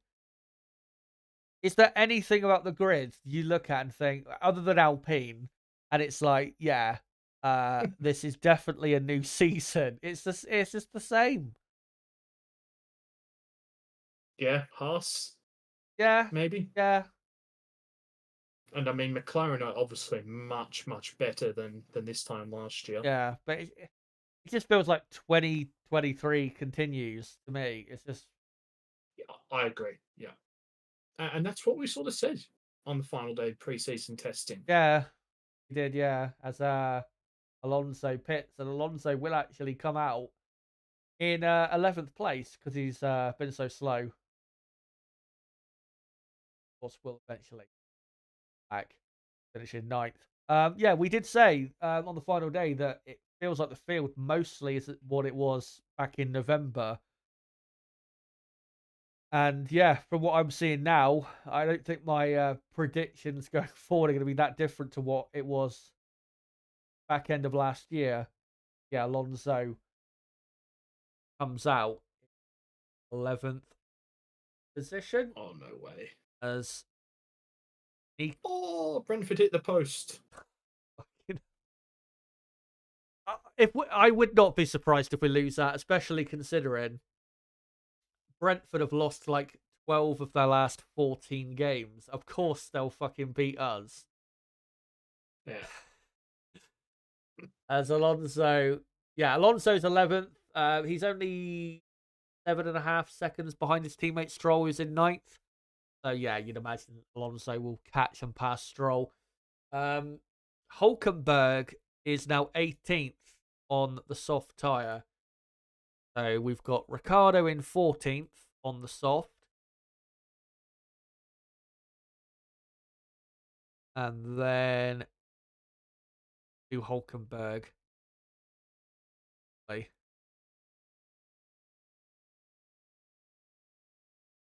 Like it is lap 43 of 57 of this.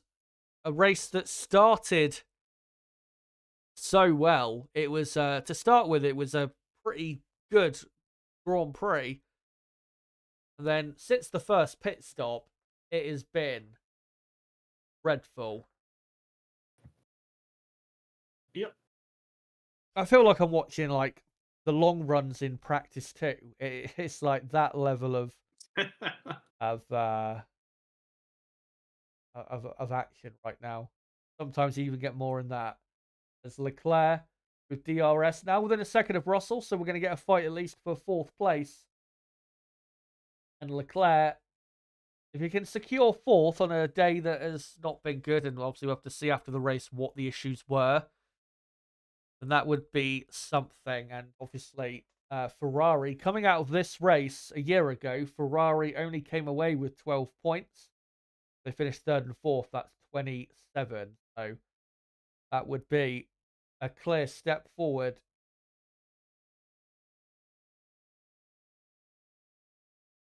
Sainz, just over 3 seconds behind Perez. Not losing too much, but still slower. Leclerc nowhere near being able to overtake into turn one and a bit of a messy exit. As Sainz saying, when do we expect the hard tyre to be quicker than the soft? And his engineer says, I'll come back to you. So probably. I mean, he's matching Perez at the moment. Player here trying to get it a good exit from the hairpin of turn 8. Here is Alonso right behind Zhou. Alonso will overtake Zhou probably into turn 4. Comes through 1 and 2. And Carlos is told around this lap the hard should be faster than the soft. We'll see. Hopefully it is. I want to see something. Final few laps as Alonso overtakes Zhou Guanyu for 10th place. So Aston Martin will come away with 3 points at this rate, which is a lot worse than a year ago, where they came away with, I think, 23 points. As Leclerc, oh my God, dancing the rear end through the final corner. Yeah, I mean, it was great work by Sainz's engineer, because Sainz did a personal best and was 2/10 faster than Perez. See if he could just slowly get that gap down. Leclerc braking very late. He was a few moments ago into turn 1, but kind of like Albon earlier, more like feigning for a move, trying to distract Russell more than anything.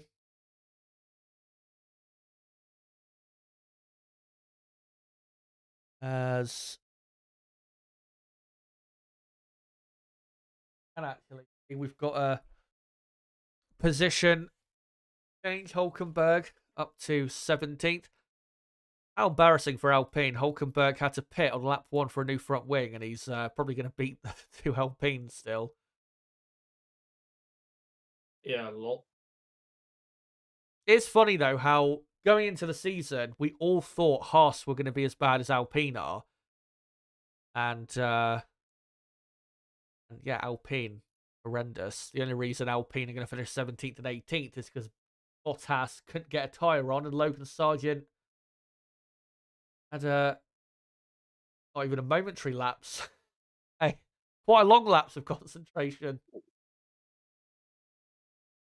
As the Ev won up against the Ammers. Oh.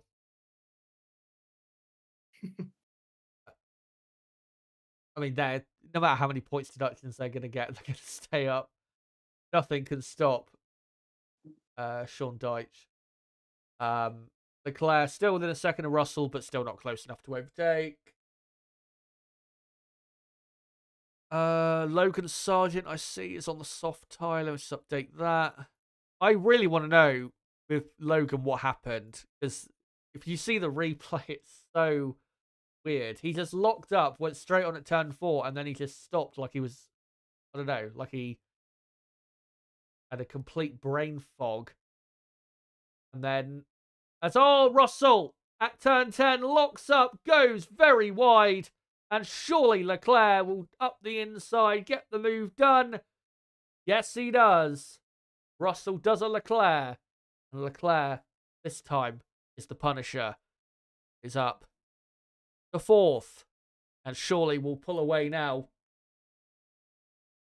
Russell, better not let that creep in, because Lando Norris is not that far behind. He's only 3 and a bit seconds behind. And yeah, Russell, very poor mistake. Went way too deep into the corner. Let Leclerc through, really.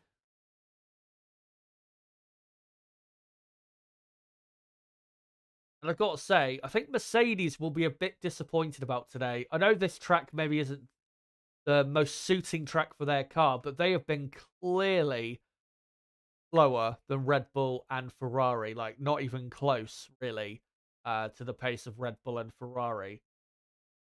When some people out of testing thought Mercedes would have a better pace than Ferrari in the race, but that is clearly not true. So I think Mercedes will be a bit disappointed, and clearly a lot of work to do for them to get anywhere near being a consistent top 3 runner. Yep. Russell's desperately trying to hang on, but he to do so. And remember, McLaren, they're still right there with Mercedes. So, yeah, Mercedes, over the course of the winter, doesn't really feel like they've moved on from last year that much.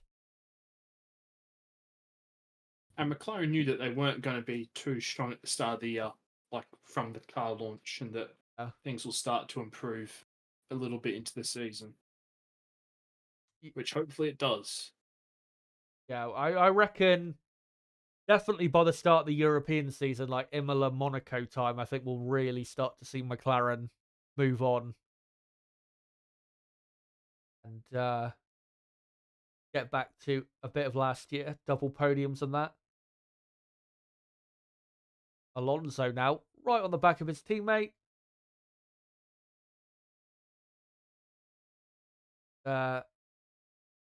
Yeah, a very I mean, Aston Martin's long runs on Thursday were not that great, but I am very surprised at how bad they've been today compared to the front four teams. They've been nowhere near them. Alonso. Eze has just scored an absolute screamer of a free kick and puts them 1-0 up against Spurs. At least if they don't win, it's no, a decent. Sorry, the way that you've just said "good" like was so filled of hatred. It was hilarious. Oh god. As Ricciardo is starting to get close to Tsunoda on those softs. Yeah, yes, he's 1.3 behind. He's gained a lot on those tyres. Tsunoda's only a second behind Magnussen, so Ricciardo might end up picking up a couple positions here before the end. And here he is on the screen. And I mean, Tsunoda, be interested to see. He defends that hard as Ricciardo goes a bit wide. Turn 10.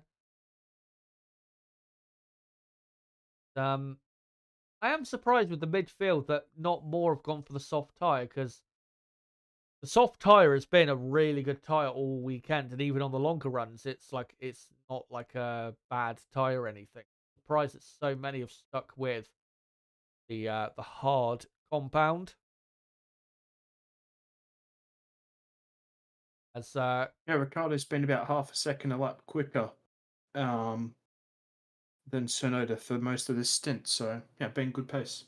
And at least if we can finish ahead of Tsunoda, that is something to take away from what's been a very underwhelming first Grand Prix for them. I'm sure things will get better. More aero-heavy circuits as Max Verstappen begins lap 15. And is probably going to be lapping this lot pretty soon.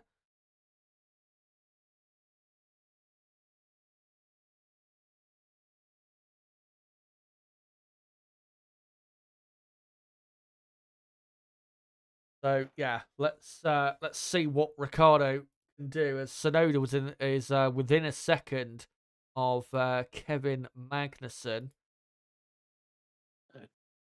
Don't think Verstappen will have to lap them. He's actually still behind Albon at the moment. All right. As well, guys, I will be sticking around after the stream, not for too long because this race has been pretty shit. But I will obviously be running a driver of the day poll, so get ready to let me know who you think driver of the day is. At the minute, I have no idea who I'd go for as driver of the day. I could narrow it down. I'd go Carlos Sainz. Verstappen, Perez, and Magnussen probably is the three. I'd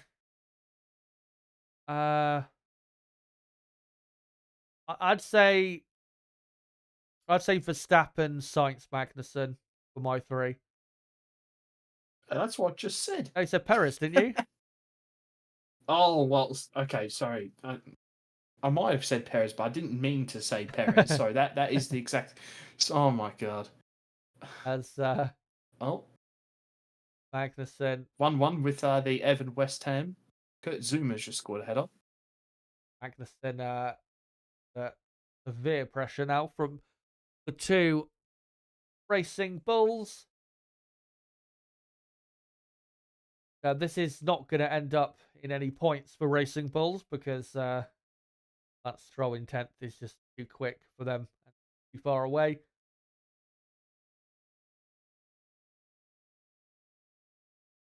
I think Ricciardo here really needs Tsunoda to just get out of the way because Tsunoda doesn't really seem to be making a lot of headway on Magnussen. I can see, update that Hulkenberg, it is a replay of it. Hulkenberg has passed Ocon. And yeah, down the inside. Horror show for Alpine. All of their own making. Quickly. Ocon, of course, on the hard fire down there. As what is this? This is Lando Norris and George Russell, and Norris only 0.2 behind. So Lando still wants a top 5, and I think 5th would be a good, very good result for McLaren. And I think Lando would definitely take that. We're now on lap 52. Still, Tsunoda and Ricciardo stuck behind Magnussen.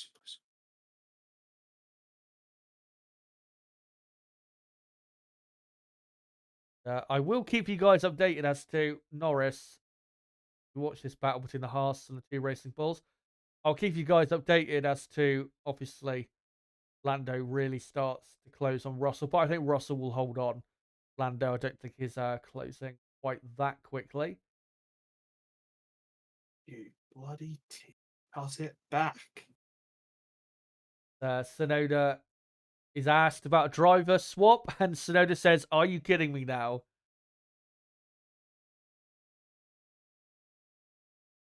As Tsunoda still pushing on to pass Magnussen.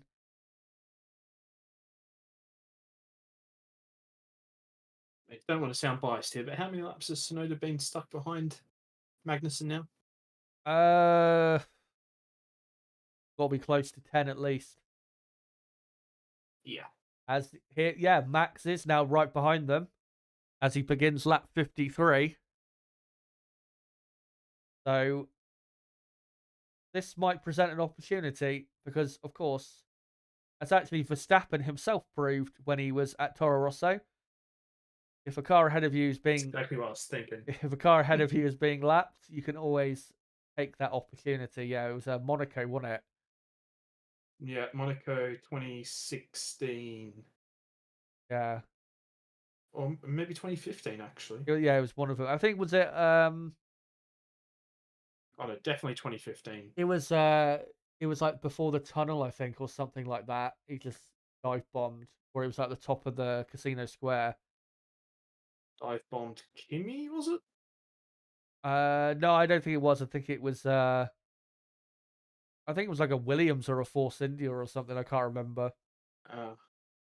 Sorry to bring up Kimi, by the way. Never mentioned in your chat. As Ricciardo has got out of the way of Max. Talking of another Kimi, from what you've seen of F2, as Tsunoda gets out of the way now, what are your thoughts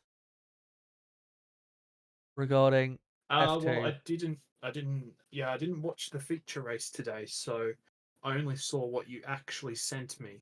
But I mean, Prema have cooked up an absolute stink. Although, I mean, I actually can't really remember because I didn't particularly watch all that much of F2 last year. But yeah, they were pretty bad in Bahrain last year. So hopefully that's again the case, and they're much better at other tracks because Behrman and Antonelli then hooking up this is, oh my word, Wissa has just scored a absolute worldie. 2-1 to Brentford. Of course he scored. Other news, Yuki Tsunoda has let through Daniel Ricciardo and then said, "Thanks, guys, really appreciate it." So clearly he's took it so well. As Lando Norris is 1.9 seconds behind Russell.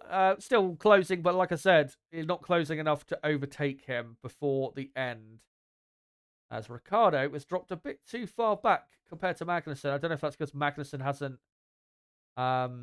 Well, now I think Magnussen just about now is letting Max through. So hopefully, yeah, Ricciardo now back within a second. So we'll see if Daniel can have a go with couple laps, 2.5 laps to go. But just quickly back to Antonelli. Yeah, for Antonelli to be already beating and embarrassing Behrman like that, who was one of the better drivers last season, wow, get him in the Mercedes all ready for next season. Sign him up. Yeah, that overtake earlier in the feature race was absolutely incredible. Just toying with Behrman. It was sad to see though, Behrman getting mecha chromed. And who else? Someone else had persistent issues. I think was it who was it? It was Crawford, I think, came in for a pit stop and the car died. And he was in like second place or something. Yeah, I actually don't know because I didn't literally saw nothing of F2. Yeah, but I got as well. Those F2 cars, I don't know if it's. I think it is the cars just the way they are this season. They make a really horrible whistling sound. I don't know if you've heard that. And Alex Brundle explained it's the aero running, I think, under the car. That's what the sound is. Yeah, it doesn't sound particularly great, does it? I feel like I'm watching a Formula E race. It's so fucking annoying. As Ricciardo, only half a second behind Magnussen. And Magnussen is only about a second behind Zhou, so we might get even more action between these cars before the end.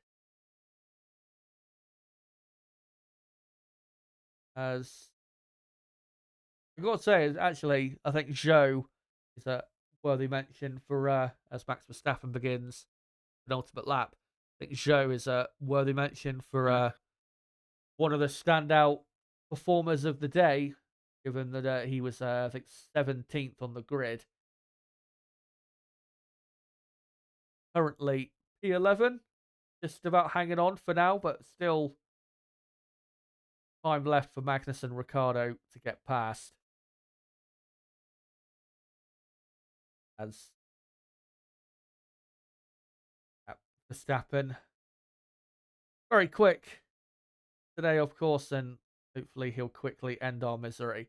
As Ricciardo really close to Magnussen as they come down to turn 8. But Magnussen gets a good exit. Coming to turn 10. And Ricciardo gets a very good exit from turn 10. And is only 3/10 behind Magnussen. And just not close enough, though, to actually send it that final corner. If he keeps this close, he might be able to go for it into turn 1.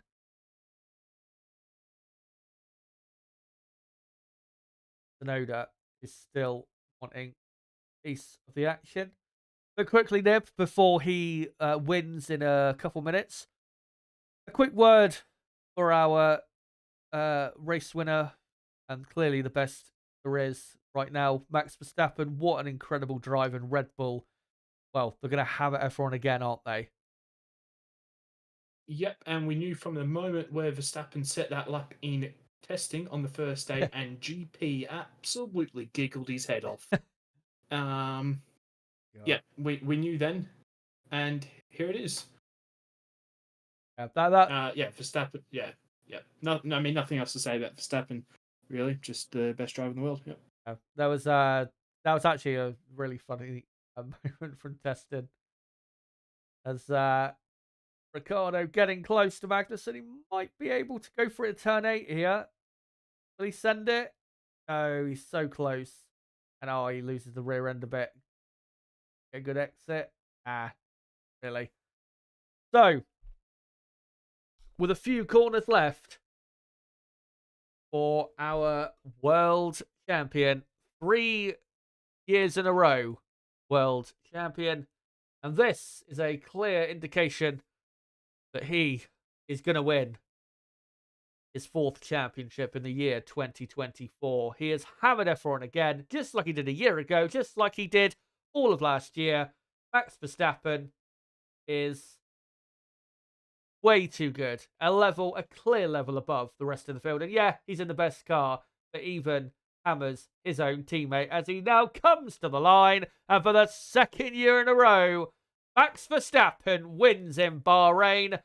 Sergio Perez will finish in 2nd, completing a Red Bull 1-2 for the 2nd year in a row. Carlos Sainz, good performance. He will finish in 3rd. And then it will be Charles Leclerc 4th, George Russell 5th, Lando Norris in 6th, Hamilton 7th, Piastri 8th, Alonso 9th, Stroll 10th, and then a lap down, F1 from 11th place, Joe in 11th, Magnussen 12th, Ricciardo 13th, Tsunoda 14th, Albon 15th, Hulkenberg 16th, Ocon 17th, Gasly 18th, Bottas 19th, and Logan Sargent, I think, a couple laps down in 20th. So there you go. Thank fuck for that. The race is over. The race is over. Hip hip hooray. So, no point asking for a rating out of 10. That was dreadful. I hope we have better races this season. I'd probably give that a 2 at best. It was horrendous. The only memorable bit was the first 10 laps. Driver of the day though, you're gonna go Max probably. Yeah, it's Max. It's just Max. I think I'd have to go Max as well. But other worthy mentions, like I said, Perez, Sainz, Zhou, Magnussen. Yeah, just what a shit race that was. And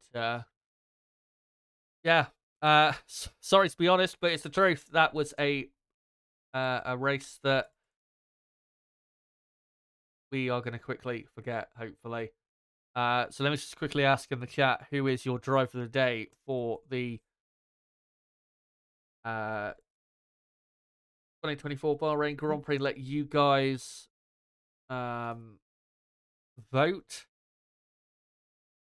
As some expected news has just come through that Ugo and Bears beat Bublik in the Good. final.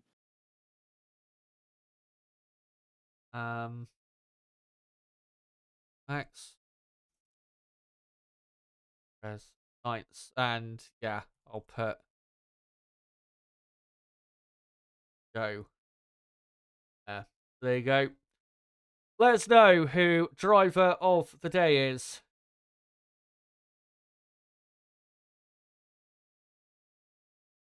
Honestly, I say driver of the day. Probably, if anyone to pick, you'd have to say is probably the fans for staying awake the full 57 laps. Yes, to every single Australian that's just had to watch that at from 2 a.m. I suppose it's on a Saturday night, so it isn't too bad. But yeah, that was shite. Fucking by far the worst Bahrain Grand Prix ever. I can't remember a Bahrain Grand Prix that I've seen that is that bad. Yeah, that's the worst Bahrain Grand Prix I can remember. I mean, at least last year we had Alonso and his overtaking, and that was really exciting. I mean, we didn't even have that. Other than the first 10 laps, nothing happened. Yep. May as well have been a testing session. But yeah, Max Verstappen, your winner. And he'll take to the podium in a moment. Yeah. I think what I'll do is I'll let the votes stack up for the next couple minutes, and then I'll probably read out the results and then come to the end of the stream, guys, because, yeah, not much else to say, really. Red Bull, obviously, dominated. Ferrari they didn't have the pace of Red Bull, so good result. Leclerc, though, poor race. Mercedes, okay. Their pace just isn't there, though. McLaren, okay, not too bad. I mean, they'll be stronger at other tracks, no doubt about it. Probably a bit stronger next week. Aston Martin, mid as all hell. Sauber, better race, but pretty bad qualifying. Haas, I've got hope for. Racing Bulls, again, okay, but they'll be better at other tracks. Williams, disappointing, 15th and 20th, and then Alpine.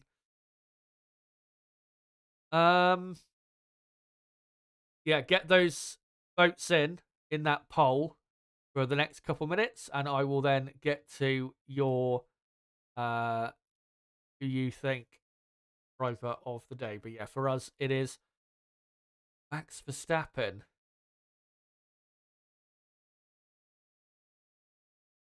Having a look at that goal. Decent goal, eh? Wow. Fair play. He's a really good player as well, that guy. Yeah, he had a really good start to the season. Did Wissa? Didn't look like they missed 22 much at the start of the season, but then since what's his face, their main striker, Tony. no, not Tony, the other kid. Oh, I can't remember. How have I Buemo? Oh yeah, since, him. He's got injured. Yeah, they've really massively fallen off. 70%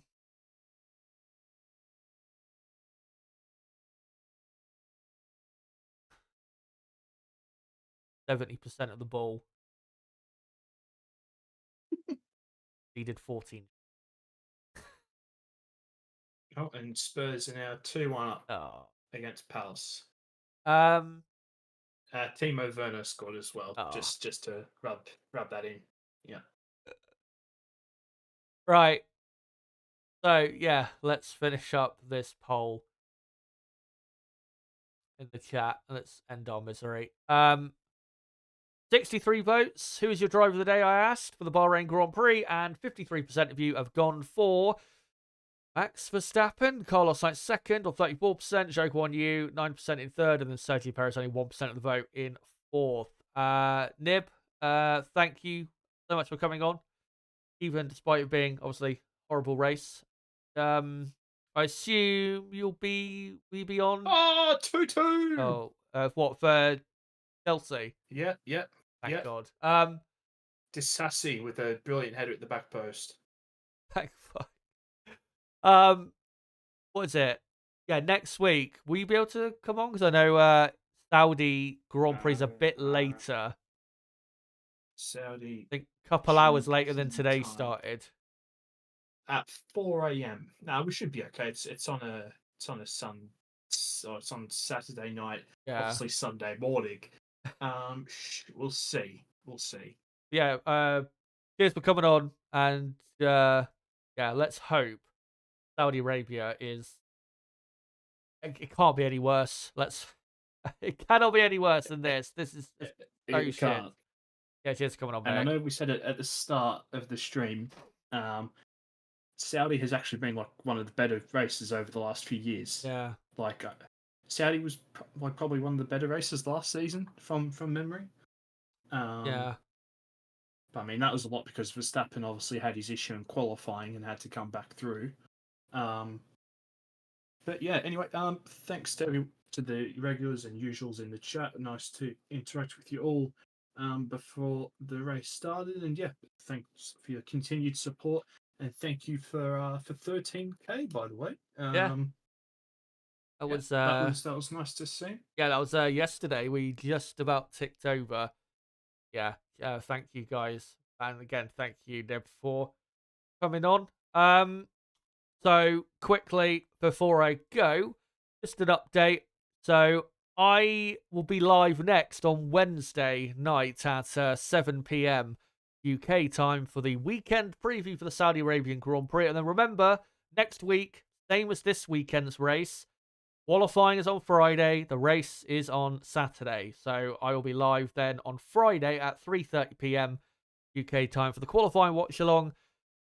And then I'll be live, I think, 2:30 p.m. UK time on Saturday for the race watch along. So everyone in the chat, make sure to come along to that on next week for hopefully a much better Grand Prix in Saudi Arabia. Thank you guys. If you are new to the channel, you've newly subscribed, thank you so much. Hello to you. And yeah, just thank you guys in general for the support over the last week or so. It's been great.